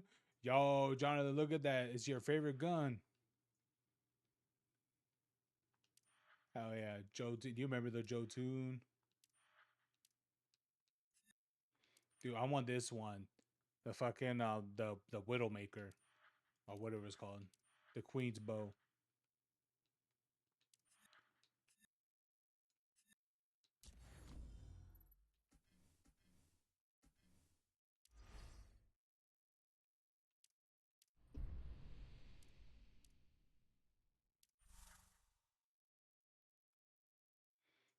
Rib fast food. Yeah. I should give myself some more water. But dude, the Polaris Lance, I really wish I had a character that uses scout rifles, but I don't have either. I don't have Yumeko or Tan.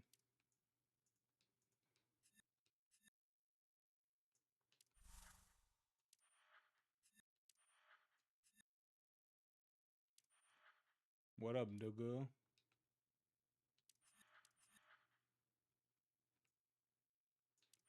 Maybe get the two tail. Nintendo is cooked. You can't watch Naruto. Damn, that sucks.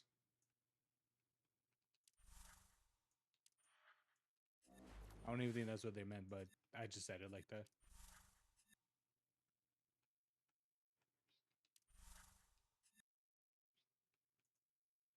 Yeah, I would think so.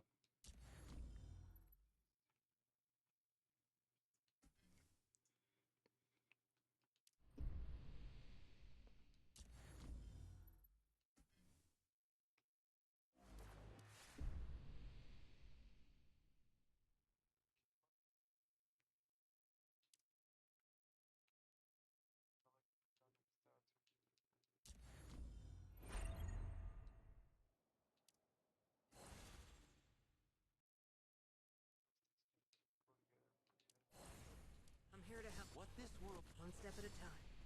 Can love and romance save the world?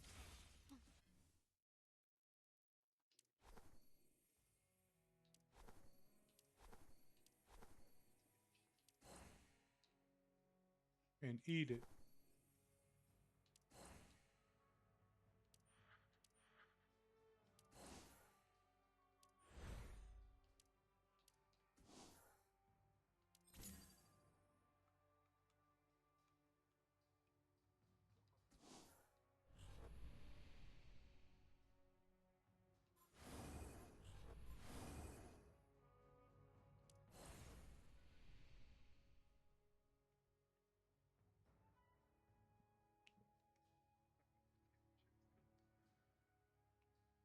I don't know what's my weapon.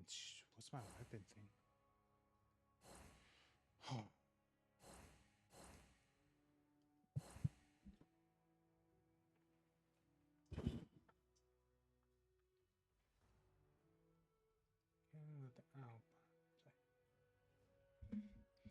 What's an anime people you don't like? Anime people I don't like. Def. This looks great.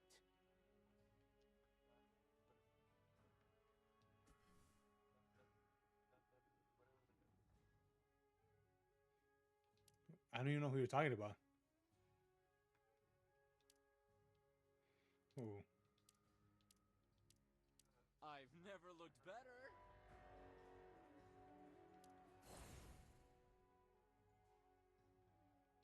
Call to the Unknown.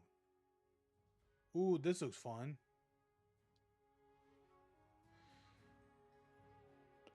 What type of anime people I don't like? I definitely don't like. What is it? I definitely don't like the COVID weebs that have been what is it? That have been coming out of the woodwork. Yeah, COVID weebs. I love how that's starting to be a phrase now for like people who got into anime during COVID.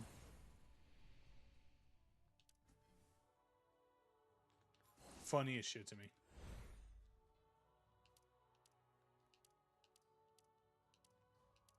Ooh, all these are ass.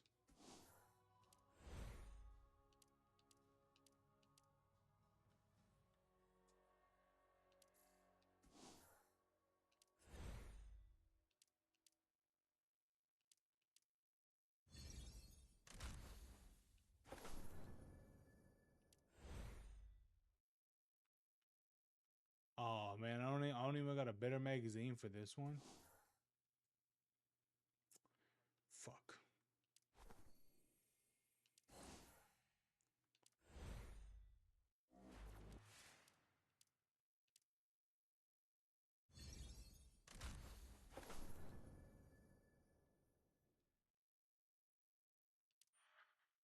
I couldn't agree more.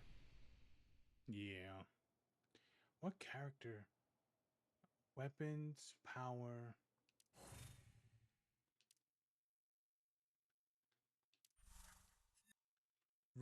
Recommended weapons. Oh yeah, great game, great. Yeah, I would like to have those ones.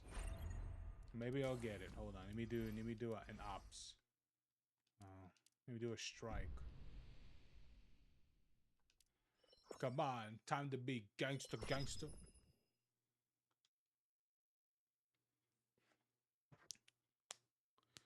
But yeah. But what's yours, Rima? What type of people that you hate?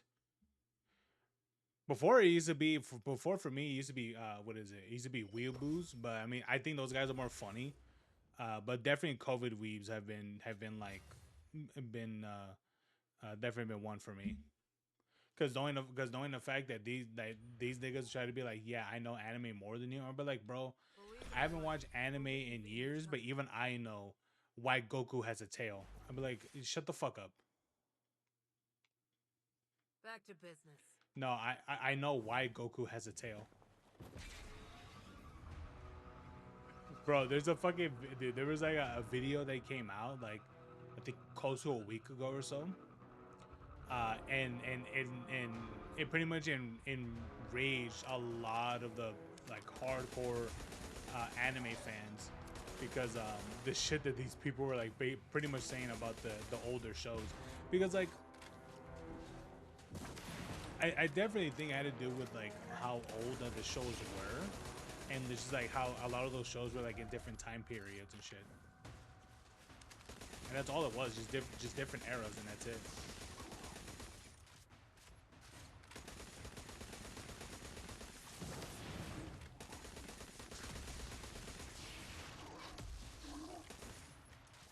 Yeah, what is it like Jonathan's show Evangelion? They give it like an F.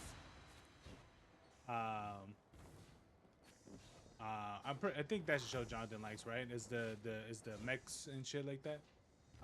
That's Jonathan's show right there. Yeah. Yeah, they gave Evangelion like a C. And they gave what's that show with the dude that writes on a notebook? Notebook Man or whatever. They gave that one an F. They were like, damn, they were like, damn, this shit sucks.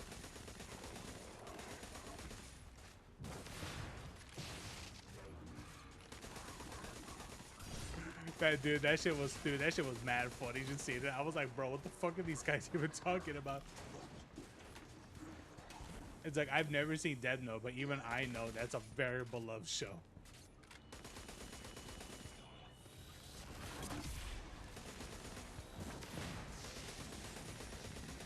Wow, that's Netflix. Netflix fucks up everything.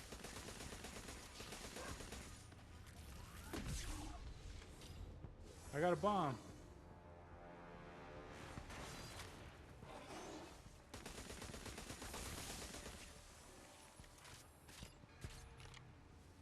That's because I got a cease and desist by Epic.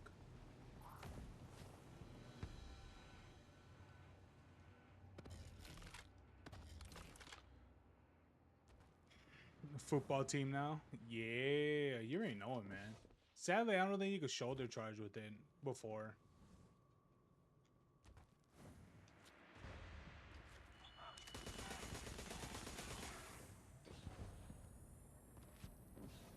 Oh,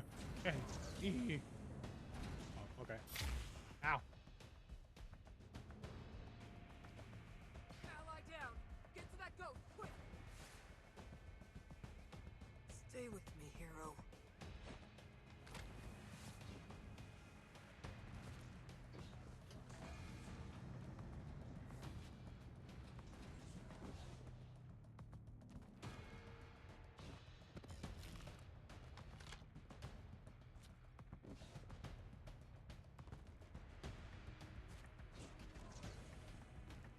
Head to the foundry.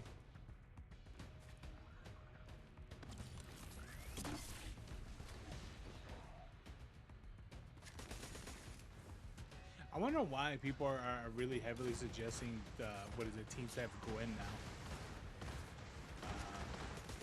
now. I know she's good as a character, but damn, to be like that good where she's practically mandatory to have. She has become the new Gallahorn.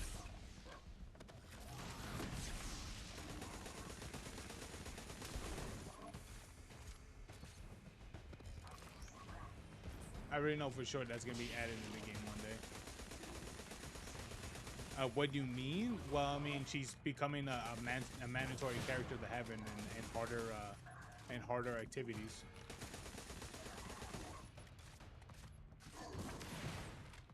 Like something like Calamity Ops and things like that. I think she's becoming like more of a mandatory character. Why? I have no idea. I don't remember what her kit is.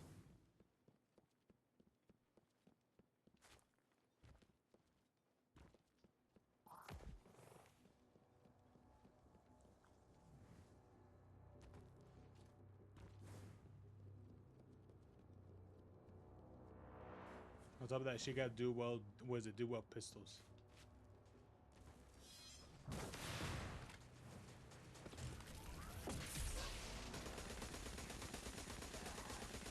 Punk.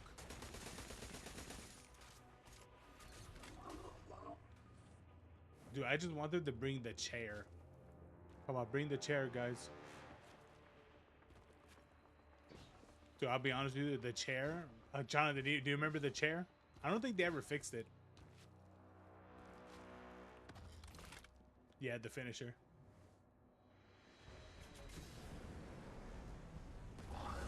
Yeah. You see, Rima understands.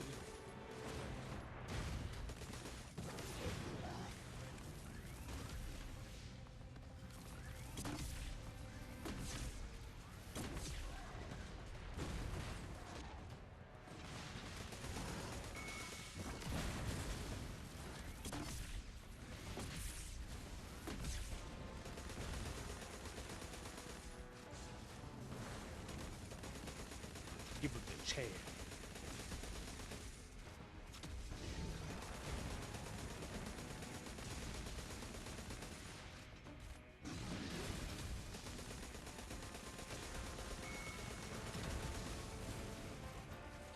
You have speakers on your second monitor? That's weird.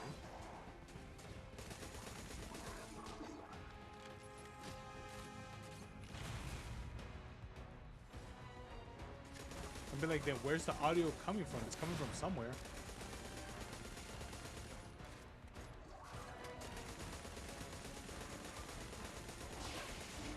Shit, we gotta get off of it.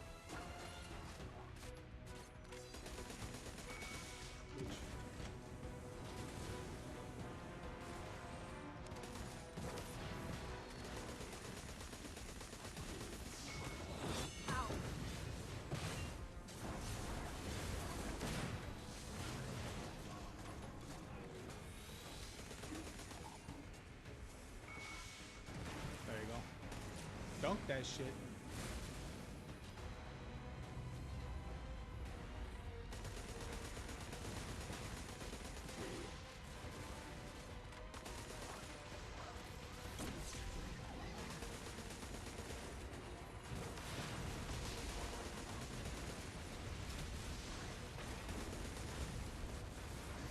Funk.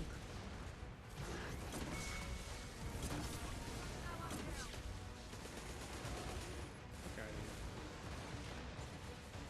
What I do, sir?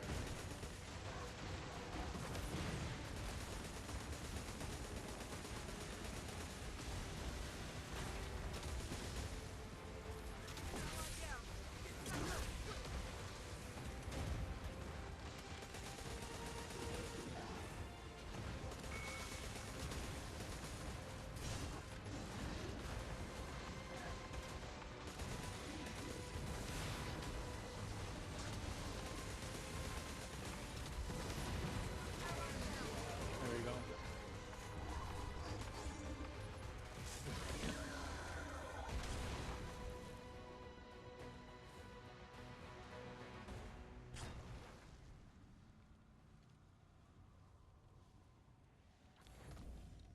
Ooh, nice. I got a machine gun and I got a thing.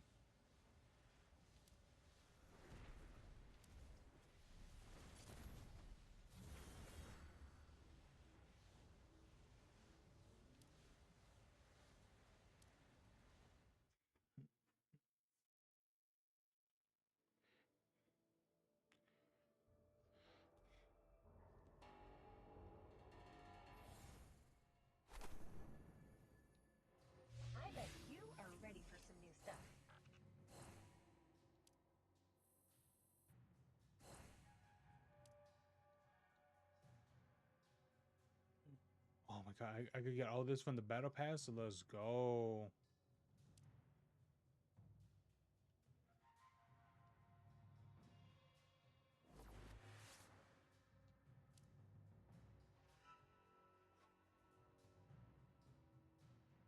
Probably push boss off the map. Only if you could do that. Dun, dun, dun, dun, dun, dun, dun. Oh, here we go. Let's see if I let's see again.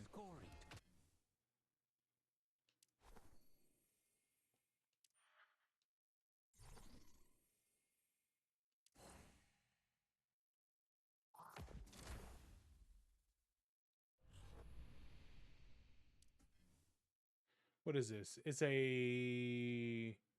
What's the rate of fire on this? It doesn't say. If I do this. Okay, here we go. It is a 360. Okay, so what was this one?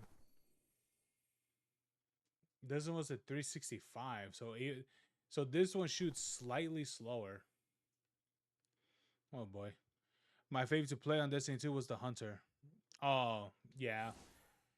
Mine slowly over time became the what was that bitch called? The Warlock. I like the Warlock more because the Warlock became more of an essential character, so that's why I like playing as Warlock.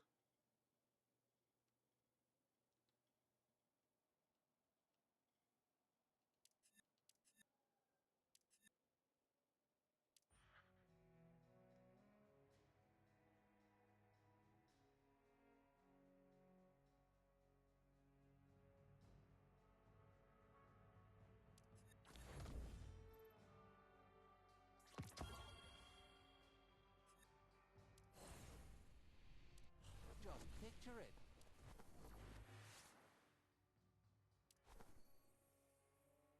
And you're sure you're going to call it Caber's Legion?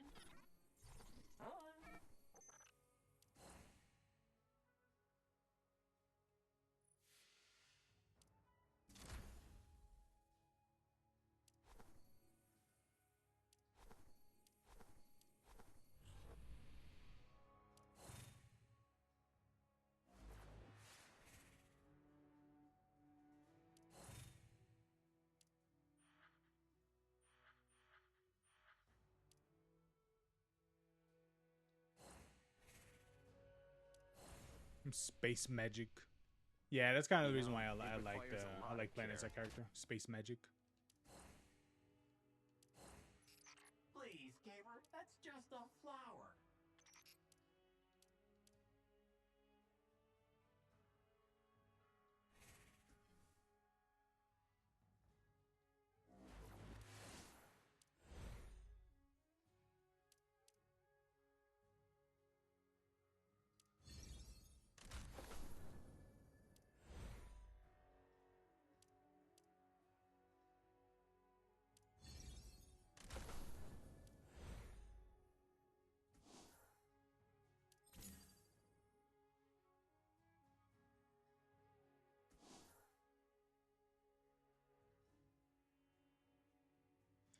Wonder who will win, Warframe or Guardian? It depends. It depends like what kind of Warframe. Like if you mean like if you're talking about like characters that are like if you're talking about characters that are like what's that guy's name called? Like Limbo? No. Limbo's a little what is it? He literally warps through time.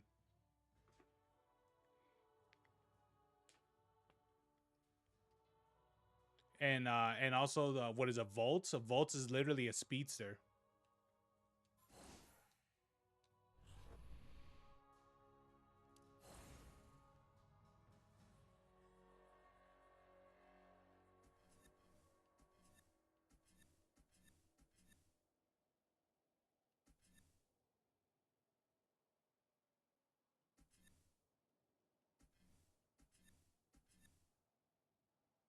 But that's mainly it. So I don't know.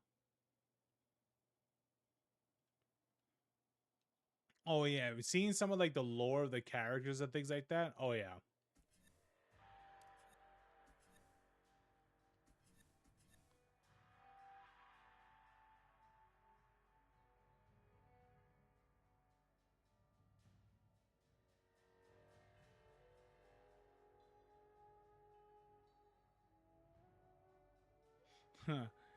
Yeah, and then there's plenty of other characters that do some pretty crazy shit as well.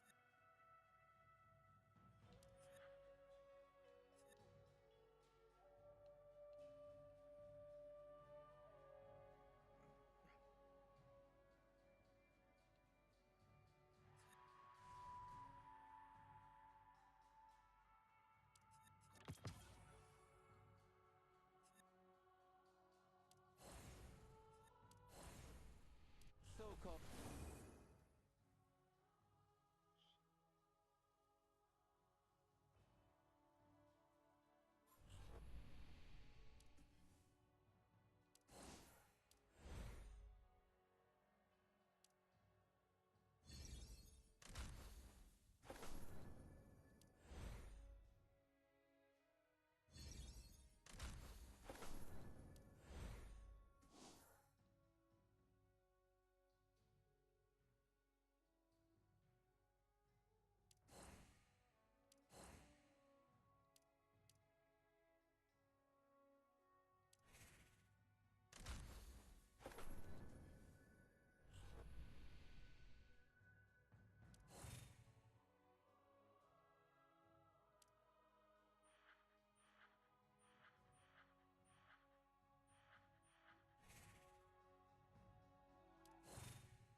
I'll become the leading shield.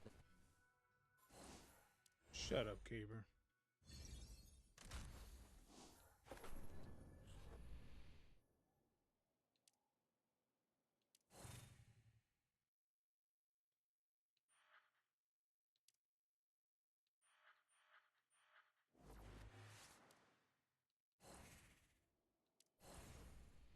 Let me see. In arc energy is dangerous.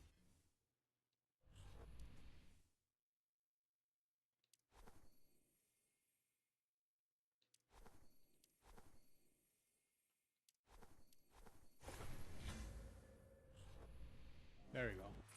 I have yet to investigate, but there's a lot of people gathering over there. Raise any character's relic power to 1030. Oh, 10, yeah, 10,300. I will have to level this for a lot more.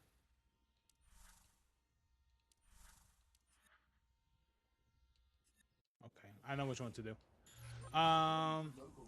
Wonder what would happen to dead games, or they just shut off, or usually yes.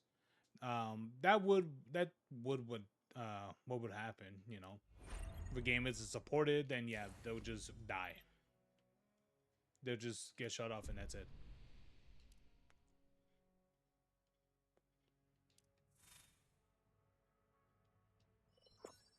What happened to IO Games? Slither IO? I don't know.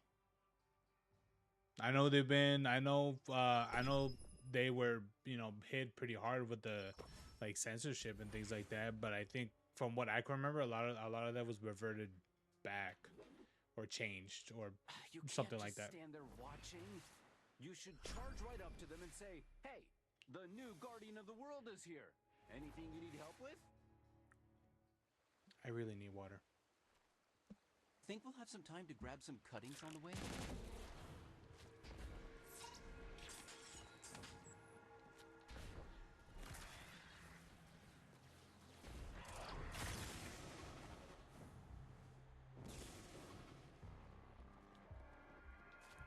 It's a great question what happened.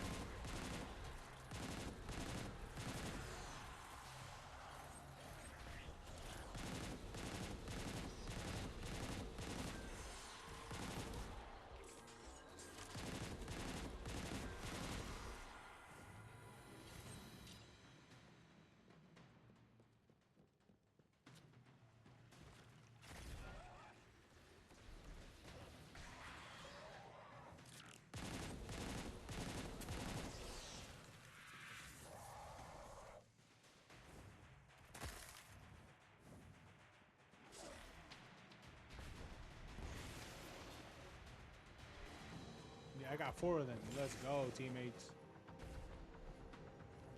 Heat dots get vaporized.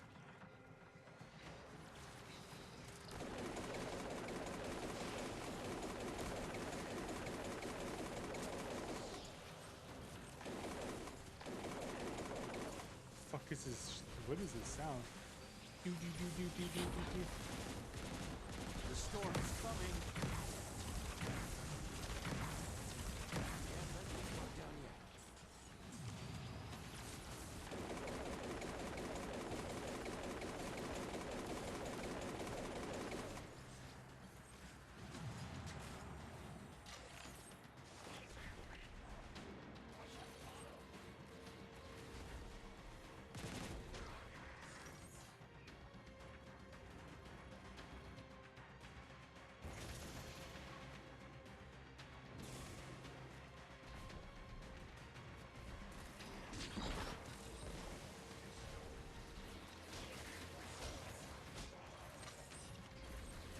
I'm kind of questioning why they didn't include the knife in the game.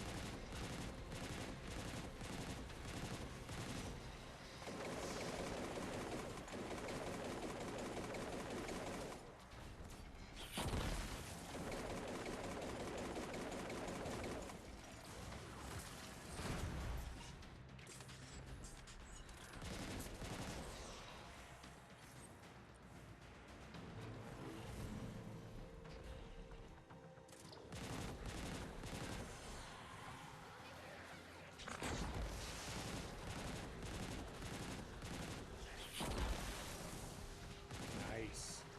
Sonic's been very chill lately since Pop Nintendo. Yeah. Soon enough, Nintendo. What is it? Out of spite, the next Sonic game is gonna have what is it? Where you could capture monsters, and you could duel them.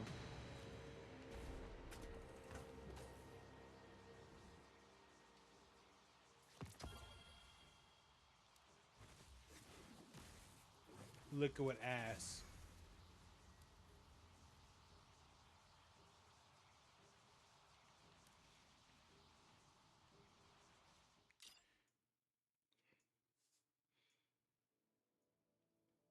I wonder how that new Sonic game is gonna do, the Sonic Racing. Pretty soon, I'm pretty sure. You're gonna like this.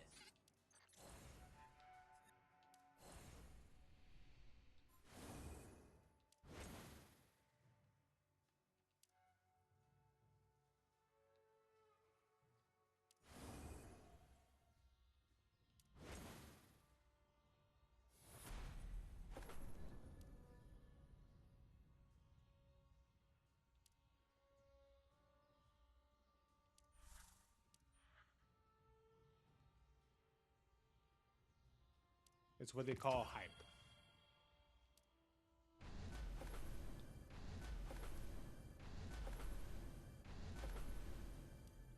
Yeah.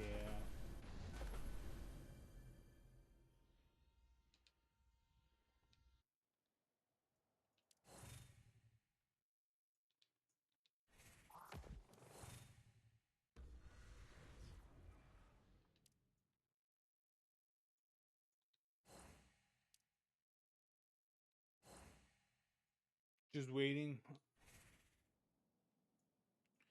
Imagine Sega make a new console, but on download. I don't know. I don't think they will. I think it's such a heavy investment for them to do so.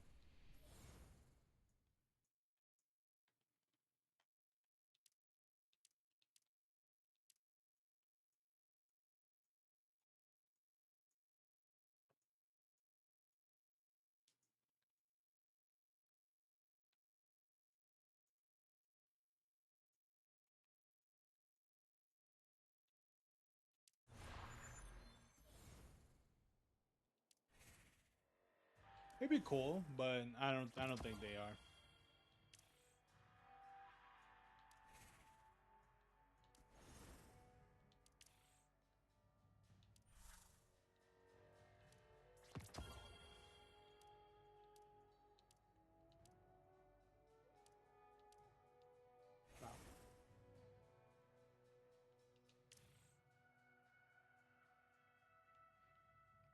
Remember Mad? Not that I know of. You gotta be more specific.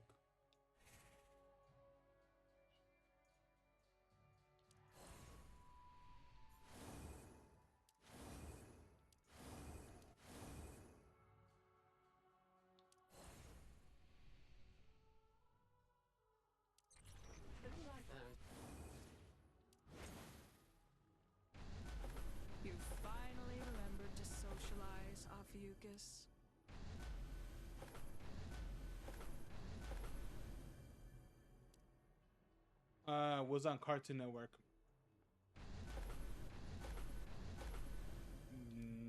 Not that I know of.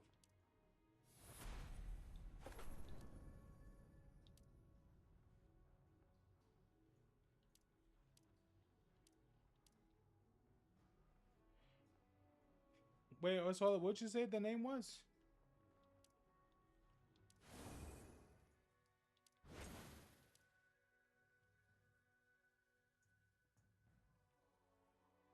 The arc barrier's maximum duration extends to 15 seconds. Very nice.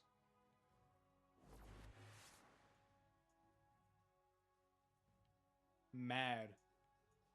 Well, not you, Remo. I just want to know what it was. I don't remember it. Like Mad TV? I don't know. I don't think so. I remember Mad TV when I was a young lad. Do you remember Mad TV, Jonathan? I do.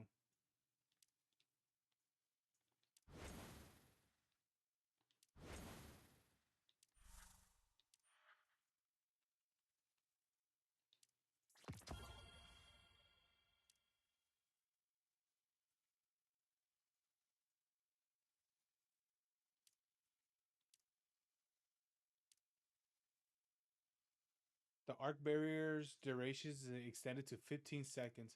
That's actually pretty nice because I think it. How long is it originally? Oh wait, yeah, up to 5 seconds or 10 seconds.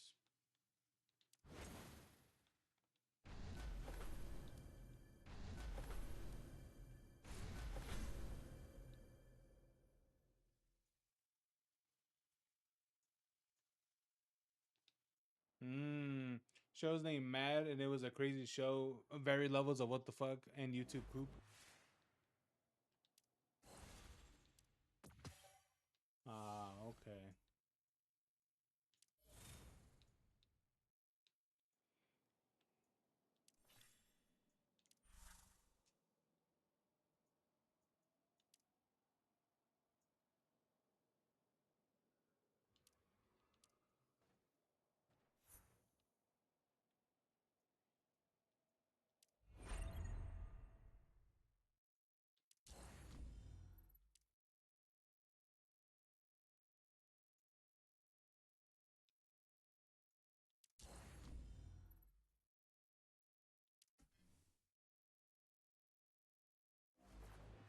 Oh, okay. Look at that.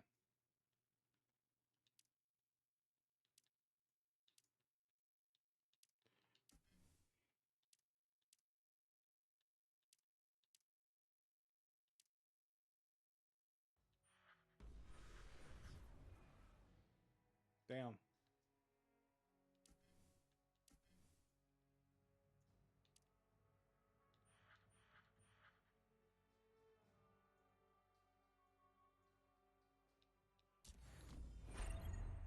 I'm pretty sure if I, what is it? I'm pretty sure I will remember it if I see it, but. All right, Mad TV. I remember Mad TV. That's the one with Bobby Lee was in it. That was a great show, to be honest. What happened to it? Halo Reach official, a Monument Legends 15th anniversary trailer. Let's go. Oh wait, Xbox Game Pass announces Call of Duty Modern Warfare 3 and more for September. Oh, cool. They added Frostpunk, the second one. For the King, the second one. Or at least a dog water. Hey, Remo, what's up? Let me see. Mad TV. Ah, yes, I remember Mad TV. Man, what a show. With Bobby Lee and that black guy. And there wasn't the other black guy. Yeah, I remember this. I think my favorite skit from Mad TV was was it the green, what was it? No, it wasn't the green screen one. It was the what was it? The fuck. I think it was the motion capture one. I think that was my favorite. That was my favorite skit from that show.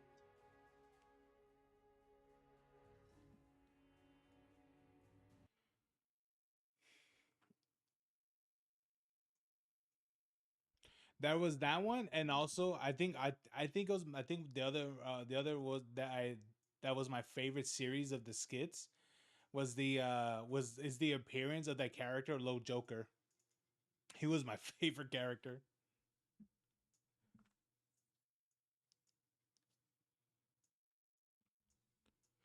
Oh man, he was great. Let me see.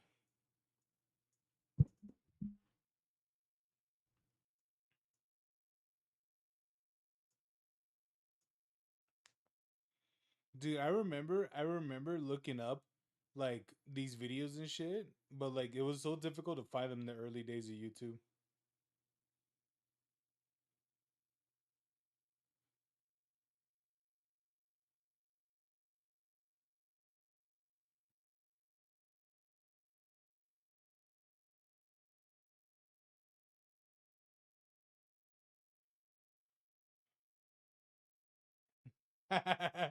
Raiders, Raider Nation.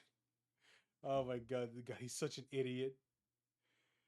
For you it was White versus Black and Tom versus Jerry. Oh, okay. Yeah. So like so much great skits back then. Man, I always question whatever happened to them. They probably just like liquidated a long time ago. Cause I think no, actually no, I don't remember. Am I thinking of the right one? No, I'm probably not.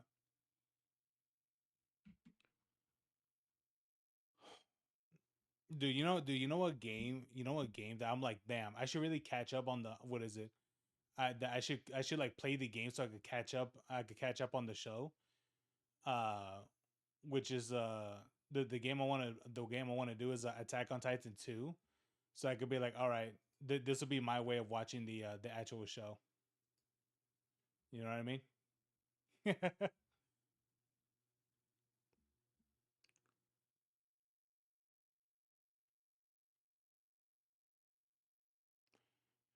I asked because Dark Humor vid popped up on my feed that made you remember. That made you remember. Oh, okay. Yeah, for sure, dude. I know, right? There's so many there's definitely like shows and such where I'm like, damn, I would like to see some of them. One of them being like The Punisher, but it's like one of the but it's like it's on Netflix, which I was like,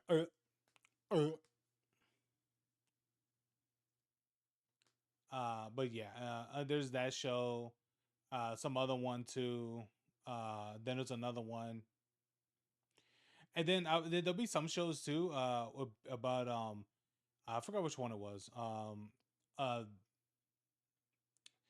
uh, John, did you ever see the since we beat Space Marines 2? Did you ever see the what's that thing? What was it called? A Secret Level? It's on Amazon.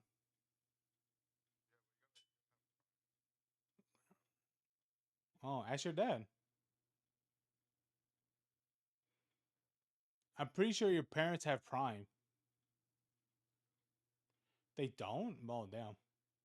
I would highly expect them to be using Amazon all the time. They probably use Temu the best.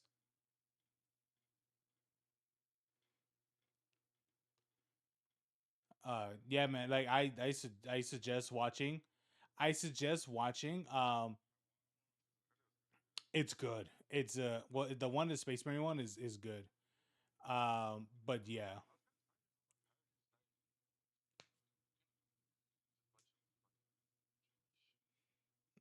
yeah. Let me see. What did Rima say? I want Attack on Titan 2 so I could have all the anime games in collection.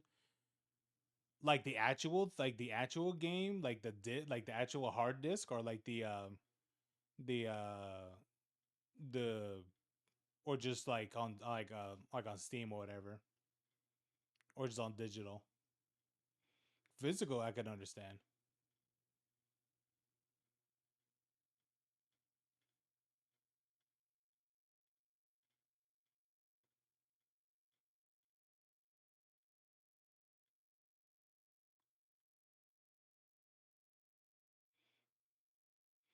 If I could find a hard disk, then yes.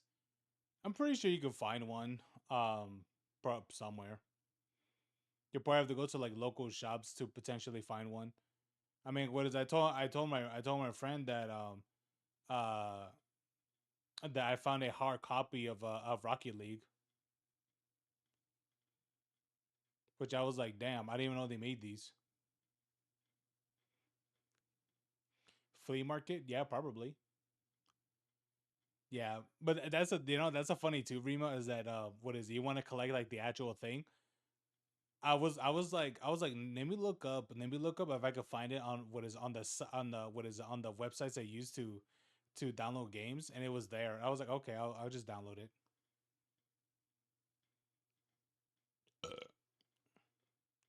And I was playing a little bit of it too, and I'm on like the beginning, the way how it starts is like, damn. I was like, I don't know who that blonde ties it is, but damn, she got nice feet. Because that's what you're only able to see.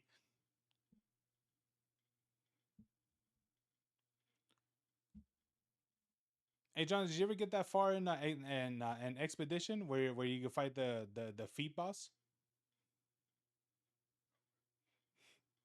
That's just bad funny. I think that how the dude says that. He's like, "Damn, those are some nice feet." And I was like, "Okay."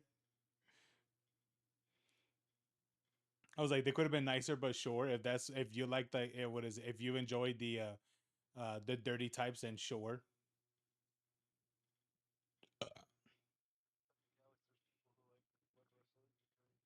I know. That's what I'm saying. That's what I'm saying. It's like, well, it's not my type, but sure, that's what you like. I played a demo. It's hella fun, but limited. Yeah, I have the game right here. Right here. The part that sucks about it is that it's all in Japanese. Like they didn't even bother to dub it.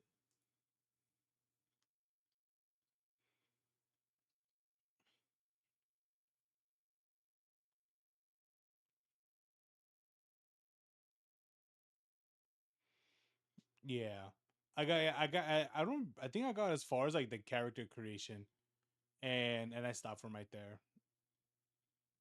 When I was testing out the game, I just wanted to see if it ran fine, and it did.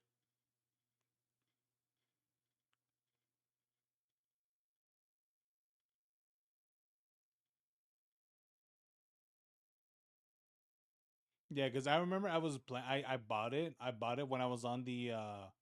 I bought it when I had the when I was playing through it on my Xbox account, and never got to finish it. I think I got pretty far. I think I got literally at the end of the first season. I think it was canonically supposed to be at the ending of the first one, or almost at the end of the first season, which is kind of funny because that's when I literally stopped watching it.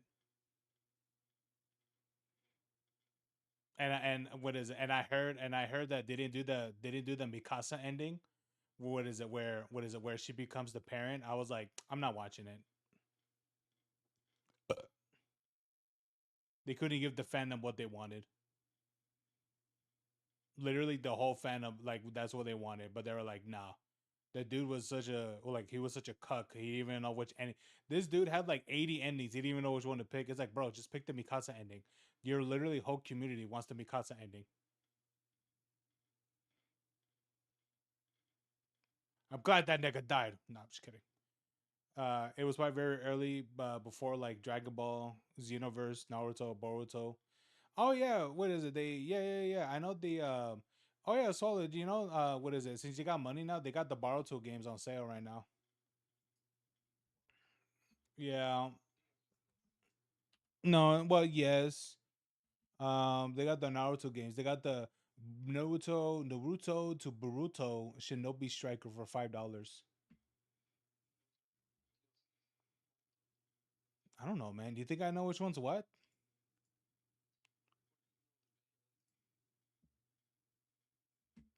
You think I know what game's supposed to be a water swallow? You think I know which one specifically? Ooh, wait, hold on. Oh, they got pre-autumn sale. Let's go. They got Guardians of the Galaxy, bro. This game's worth it. This game's like, dude, I didn't think this game was gonna be so long. Like, it took me like three or so, 3 or 4 days to fucking finish this game. It's so good. Oh, they got Thief. They got Thief Gold. They got Thief Deadly Shadows. Cool.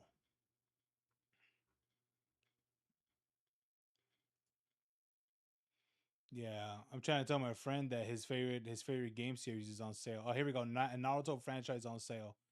They got the they got the Naruto X Boruto Ultimate Ninja Storm collections. No, connections. That's what it's called. Yeah, they got this one. It's got mixed reviews, so it must be a good game.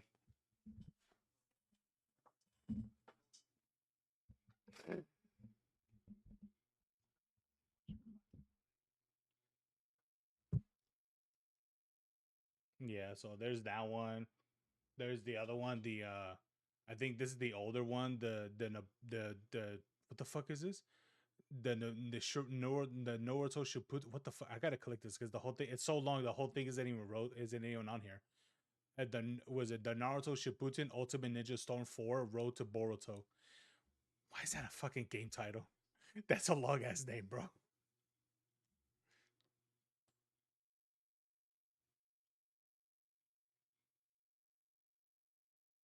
You know what it is? This is what happens when like I've seen some like some shows that were like light novels and they were made into to shows and shit. And it'll be like whatever. It'll be like regular anime name, and then like the English translated version would be like what is it? The English translated name would be like my dad is a what is a top secret assassin. It's like, why is that even the actual fucking name of the show?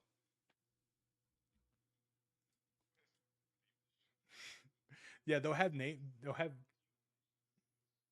it'll literally just be like one phrase and that's it, but it's just like, and they're like, oh, here, oh my god, this shit has 9 season passes. The Naruto Boruto Shinobi Striker has 9 season passes. Is it what they're doing with Kakarot? Like it's the game that they keep expanding on with like new storylines. Oh,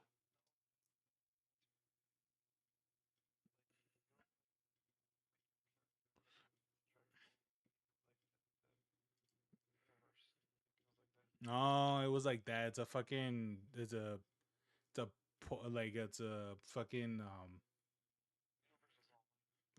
a traditional like fighting games, not like the way how Kakarot did it.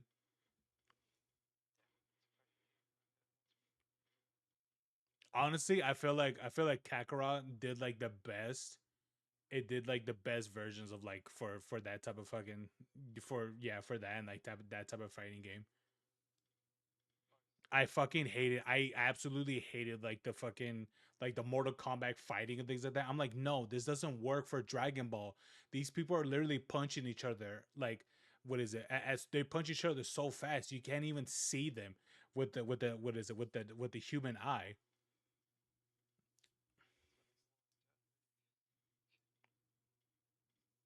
Not a Kakarot. Those niggas are punching you, dude. You build up your combo so fast, you're like, holy shit.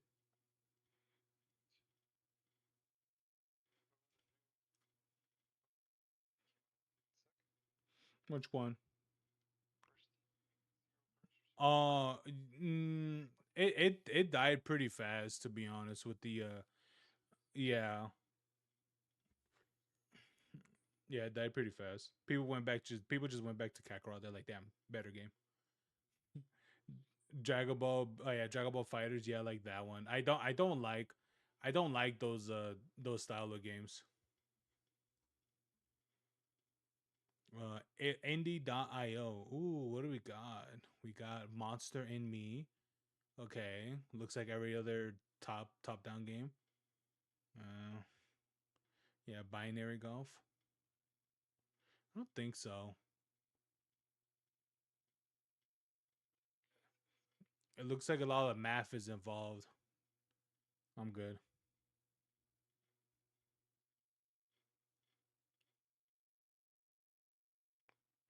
What do you mean it's golf? Exactly. A lot of math. You think I want to math?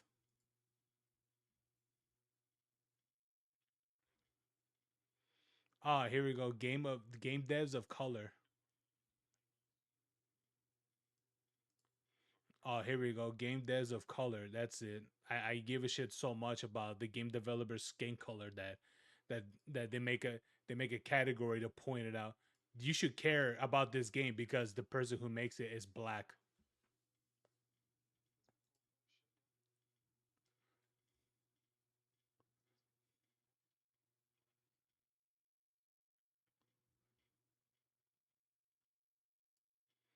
Yeah. Goodbye Soul.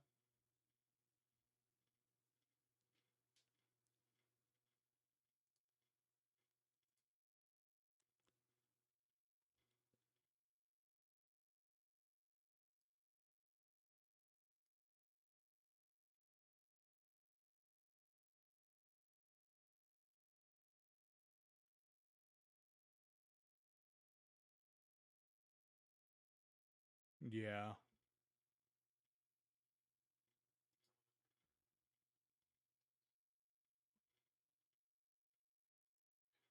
Hey Williams, what's up, man? Welcome back. How you doing, baby?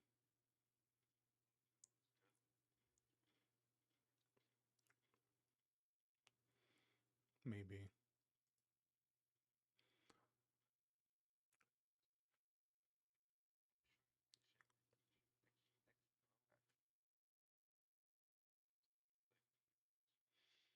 Oh, these are the people that do these games? Oh no, I think these are was a fellow traveler. They did these ones.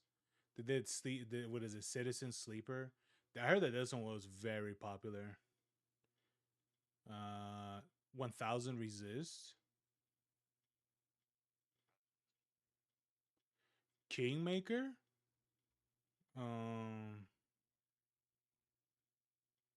Oh, that one, dude. I totally forgot that one was even coming out. Kingmaker. Let me see.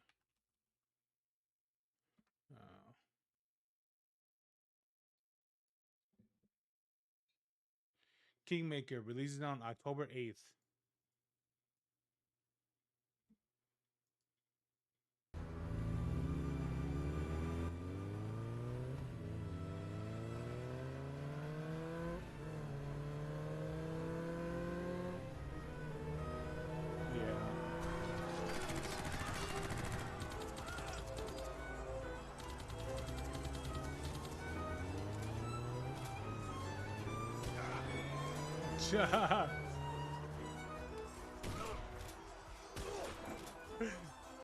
Dude, just the idea that you can shoot him with shotguns.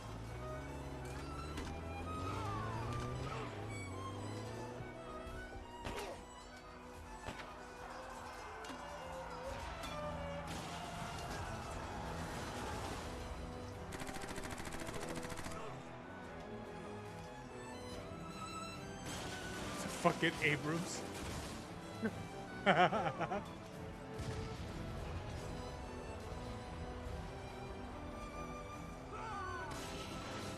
my god.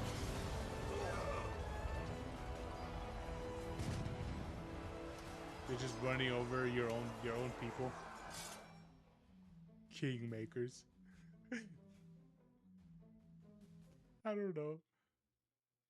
Go back in time to war-torn medieval era with a vast arsenal of modern weapons. Change the course of history and save the future in this epic action slash strategy sandbox. Build your kingdom, grab a gun, and lead an army of thousands into massive real-time simulated battles, solo or in co-op. Just add it to your wishes, Jonathan. There you go. Yeah, there it is.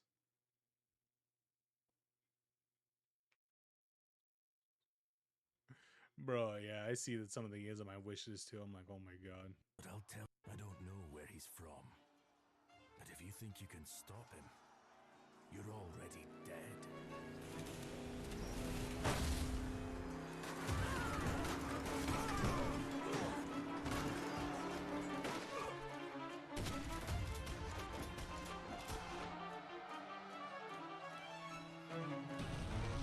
one?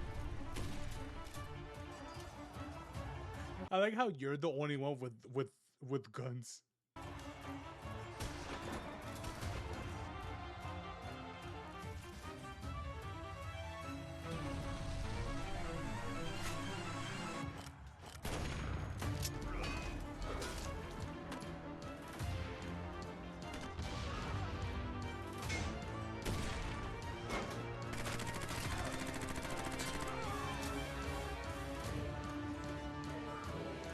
Oh my god, it has actual RTS.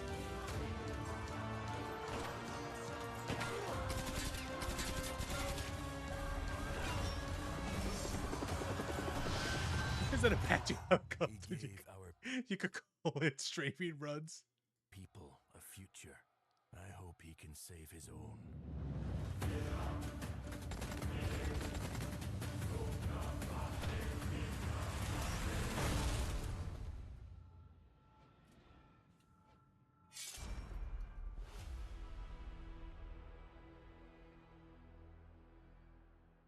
This is such a random ass game. Like, it's so random.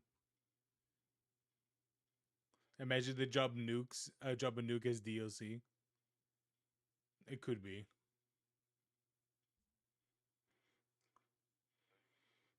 Honestly, I feel like this would be a game that. What engine are they using? They're probably using Unreal Engine.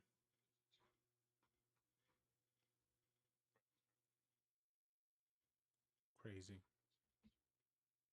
Why are we doing this? I'm not sure. Whatever the devs are doing, you know, like I think they want to do like a medieval game, in that era. Why? I don't know. You know, it's the one game I want to come out is Dino Blade.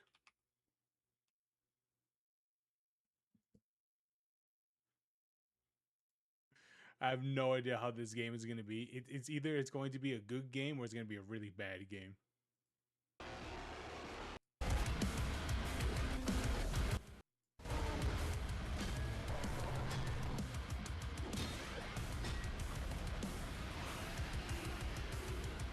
Oh man.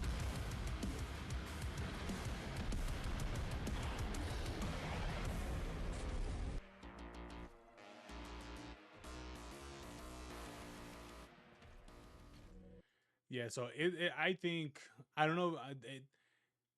The thing about it is like it's made by one person, so I think people will play it, for sure. But yeah, it's definitely going to be interesting when this comes out. So yeah, I know, right? I remember seeing TikTok videos about it. I saw it. Yeah, I saw it through shorts, but yeah, pretty good, pretty good.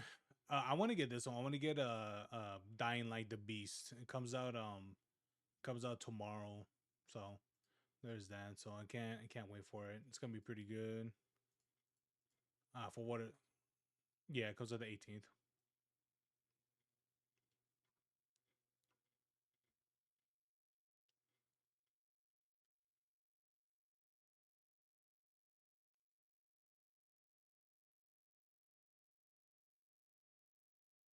The 18th.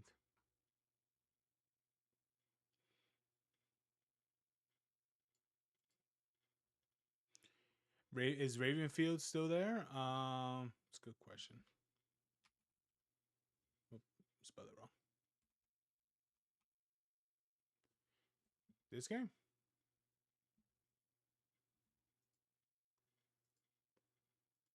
This looks like a game that would be on like on itch.io.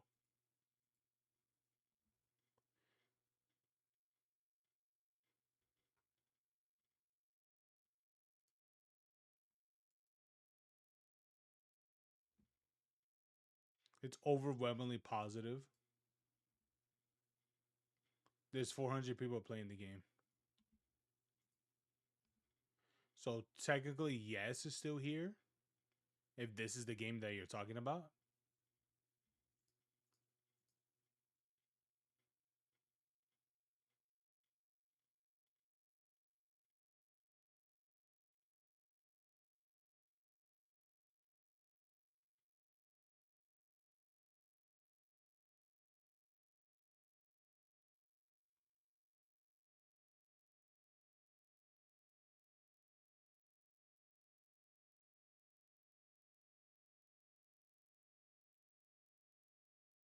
Yeah, so there it is, Ravenfield. It's still here, unless it's supposed to be a different Ravenfield. Then looks like that. Looks like this is it. So there it is.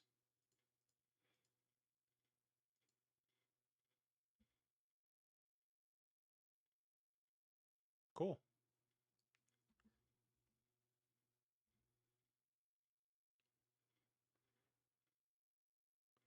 It's a solo FPS. Oh, okay. It kind of looked like it would be multiplayer. Oh my god, it's Call of Duty. You're telling me I could get Black Ops 6 for $65? Damn. I mean, I think they're asking too much. I think this one should be like at least like $10 max.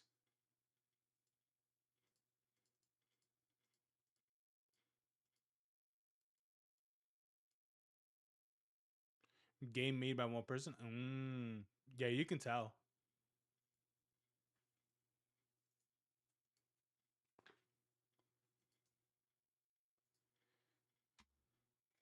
What's this?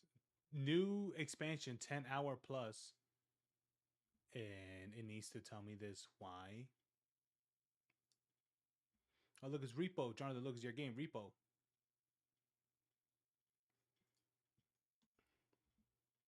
And all right, sadly.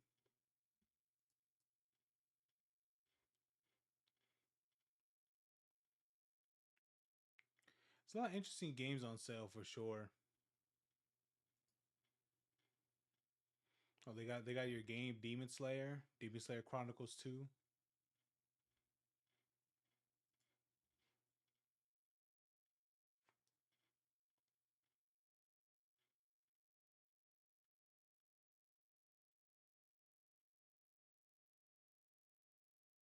Dude, they got Red Dead Redemption on sale for $30. Bro, they be asking too much. It's like I'll do $5 at best. Be like, here's $5.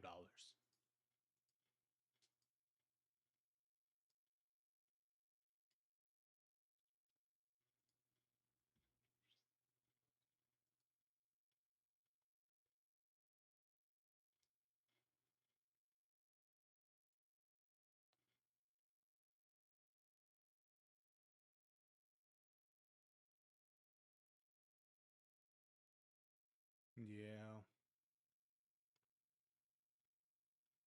Are these ones still? Yeah, they are. Tecmo Games, Koei Tecmo. Oh look, John, they got your game Berserk on sale. Berserk, the Band of the Hawk. They got Ninja Black.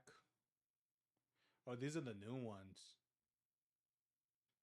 Oh, they got Dynasty Warriors on sale. Cool. Oh, they're coming out with the Anayo game. Cool. Fatal Frame. Or is this the new one? I think, or is this the old one remastered? I don't remember. Stellar Blade. Yeah, Stellar Blade.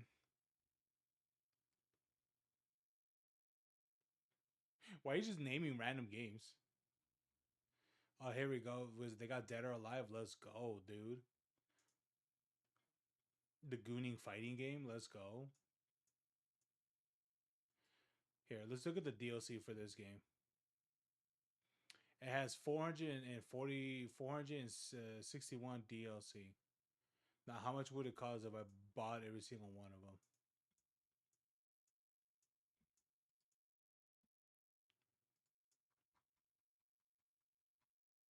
Would it? There is.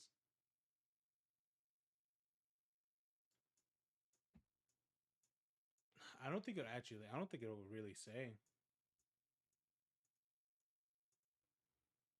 Look at that. Season Pass 1, 2, 3, 4, and a bunch of characters. I don't even know who any of these are. I don't even know any of these are. Look at that. They got this school uniforms for all of the characters, probably specifically the female characters.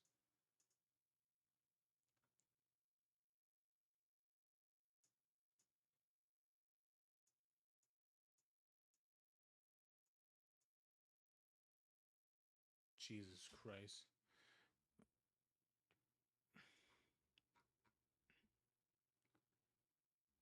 Which it's crazy because it's like considering when this game came out 2019, you would think they would come out with a new one already.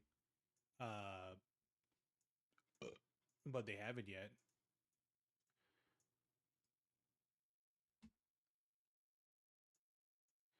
But yeah, Stellar Blade, yeah, that's right here.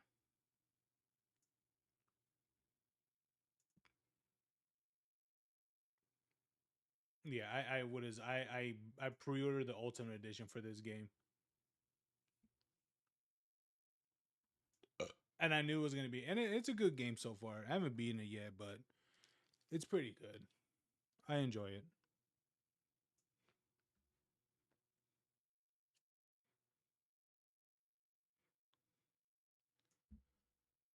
If it's not a game I could goon to, then it's not a game at all.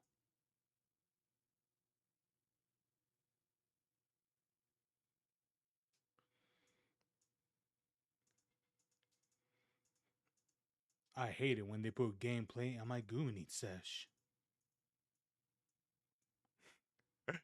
That's from a fucking skit. Yeah, I'll be honest, dude. That's a funny ass quote. Yeah, it's pretty good to be honest. And so yeah, maybe what is it? Maybe tomorrow I'll play the Attack on Titan game. Looks like Remo's pretty interested in seeing gameplay of it, so that I think that'll be pretty good. If it's not broke, don't fix it unless better story and new modes. Honestly, yeah, I would. I think it'd be cool if they did introduce new modes into it, but given that that's like everything that was in the PS4 or the PS5 version of the game. I'm pretty sure that's all we're gonna get for the PC version, but we'll see. But given that they haven't really sent anything for, I don't know for how long. How long's the game been out for? Like 3 months now or some shit. 3 or 4 months. Yeah, I don't think there's gonna be anything else, any more content or anything like that. Uh,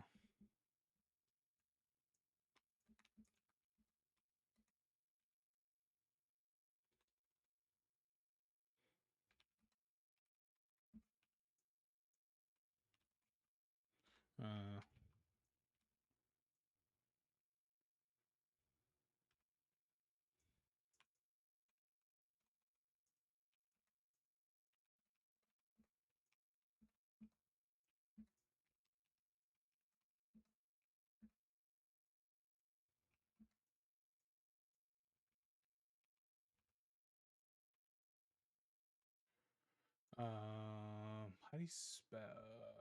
Let me see. Let me figure it out.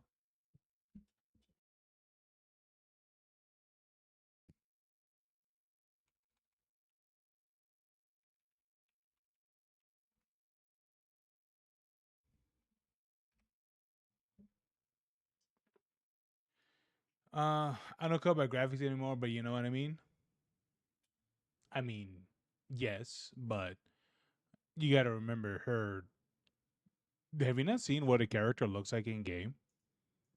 Like in game, you know, like comparatively to everybody else.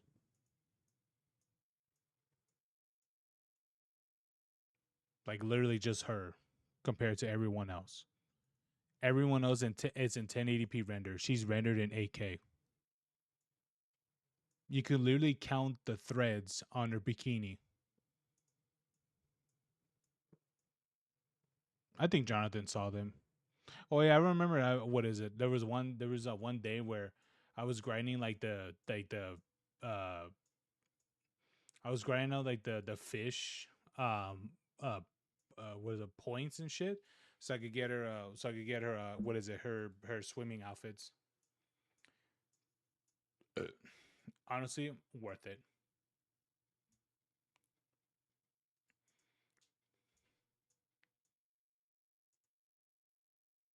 I remember trying to get this one mod to work with that would add like a picture-in-picture type of look to it, but I couldn't get it to work. It was something I had to do some like very stupid shit.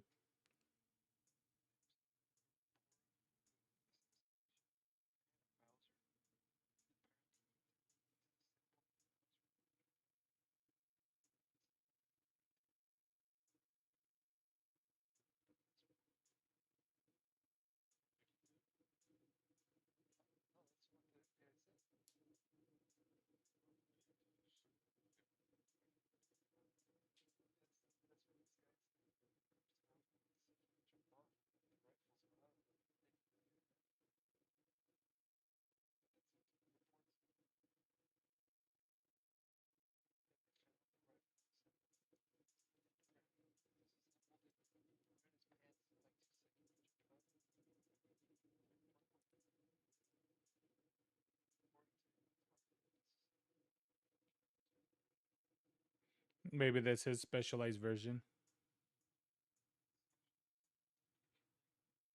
Yeah, they have. Yeah, they have guns like that.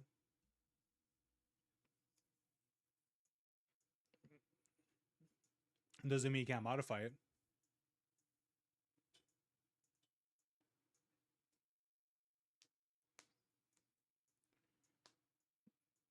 I don't know.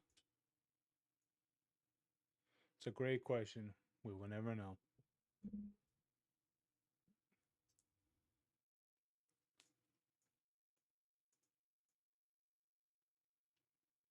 It's a good question. These are questions that will only be that we will only get if we do a lot of torture. Yeah.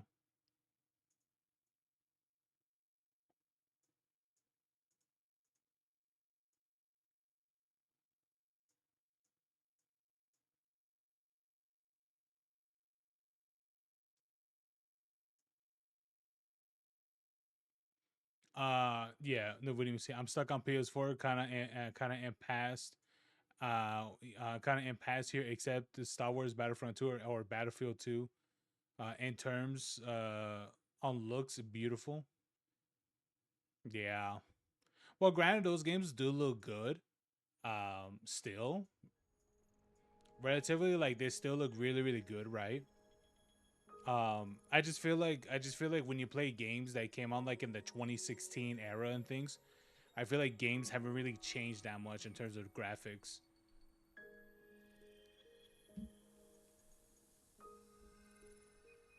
Because you can play Battlefront 2, right?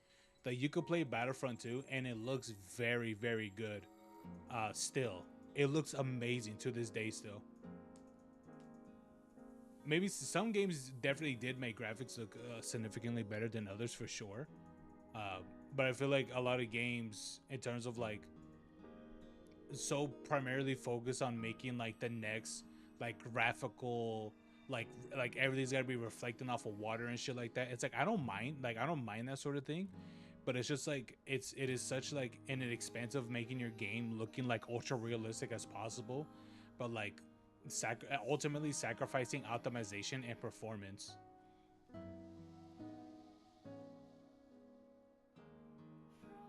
Which sucks because here's the thing, I really do think that if they should really do make it where that if and I really do think that they should make it where that that games having a limited amount of file size, it should be a thing enforced, so they can actually go out of their way to actually optimize and compress the games and shit. Because here's the thing, if you are primarily a digital, like let's say that your game is mainly digital, why would there be any reason for you to compress the game in any sort of way?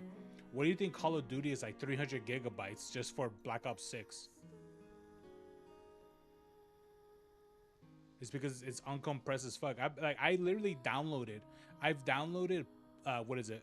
Pirated what is a modern what is a Call of Duty games. Dude, I literally played the Modern Warfare 2 game, and it literally said, "Oh, they removed like 25, I think it was like 20 or 25 gigabytes worth of bullshit because they compressed the game."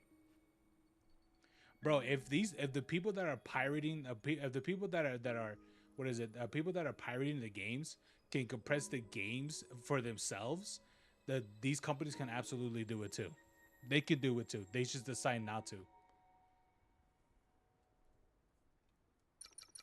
That's the reason why I say the people that do what is it? The people that do the repacks and all that shit, they're doing God's work.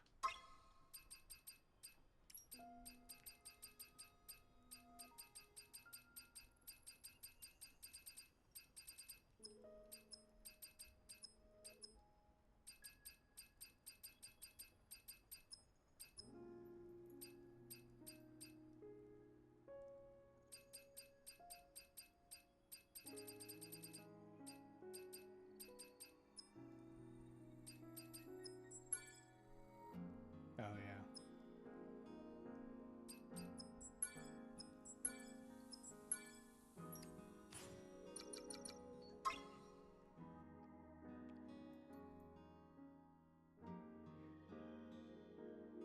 And what is it? And one of the things I would have liked a lot in this game is that if the game actually changed your environment depending on where you're at in the actual game.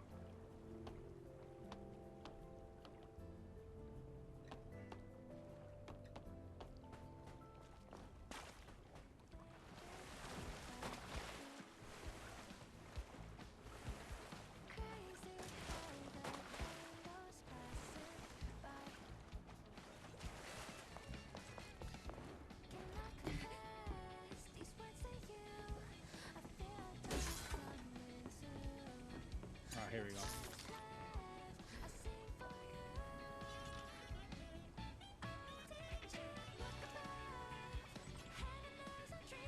The what?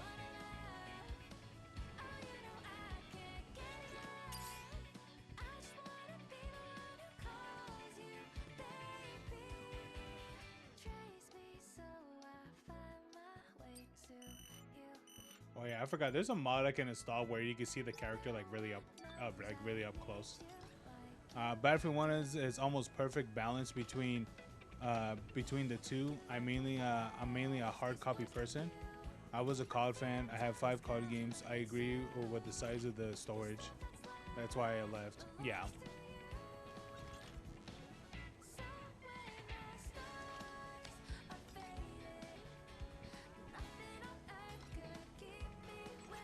You know what's interesting is that one of the things that I think Stellar Blade should have had is the what is it? Is the they should have had the thing where I forgot what game was it. I think it was volleyball, Dead or Alive volleyball. I think. Dude, I had the music all the way down to 40. I feel like it's loud as shit. That was it the volleyball game that they did it like a long time ago. I remember they have a thing where like depending on like the bikini your character is wearing, over time she'll be getting like sunburned. Which I was like that's a thing that's in the game.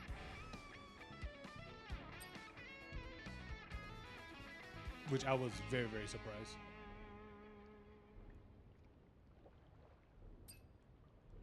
Honestly, I think this one's okay. I think this outfit's alright. This outfit's like I really don't like it too much. Oh, and now this one's the best.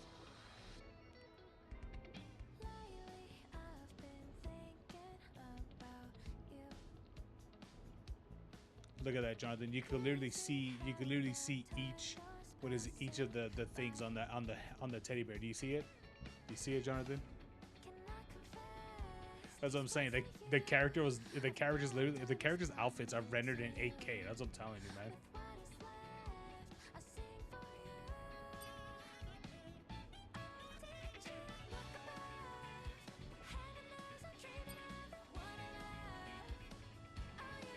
Dude, I don't think anyone will believe you if you told them, yeah, these are not mods. These are all in the game.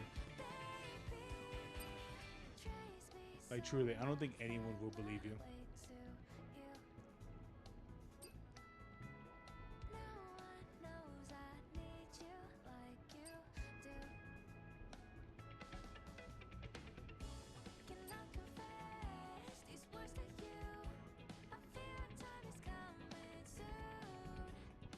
library. Well, it's not just a library. It's just that like I don't think people will believe it that these are like these outfits are in the game.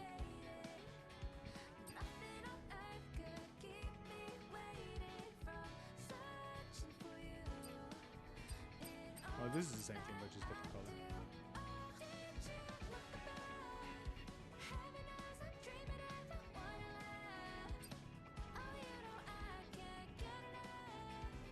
She has a heart, like literally, what is it? Where her pelvis is at.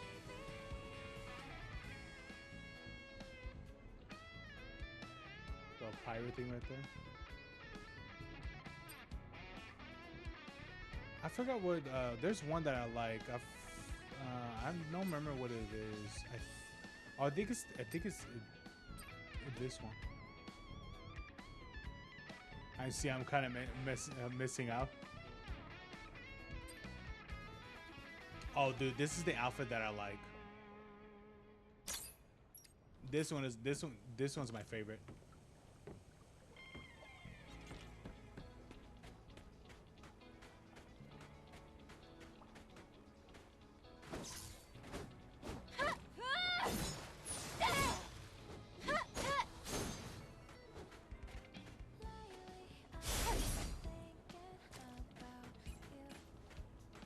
Oh yeah, what is it? Jonathan, what is it? You like what is it? You like Devil May Cry, right? Oh, you know about Virgil's what is it? What was it? 1,000 blade attack?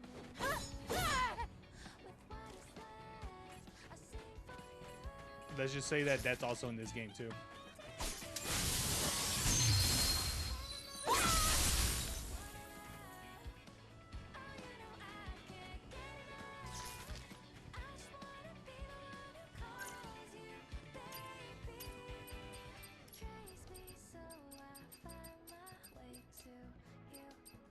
Yeah.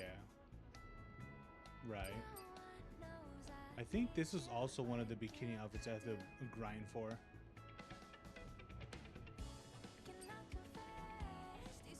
Yeah, I think this is the one I just had on. Like you see how her skin like has like sunburn, but like when you change the outfit, like it changes. I kind of wish it did that for all of the for just for like all the outfits.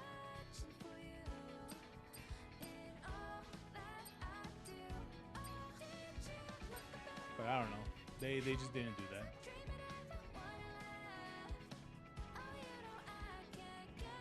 The Santa outfit. Oh yeah, what is it? The two what is it? The 2B outfit. I think you'll like this one, Jonathan.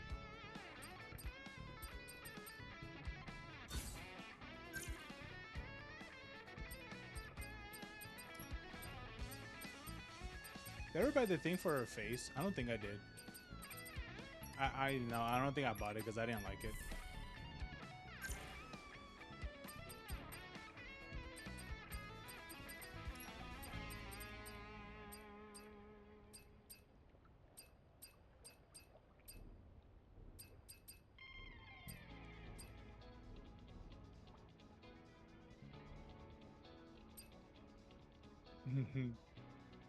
Cook / school outfit. I'm the storm approaching. Yeah, they literally added that in this game.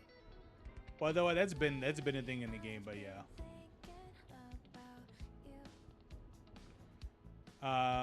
How does Nier gameplay sound?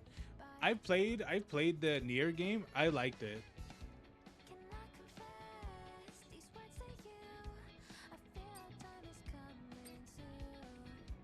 For critical?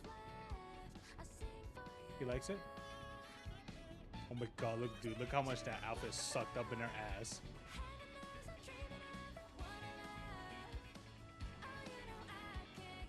I believe this outfit in particular, these ones are, and they're inspired by their other game that they did. They're inspired by the other game that they done. Was it Nikke? Which honestly, I played I played it for a bit, and honestly, I can't get into the like the gacha in the game. Like I really can't. I personally don't like it. I fucking hate it.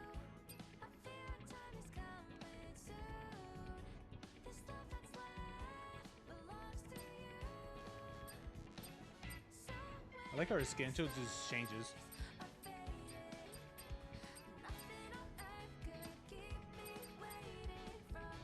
Why does this get lighter?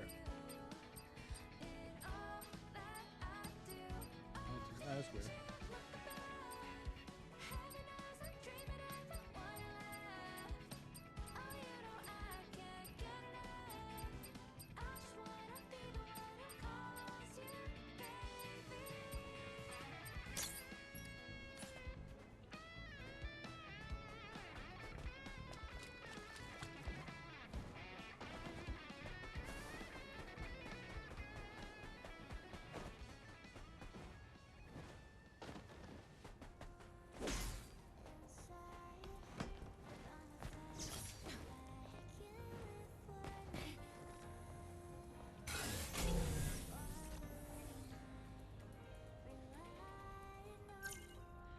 Anime references?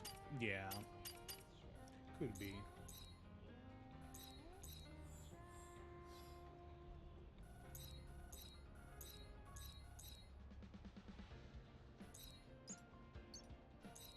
Oh yeah, I gotta go to the...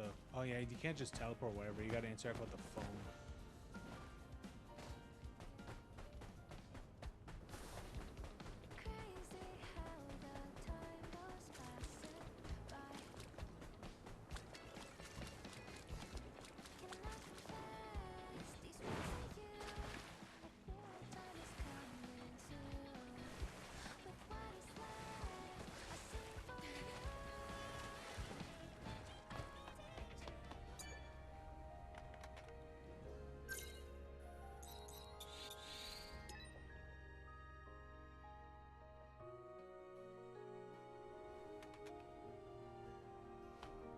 All right, Rima. Maybe tomorrow we'll do some Attack on Titan, so at least that way I could catch up to the show. And when they come out? I mean, I'm pretty sure they'll announce Attack on Titan 3 one day since the series is finally finished. So maybe they'll announce Attack on Titan 3.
Which one?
Okay, I tend to.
Ooh, shit.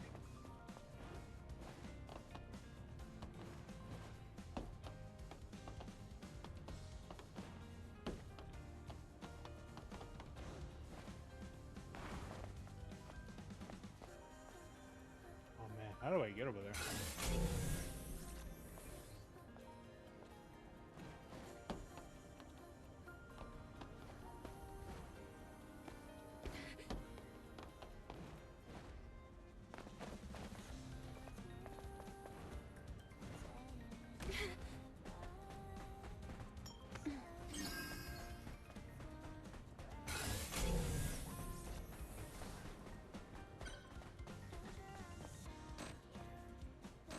Damn, I can't open this.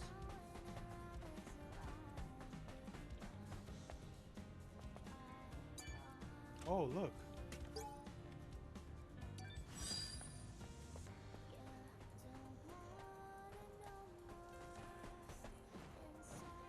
Nice.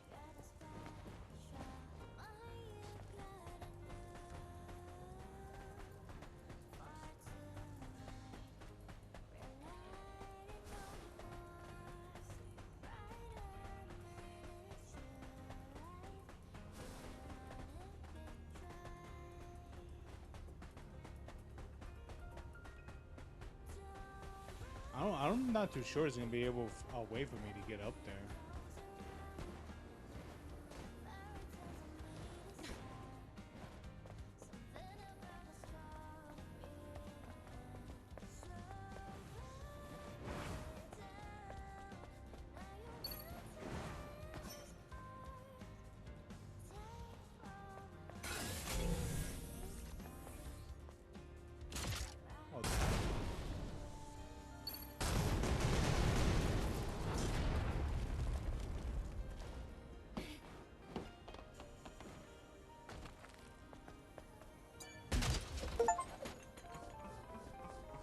achievement.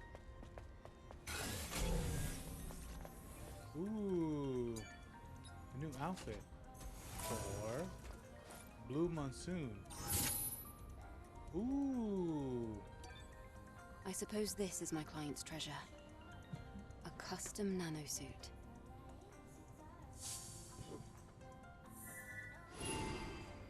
Oh, this is for a thing. Wow, I didn't even know that.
Oh shit, look at that fucking...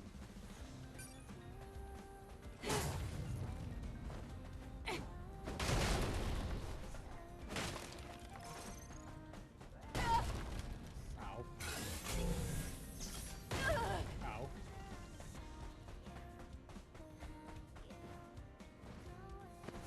Ow.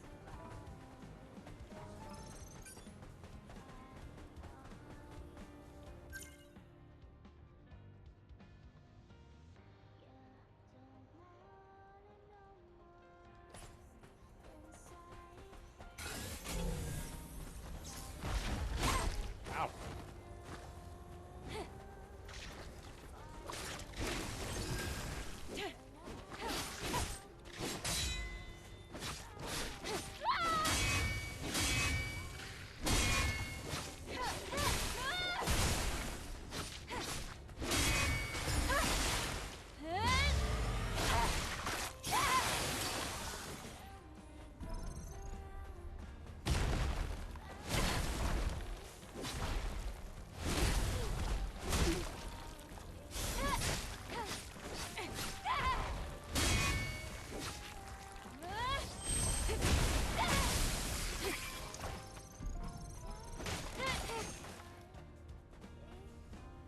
The hell are you here? Thank you so much, Angel. You saved... I owe you one, Angel. I would have been cut to ribbons if you hadn't... You should go back to Zion. Hey, wait. Angel, I have something to tell you. What? Yeah. You should stumble on a collapsed tunnel a little way south of here. Go on. If you go there, that's where you'll find a distressed angel. A distressed angel? Are you saying there are survivors? Yeah. I saw it with my own 2 eyes. But it was terrifying. I didn't dare move closer. It was singing a sad but beautiful song. Like it was waiting for someone to come and help. But I knew I just wasn't capable of doing it myself. Thank you. I'll go there. You should stumble on a collapsed tunnel. There's a distressed angel there.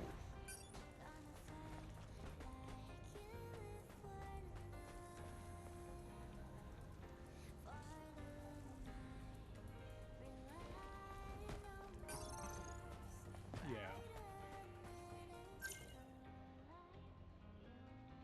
She was a trickster. You got tricked by the trickster. Way to go, Jonathan. Idiot.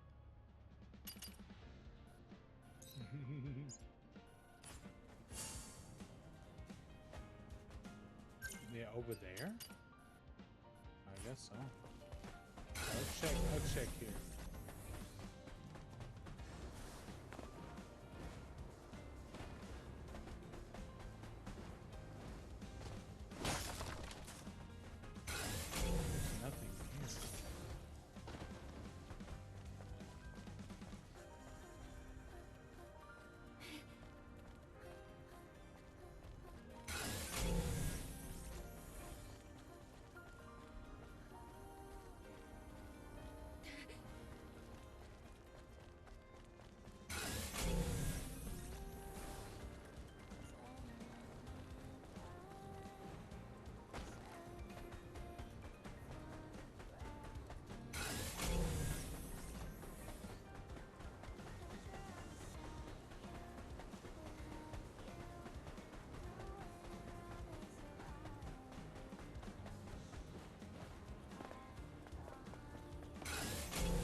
I forgot I had a bunch of more outfits to make.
Ooh, which one should I do?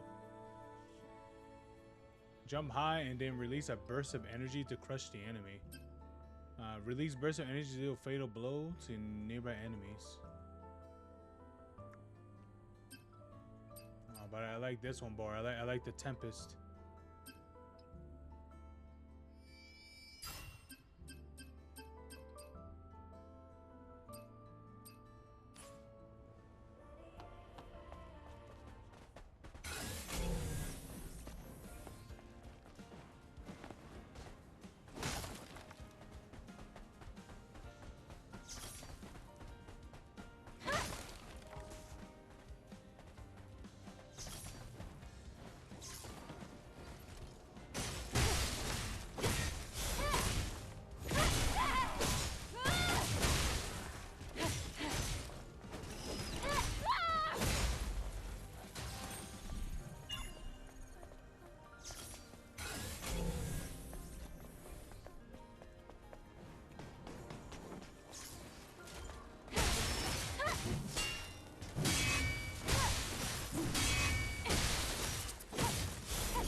Okay.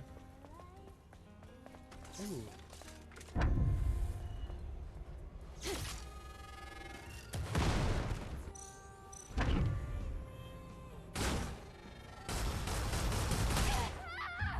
Oh, okay.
spines for exo spines. Oh god, why are her legs bending like that?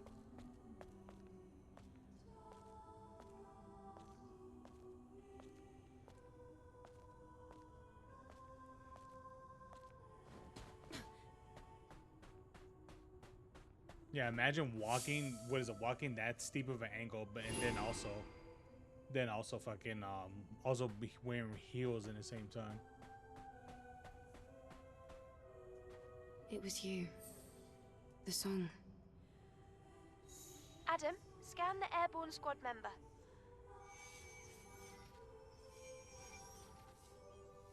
It's a 4th Airborne Squad member. This is not a song. It only sounds like a song because the repeated voice is being refracted. Lily, can you decode it? Sure, I can try. 4th Airborne Squad. Traitor in our midst. Watch out. Trap. Unable to control movements. Pain. Eternal pain. Let me rest. Cut the power. Please. End it. What should we do? You know what it is she wants.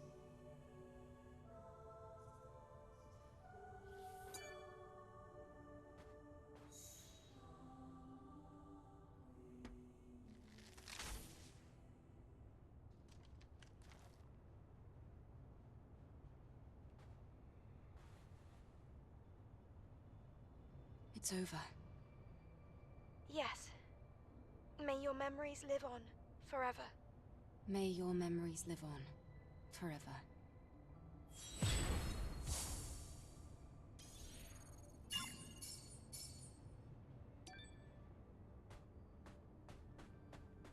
Something tells me there's gonna be a boss right here.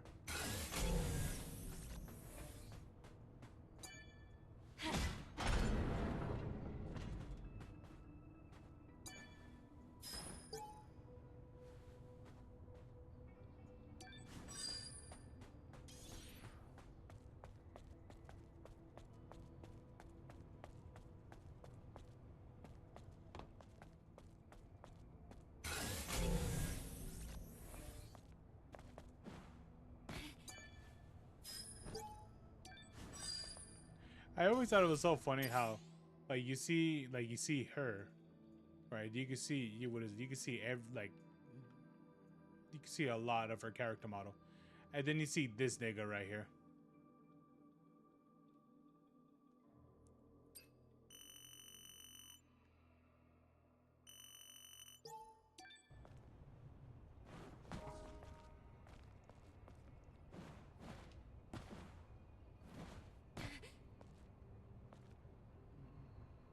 Shut up.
Okay. Really? That was it? I thought that was gonna be more.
Oh, you're still watching? Okay.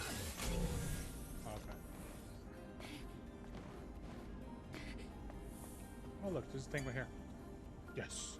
Give me your soul.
I don't think there's any point in me being here.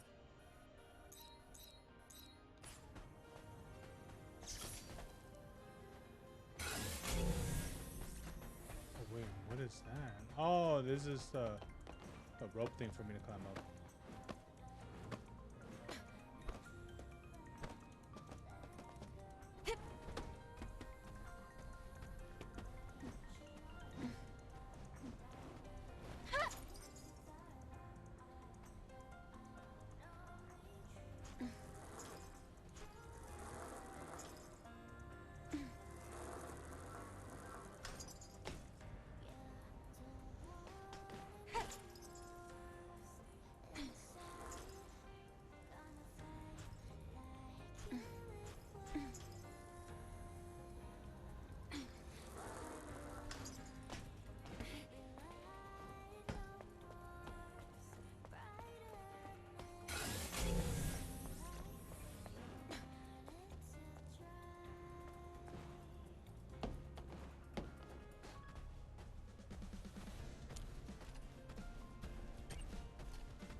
Is there a phone here? Yeah, there's a phone right here.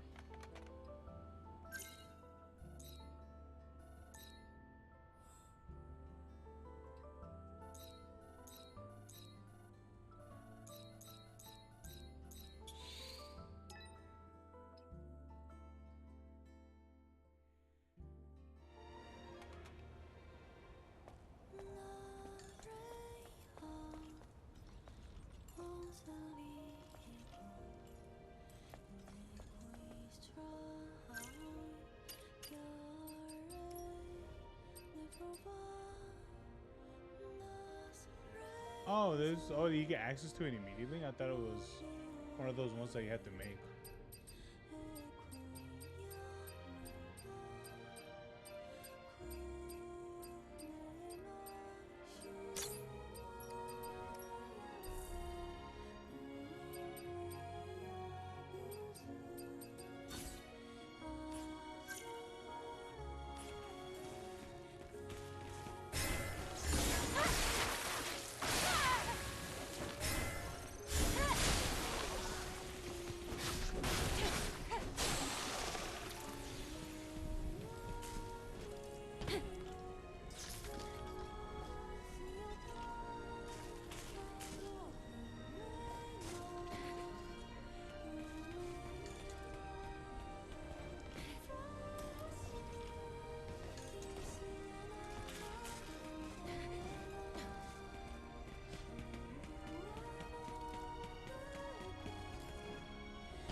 This must be the Opera House. It's obviously ancient, but it looks so different from other rooms. I should investigate this more. This song. It's so much like the one Enya's always singing.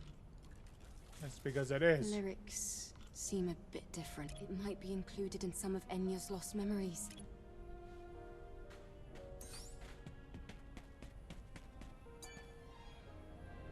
Enya, you need to wake up.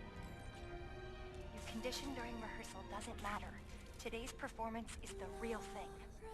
All you have is acting and singing.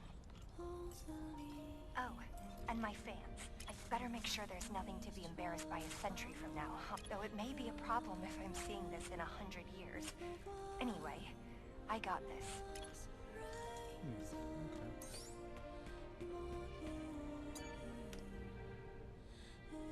Right now at the Arts Center, be sure not to miss another spectacular performance of Madame Machine. Witness the artistry of every glamorous member of the Eidos Opera Company. Featuring the sensational showstopper Beyond Fate, performed by the marvelous Enya as the main character Karakuri. What will be the fate? We are holding a lottery to participate in the Eidos... Okay.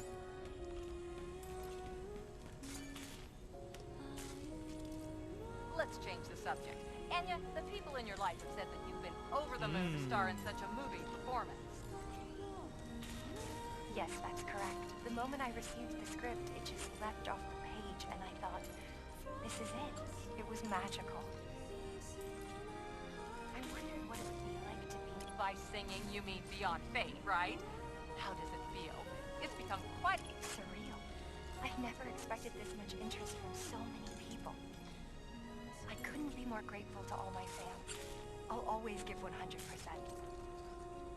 Some people have said that after hearing the masterpiece, they've been hungry to find out who this Enya is.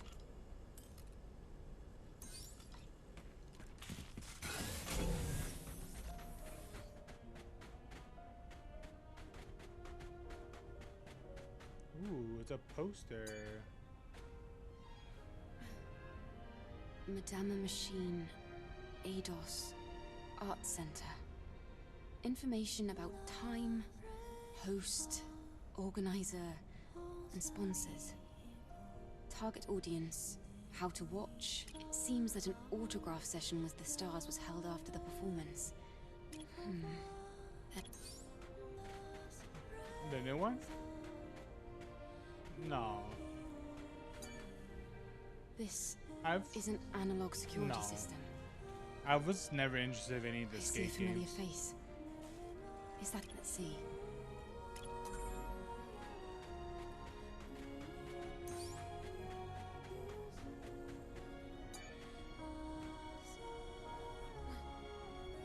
Madame Machine, main actress, artificial actress, Enya. You can never totally rely on analog information transmission sources. The person here does look really similar to our Enya, and she even has the same name and everything.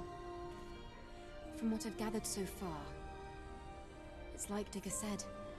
The Enya here and the Enya in Zion are one and the same. Beyond Fate. Was that the title of the song? Let's see. So there was a performance here, and Enya was the lead singer. Our memory sticks are designed to store the most important information in the deepest. The fact that that song was the only memory Enya had left proves just how important it is to her. Isn't that enough? Come on, let's get out. Okay then, let's go.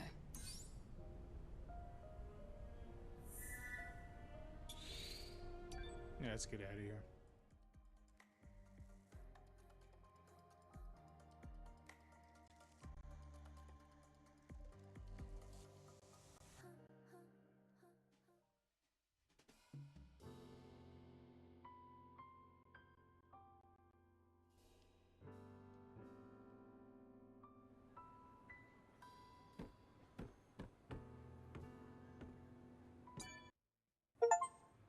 Eve, how did everything go?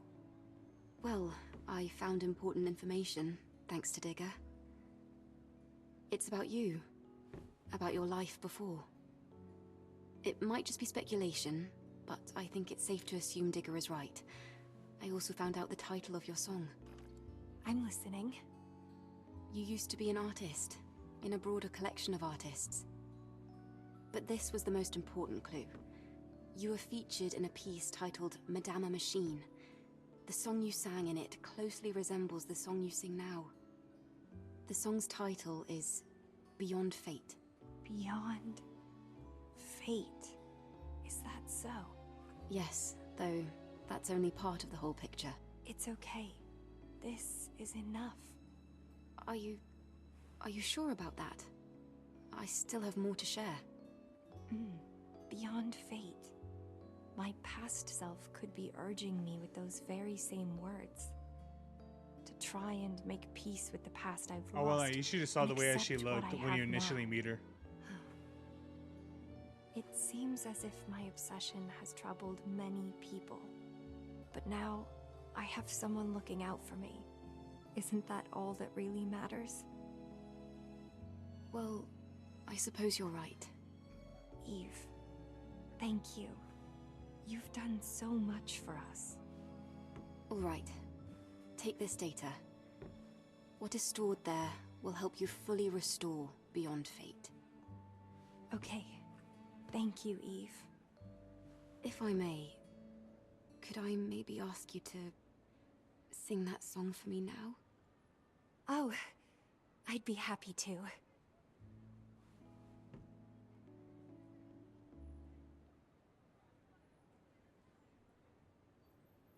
Oh my god, they do a whole performance.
That fucking cactus in the background.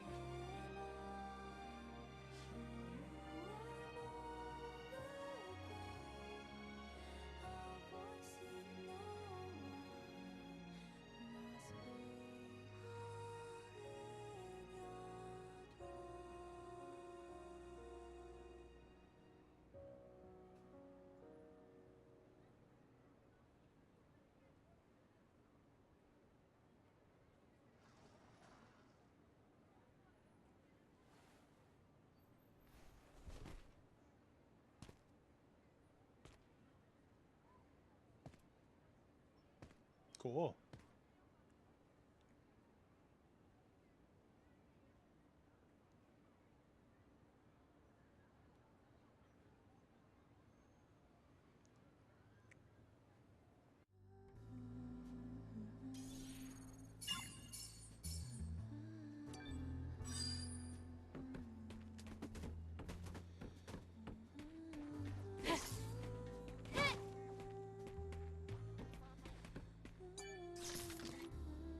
How are things with Sue?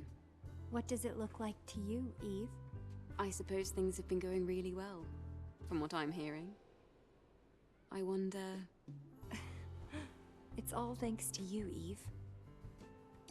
I'm sad to see you leave, Eve. And I'm sure Sue will say the same thing. I could talk with him on my way out. I'll miss this place too. Oh, that'd be nice. Oh, you getting? Oh, wait, you get something? That's a thank you gift from Enya. Oh, it's part of the song.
What, the place? Roxanne. Angel. I didn't... Oh. That's so weird. I guess jokes are... Looks a... It should be used...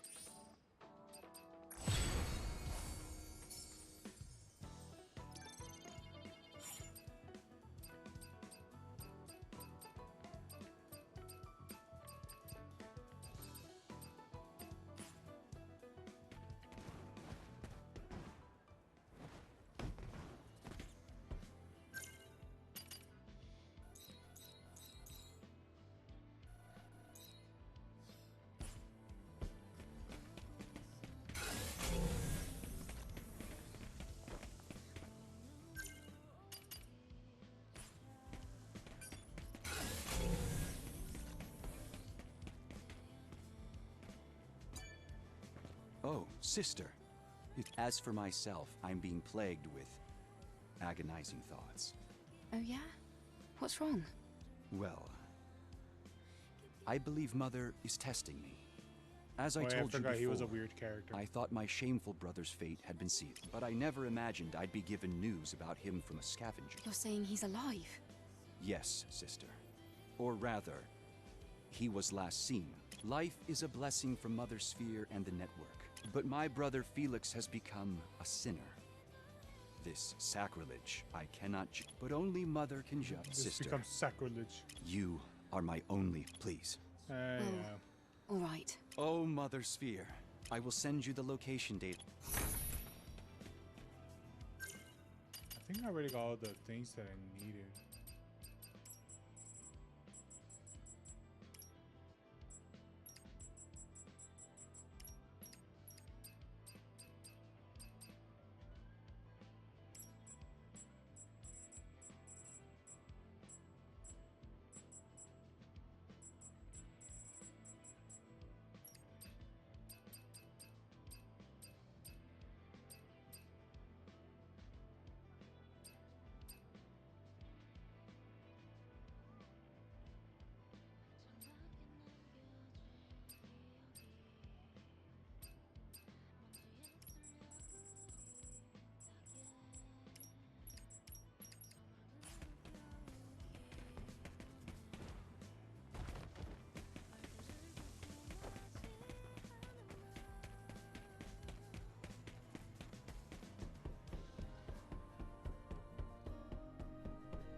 Come back.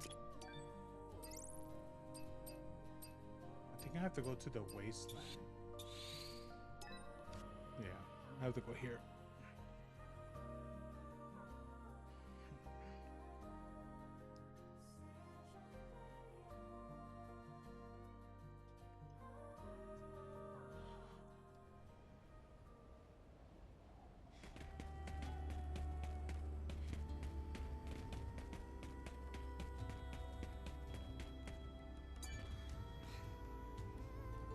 You want to take the test again?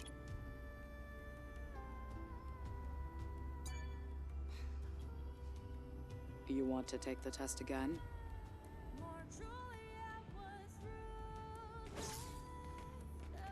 I think I don't remember.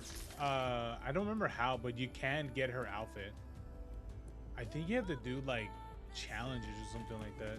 I don't remember what you have to do.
It's like BOA, valve symbol.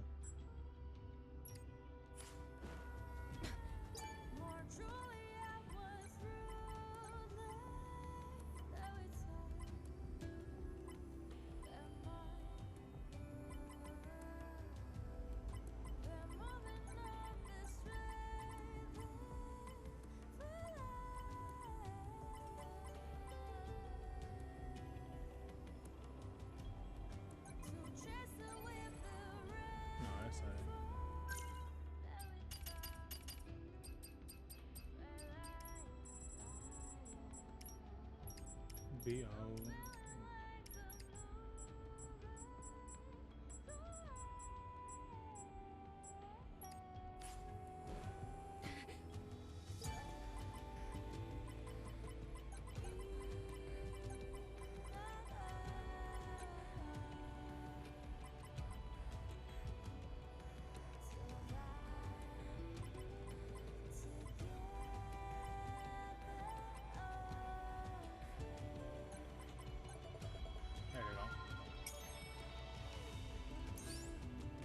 Ooh, there it is.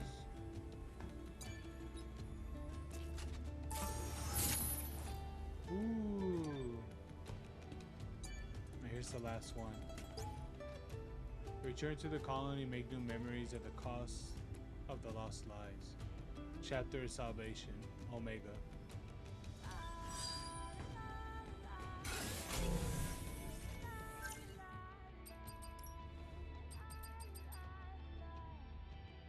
Okay.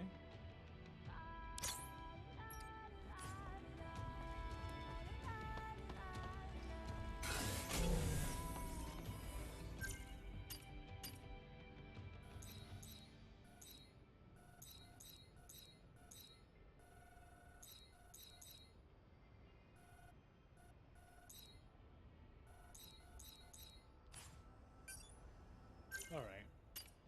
It's time to go meet Miss Jonathan. Yeah, well, let me get to a bench or whatever.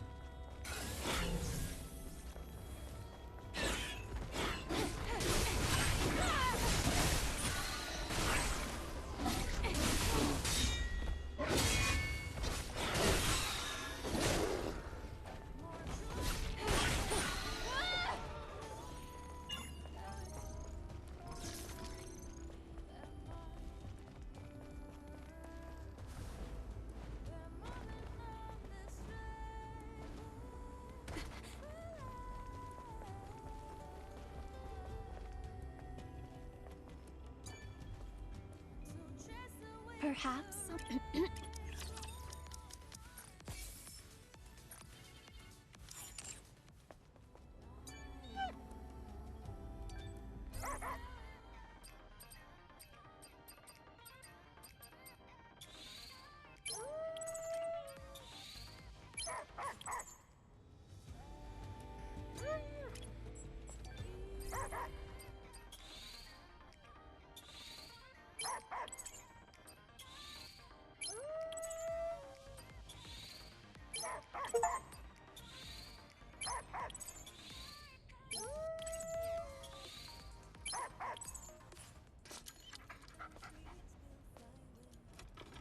Mademoiselle, I've received the last of the recovered items.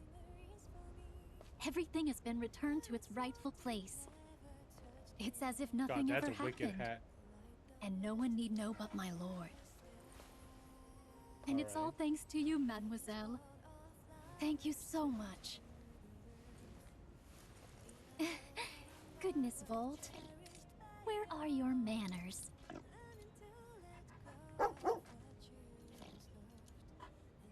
How could I possibly repay you?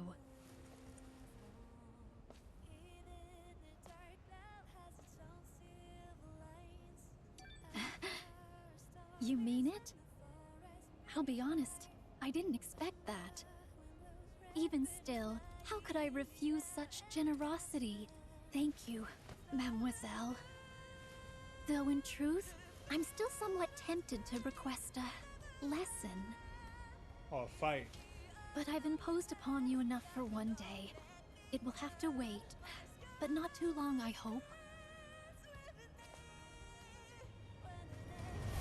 Actually, I have a good feeling about this. A hunch. We'll meet again very soon. And when we do, I'll be happy to return the favor. Take care, Mademoiselle. I think you do fight her, I believe.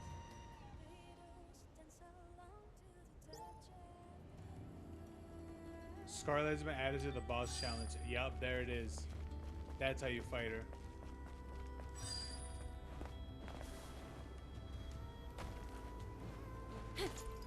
I think what they meant, I think what she meant by that, I think that was the thing that they had planned for.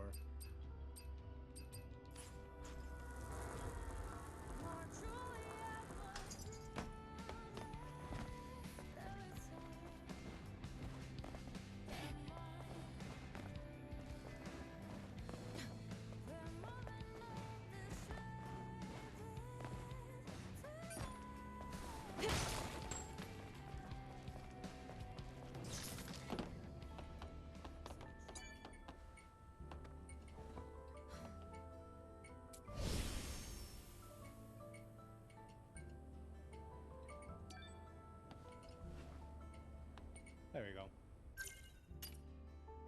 All right, Jonathan. Time for Mimi's. It is. Well, it's time for Mimi's, Jonathan. It's time to die. Time to hang ourselves. Let's fucking go. All right, Jonathan. Time for Mimi's.